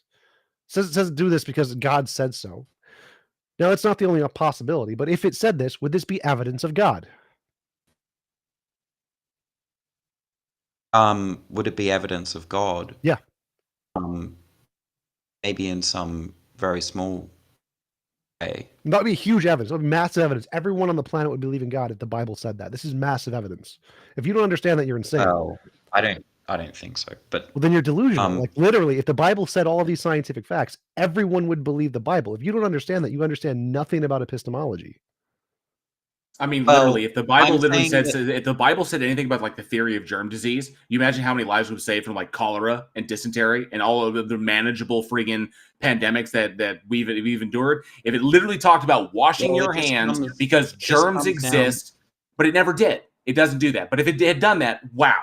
Because no holy book makes mention of this. It just comes down because I think that there are other hypotheses apart from the triomni God that are more reasonable, that fits better with all of those hypotheses. That's the problem of underdetermination, which I told you before is wrong. What makes one hypothesis better is if it predicts the things first, it gets the evidence. So if the Bible predicted these first, the Bible gets the evidence. This is evidence of God. Doesn't matter if you can explain it with other things later. Post hoc rationalization, irrelevant.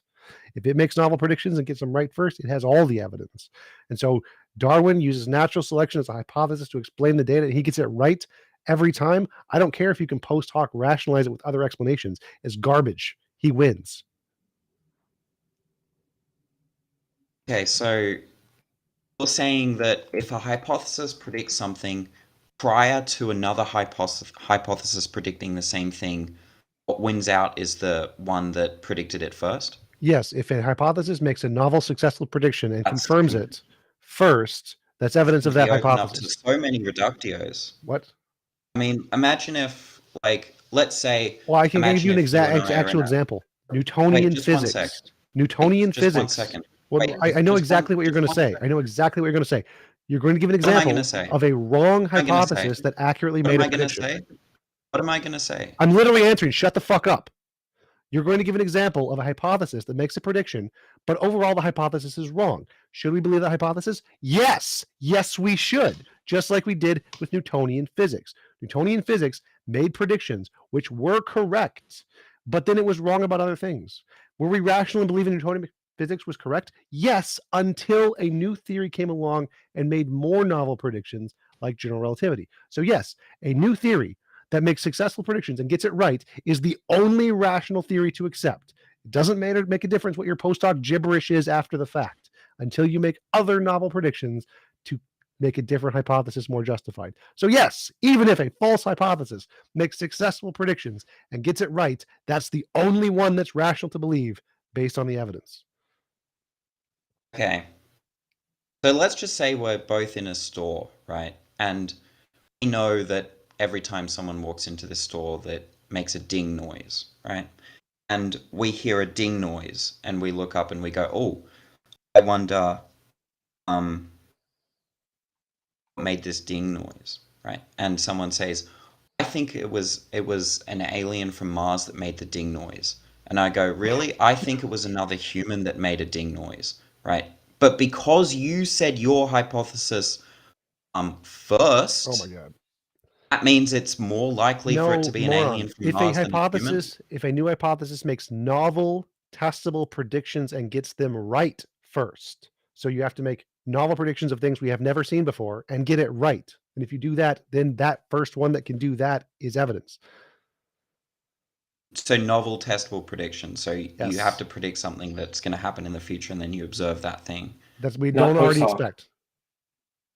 You don't already I can predict. Yeah, it has to provide new information. I can predict the sun's going to rise tomorrow. That's not novel. Okay, right. So, let's say,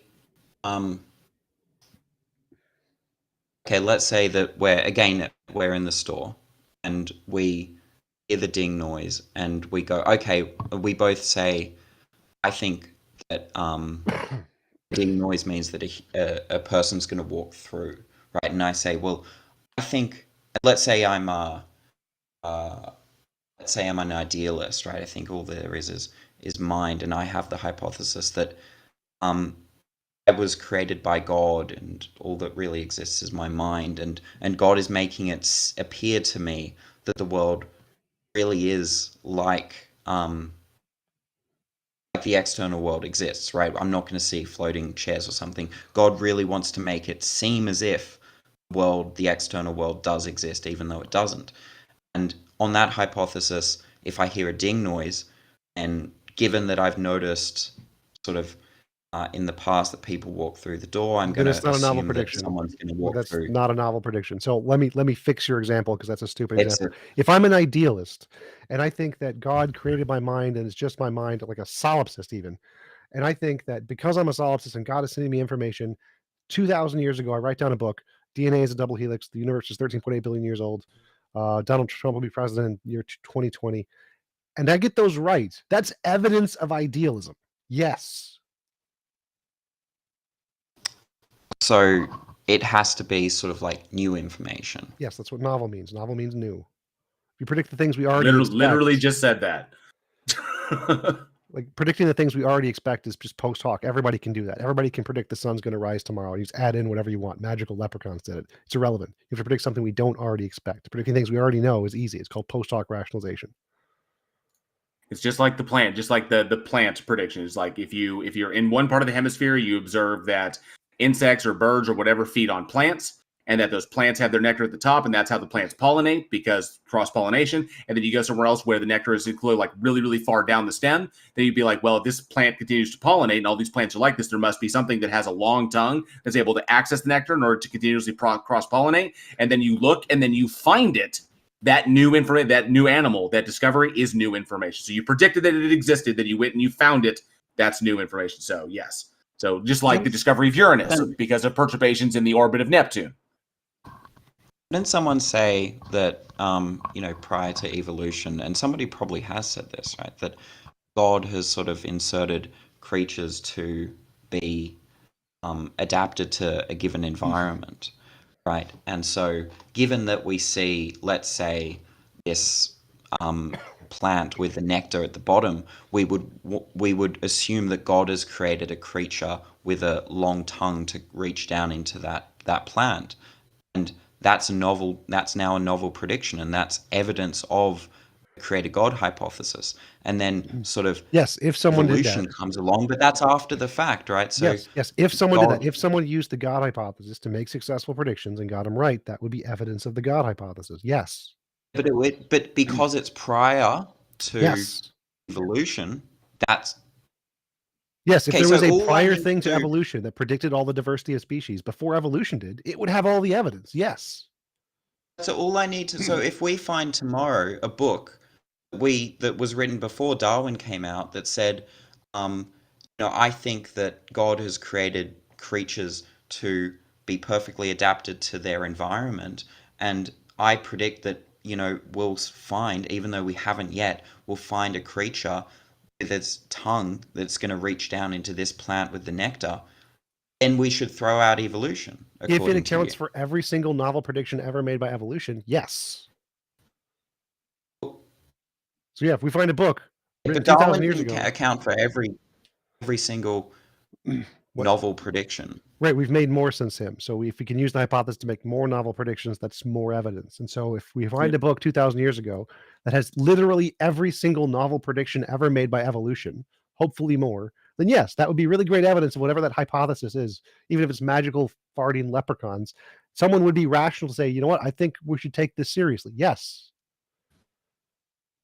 Especially if they make better and more accurate predictions than Darwin's foundational, concepts. Obviously Darwin is over 100 years old, and of course, we've made significant advances in evolutionary biology since then. The concepts of like phylogenetics and stuff like that.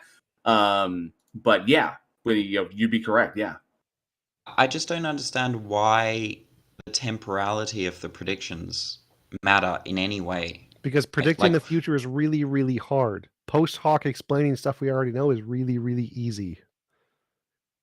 But someone could predict, like, you know, something like 1 millisecond before somebody else, and the person who predicted it 1 millisecond after doesn't even know about the previous prediction. But because, you know, someone predicted something 1 millisecond before the other person, and that person has priority. Yes, it's just if insane. one hypothesis I is don't used, understand why you would accept that. because it's really hard to predict the future. And if you already know somebody else who predicted the future and copy them, that's really easy. So if both No. I'm wait. So stipulating if two people were independently predicted a fact about the future they didn't know yet, regardless of what times, they are both logically justified. Now, if somebody predicted the future and someone else copies them, that's irrelevant. But if two independent hypotheses, that's not what I'm talking about. That's not what I'm talking about. right, I'm saying that's the that first thing. If there's two hypotheses. Two hypotheses, independent of one another, never talked to one another, both made predictions about the same thing, both got it right. They're both justified. Both justified, right? But according to you, if someone made the prediction like 2 days earlier than the other person, no, that part's irrelevant. That's not the objection.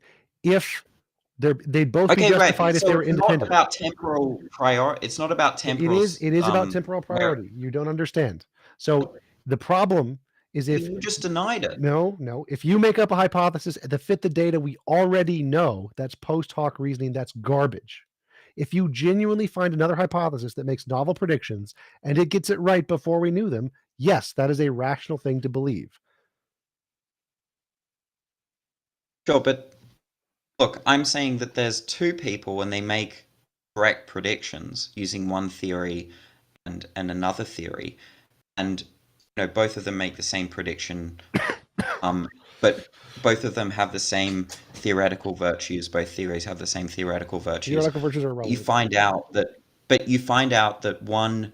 That's irrelevant. I literally answered. It doesn't make a difference. It doesn't make a difference when. It makes a difference when relative to knowing the other hypothesis. So if a person on Papua New Guinea made a hypothesis that God invented animals and he made a prediction that he was going to find the moth, and he found the moth, that would be rational for him to believe in the God, even though we know evolution did it before. It's relative to the knowledge of the individual. What is novel to the individual? Okay, so let's say you have some sort of like event you want to explain, and someone comes to you with a hypothesis and it makes a prediction about the event, and you go, oh, okay, and according to you, then it's rational to accept that hypothesis. If it gets it right. And then a day later, you find another person who, with another theory that also predicts the same thing, and according to you, it's more rational to believe the first guy. Yes, because it's really, really easy for somebody to make shit up. Because it's really easy to take something we already know and make up a hypothesis to fit the data. No, the second guy didn't know anything. I don't know that. He could have just made it up. So the only information I have is this guy predicted it before. Stop talking. Stop talking. Stop talking. The only information I have is that person A predicted something before it happened and got it right.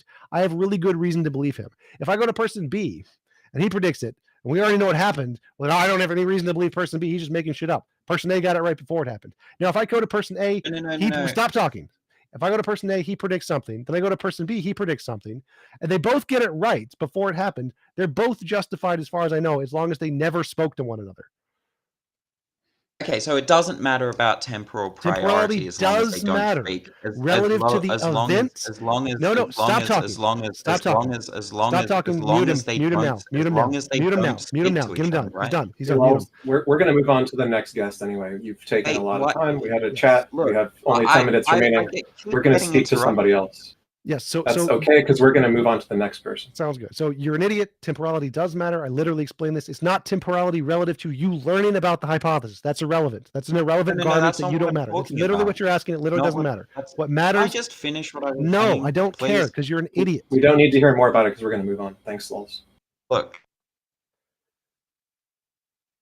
Like, this is not hard to understand. If there is a hypothesis and it predicts the future and it gets it right, you're justified in believing the hypothesis. It's that simple. Very simple. This is not hard. Hello, Anima. How are you doing? Thank you for joining us. I'm good. You guys can hear me? Yes, sir, we can. What have you got for us today? We've got limited time, but we'll try to make sure we cover everything.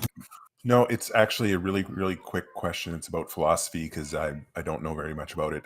I'm an atheist, so I've been listening to a really dumb presuppositionalist, and he keeps bringing up the point of now I forget what it was. It The one was in the the point many. of concrete. No, yeah, concrete and ultimate. And when he's talking to these, as he puts it, the PhDs and professional atheists, yeah, sorry, I just Darth don't like saying Dawkins. his name. Okay, he's an aggressive person to deal with. Yes. If you want to watch a YouTube channel full of people wrecking Darth, there are a couple of YouTube channels that specialize literally nothing but that. Yeah. Yes. And I know. One of the really good ones is Jefferson Spatchcock's channel. But go ahead. Yes. What's the argument? No, he brings up, okay, so he'll bring up the word concrete, and then I hear the philosopher guy say, well, what do you mean by concrete? And then he doesn't really explain it, but he doesn't let the philosopher guy explain either. So what does philosophy mean when they say concrete, and what does philosophy mean when they say ultimate? Well, so presuppositionalists are not using the technical language of philosophy. They're using their own made-up language. So it's not That's philosophy that you're asking about. You're asking about presup language, Van Til and Bonson. So when they mean concrete, they mean physical. That's it. Oh. And then when they mean ultimate, they mean the fundamental nature of reality, which they think can't be physical. So because they presuppose that the fundamental nature of reality, what's ultimate, can't be physical or concrete, they literally can't be the same thing. It'd be like a married bachelor by their definition. So that's okay. So that's why a lot of these philosophers don't like they get stumped on that. They're like, what do you mean by ultimate and what do you mean by concrete?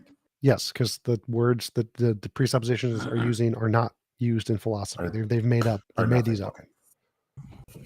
Okay, that's pretty much all it was. There's even Van Tillism is essentially where it kind of comes from. There are even proponents of Van Tillism today that still follow along presuppositional apologetics that even they will say they've critiqued. Like oftentimes, like Van Til, Bonds, and other individuals will use words in ways that are not really kind of accepted, or they'll change context from moment to moment in order to kind of like fit their arguments through the keyhole or whatever. But there's a lot of problem. They've not even today. They acknowledge there's a lot of problems in how they use terminology, but that's part of the tactic. That's a tactic that is intentional.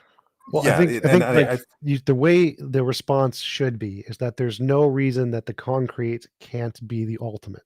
They would have to provide an argument to justify their belief that concrete can't be ultimate, and the argument they're going to provide is something about the contingency argument and the one in the many in philosophy. So it's always going to fall back to some big problem in philosophy. And they're going to say, oh, well, you don't have a solution for this. And whenever they say that, you can just say, well, God doesn't solve that either. And that's the ultimate defeater for presup. So I was just speaking with Darth Dawkins less than a week ago, and on Clubhouse, and he was not interested in answering any of my questions. It seemed the easy ones he'll take, but when I asked him to support the how he's defining his God, he completely dodged that and moved on. There are certain things that he just won't get into, and if he did, I feel that he could actually have a really good conversation with people, and it's kind of a shame. He's a very difficult person to converse with because he wants to run an interrogation rather than a conversation, and I'm guessing you've probably noticed that about him as well. Yes. Well, I've known and talked to Darth since way back in the Pal Talk days. He is annoying. But I never hear what the philosophers have to say because he always shuts them down. And so what you were saying, T-Jump, is exactly how the creationists look at science. If they find a hole where science doesn't know the answer, then they sit there and dig in. And so it's God of the gaps in philosophy. That's kind of what you're saying. Yes, that's exactly right. But pre-suppers specifically use big problems in philosophy that haven't been solved. The biggest problems in philosophy, like Agrippa's trilemma, the problem of the one and the many, the problem of the universals, those kinds of things, the phenomena noumena. And because they haven't been solved in philosophy, they can say, my God does this, you can't, therefore mine's better. And that's the entire strategy of presuppositionalism. Yeah, okay. If you want a YouTube channel, like I said, that goes into many people schooling Darth, there's one called Atheist Discussions, Game Over, Lights Out. And you'll find many debates, including those with Darth.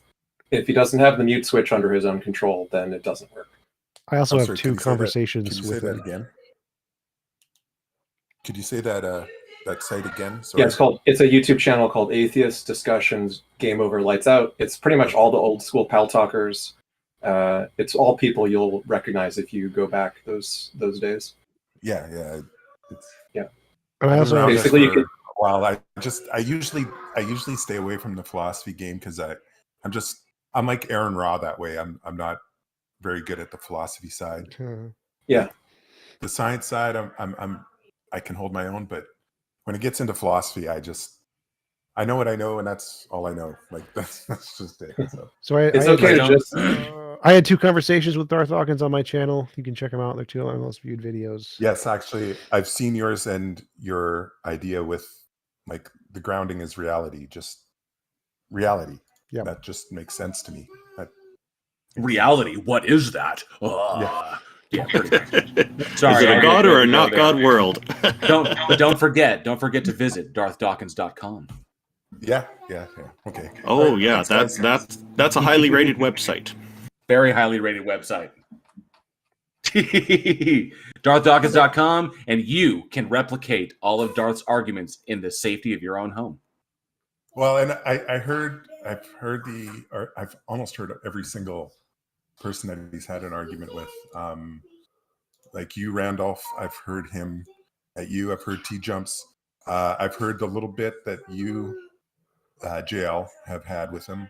Mm-hmm. And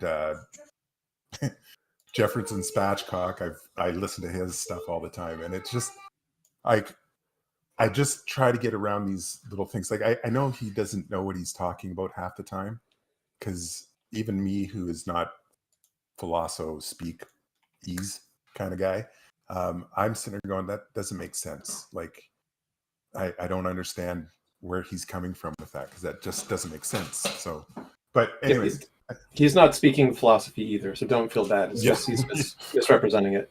And if you do, I would recommend just study a little bit of epistemology, a little bit of philosophy of science, because it is a part of science, and it is a part of theory selection.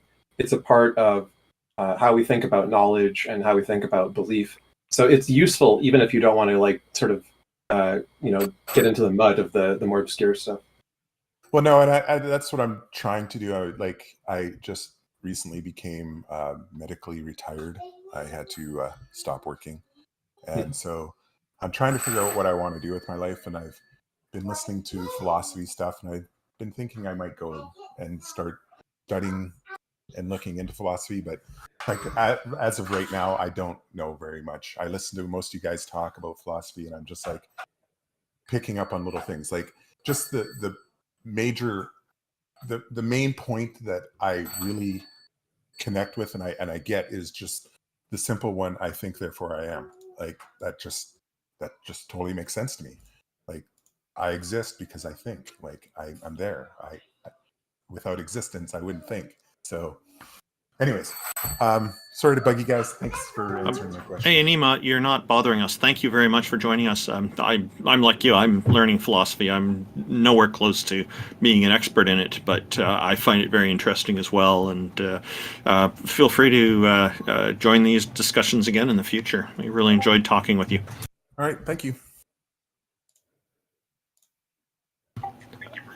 And with that, we could take one more, but we're going to have to try to keep it kind of quick because we are running close to the hour here, and we do need to close down soon. So who's next?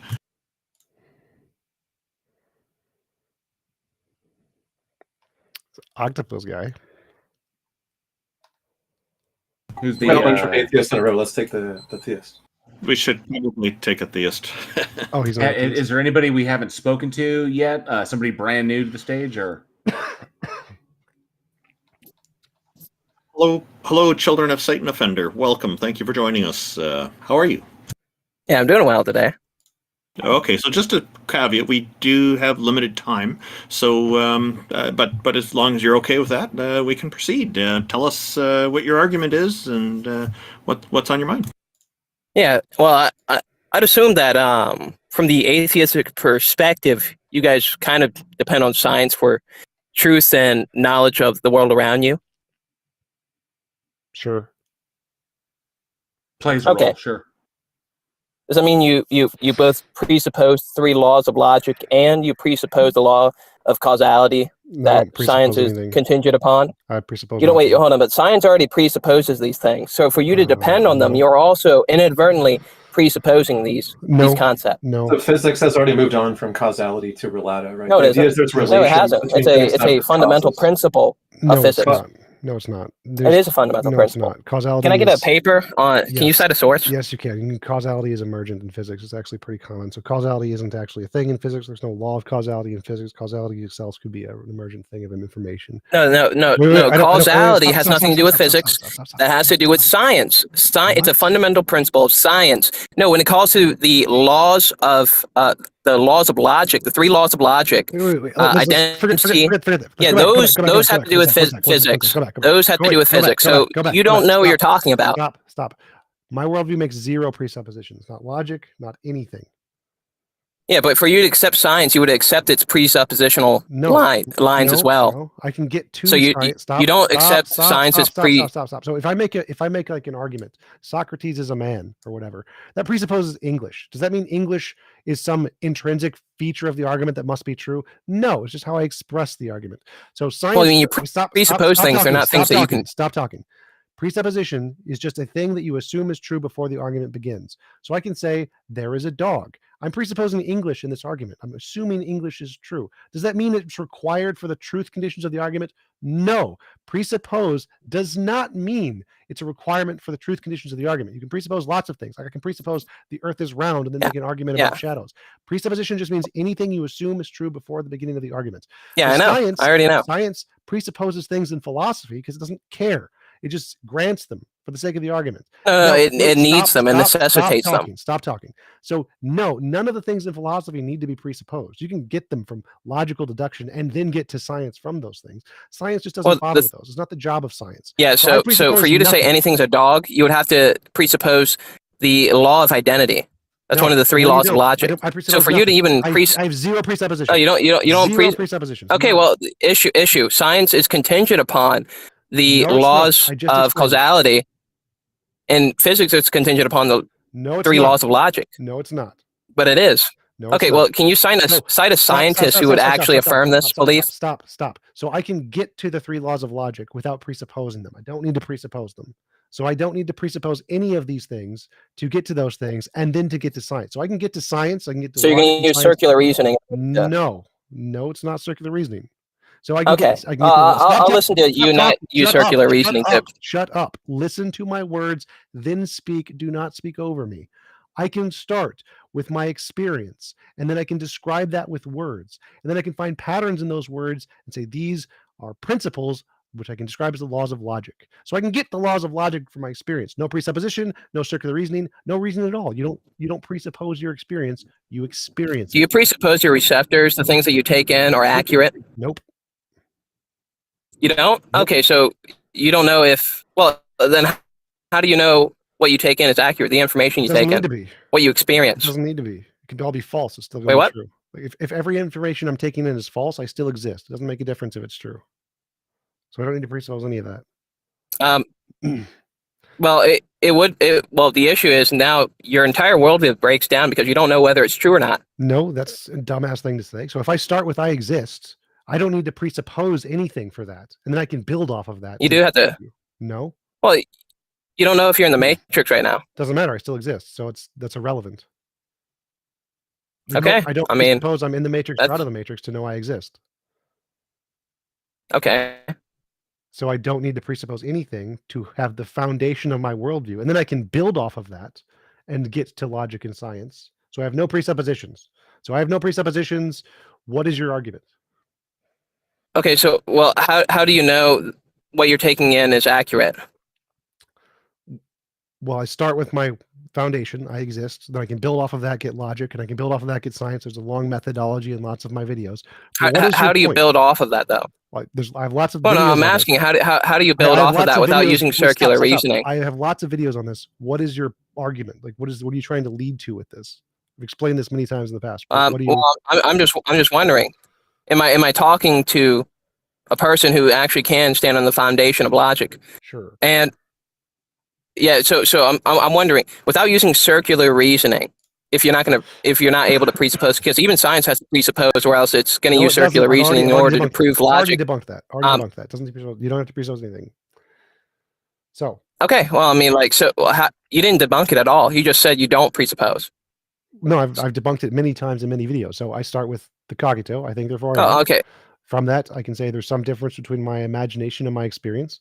From that, I can derive patterns like laws of logic, because there's differences between those. Yeah, but okay, when you say you exist, you also presuppose the law of excluded metal. Nope, there's no presupposition there. There's the law of excluded metal. How do you know you don't both exist and don't because exist? The experience isn't presupposed. You don't presuppose experience. How do you know your experience is accurate?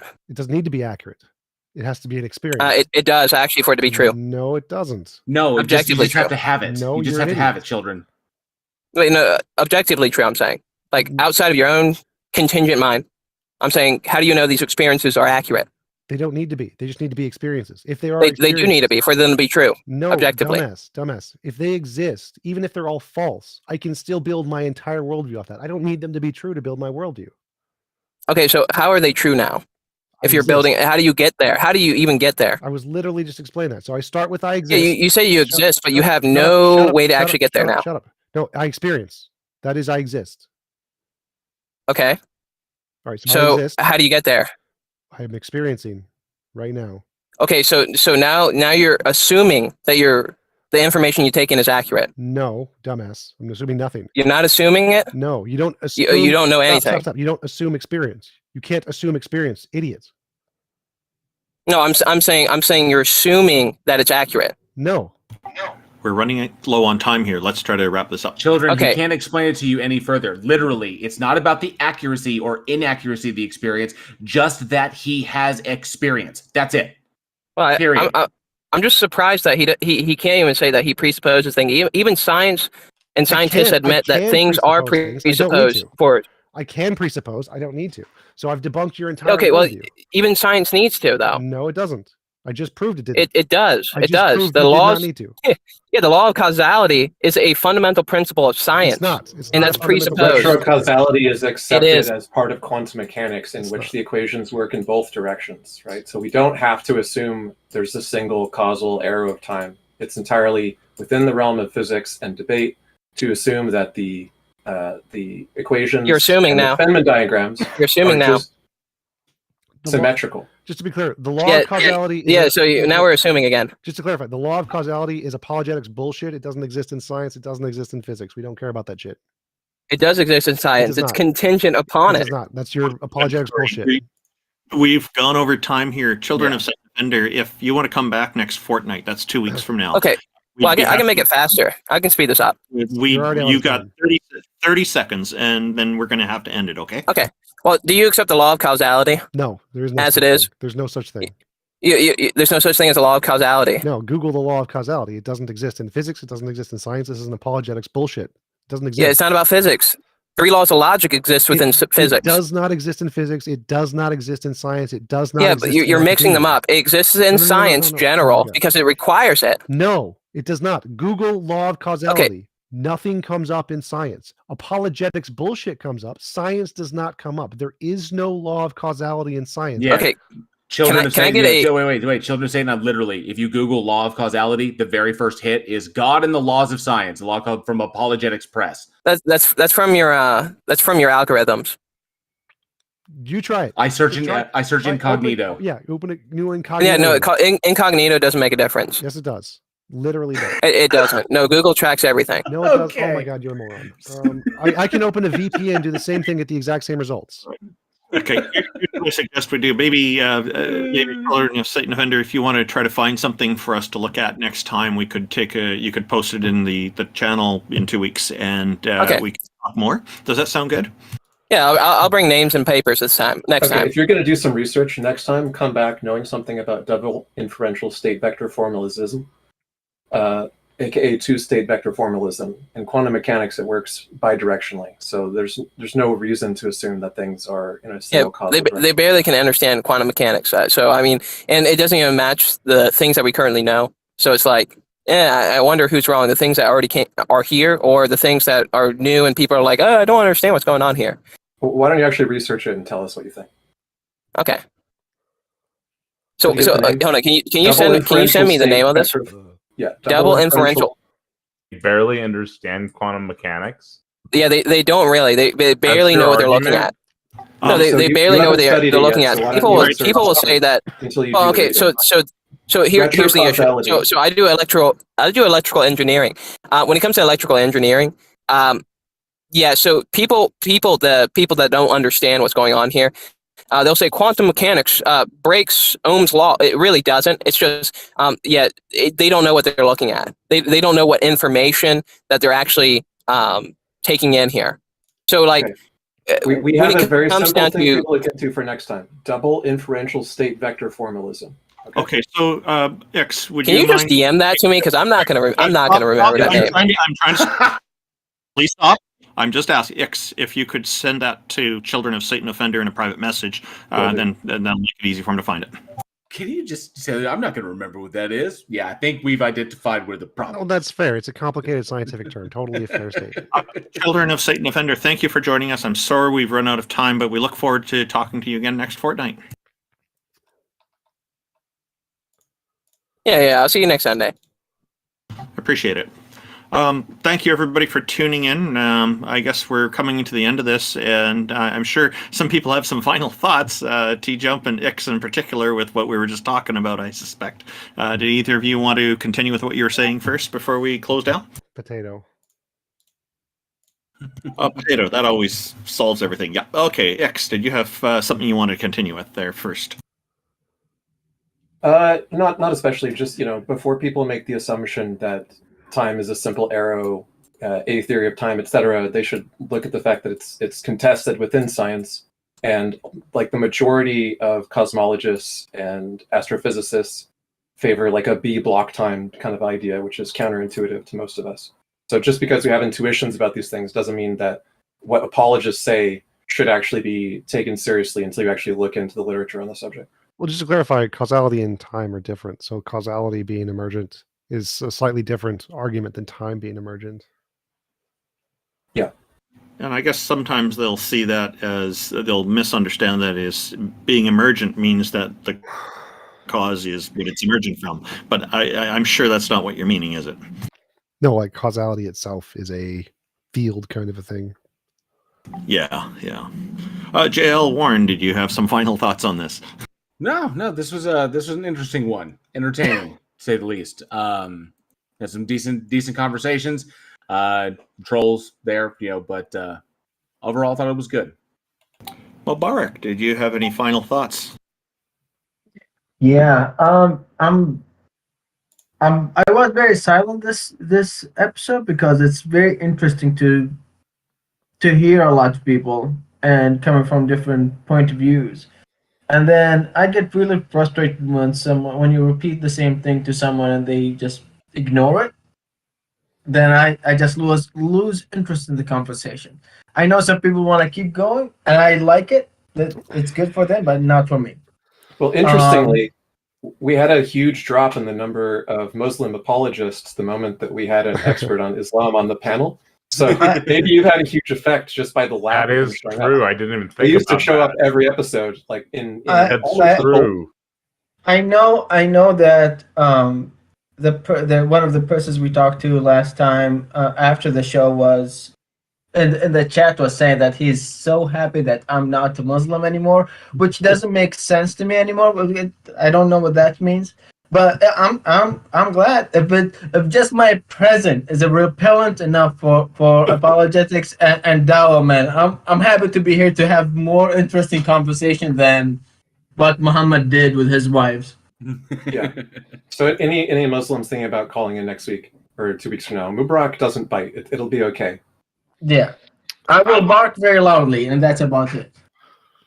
I think if they're happy for you that you've left Islam, then take it as a compliment. It means that that's something maybe they want to do, and they're just not ready to make the change yet.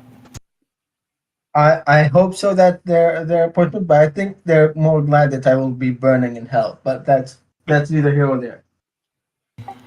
Yeah, we had a number of atheists on today, 4 in a row it seemed, one identifying as agnostic, and I put them in the list that way. These conversations are intended to be insightful and interesting. It is not intended to be combative, although that happens a lot. One thing that I've observed is, even on Clubhouse as well, and in other forums also, not just here, is that discussions of religion seem to make some people very angry, and again, that is not our intention. Our intention is to go through these different challenges and cover not only the topic of whether a goddess or God exists, but other topics that are relevant as well, although our primary focus is that. I think Taco probably has some final words as well. Go ahead, Taco. This was a fun and a lively show. Definitely heard this law of causality thing a bunch of times recently. So if you're listening to this on any platform and you haven't Googled that yet, you probably should, because it's been popping up a lot and it's really dumb. But yeah, that's all I got. Oh yeah, join Politics Discord. Politics.gg/Discord on your Discord tab. Follow TjumpsChair, Randolph, Mubarak. Everybody has their links pinned in the Heathen Hangout channel. I think that's it. Yep. If anybody wants to continue the conversation, anybody didn't get to come up on stage, I'm still live over on my channel. I think Randolph is as well. If you want to pop over to one of us and ask questions that you didn't get to ask, so the conversation will continue. So if you didn't get up, come on over, and don't forget to visit www.dawkins.com. Join the atheist church. Send me money so I can buy an apartment building, provide affordable housing. I want to create a church better than the religious churches. So join the atheist church. Can you imagine if the Pope gave away all the money that the Catholic Church is hidden away? Yeah, like they could house a lot of people. Yep, that's the goal. Yeah, I want him to unlock the vault. I want him to unlock the vault. Full access. Get the Arch. Release the Wu-Tang albums, the secret Wu-Tang albums. Supposedly they have supernatural evidence down there, and UFOs, and my go ahead, X. Go ahead.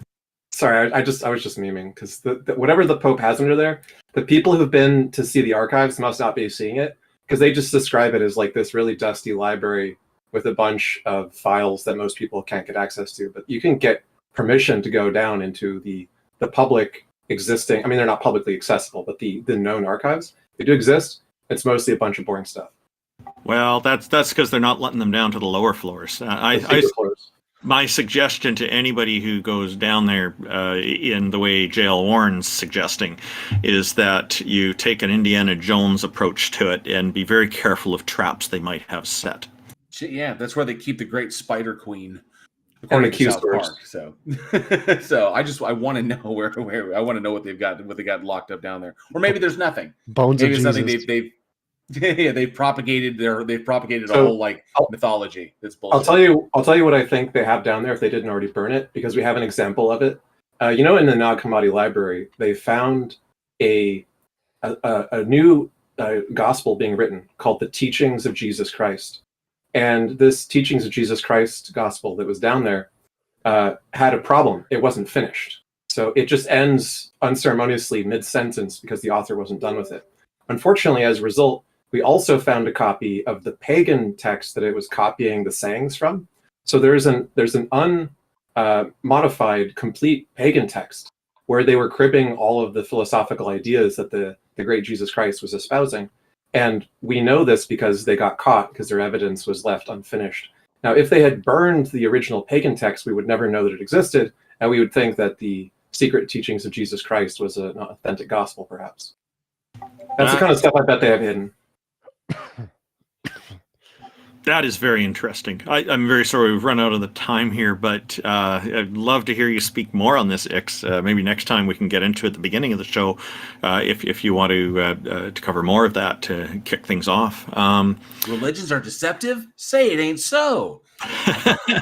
Now, for people who are looking for all the links to all our hosts here, including Tjump's effort and the darthdawkins.com and other websites and resources, including the helplines that Ix often recommends, please take a look at our website at theisthelpline.com, and you can find it under a number of the subsections of the website. Again, thank you everybody for a great show today. A special appreciation goes to everybody in our audience who tunes in and participates in various ways, not necessarily just up on stage, but also in the text chat audiences. Take care, everybody, and have a wonderful day. Woohoo.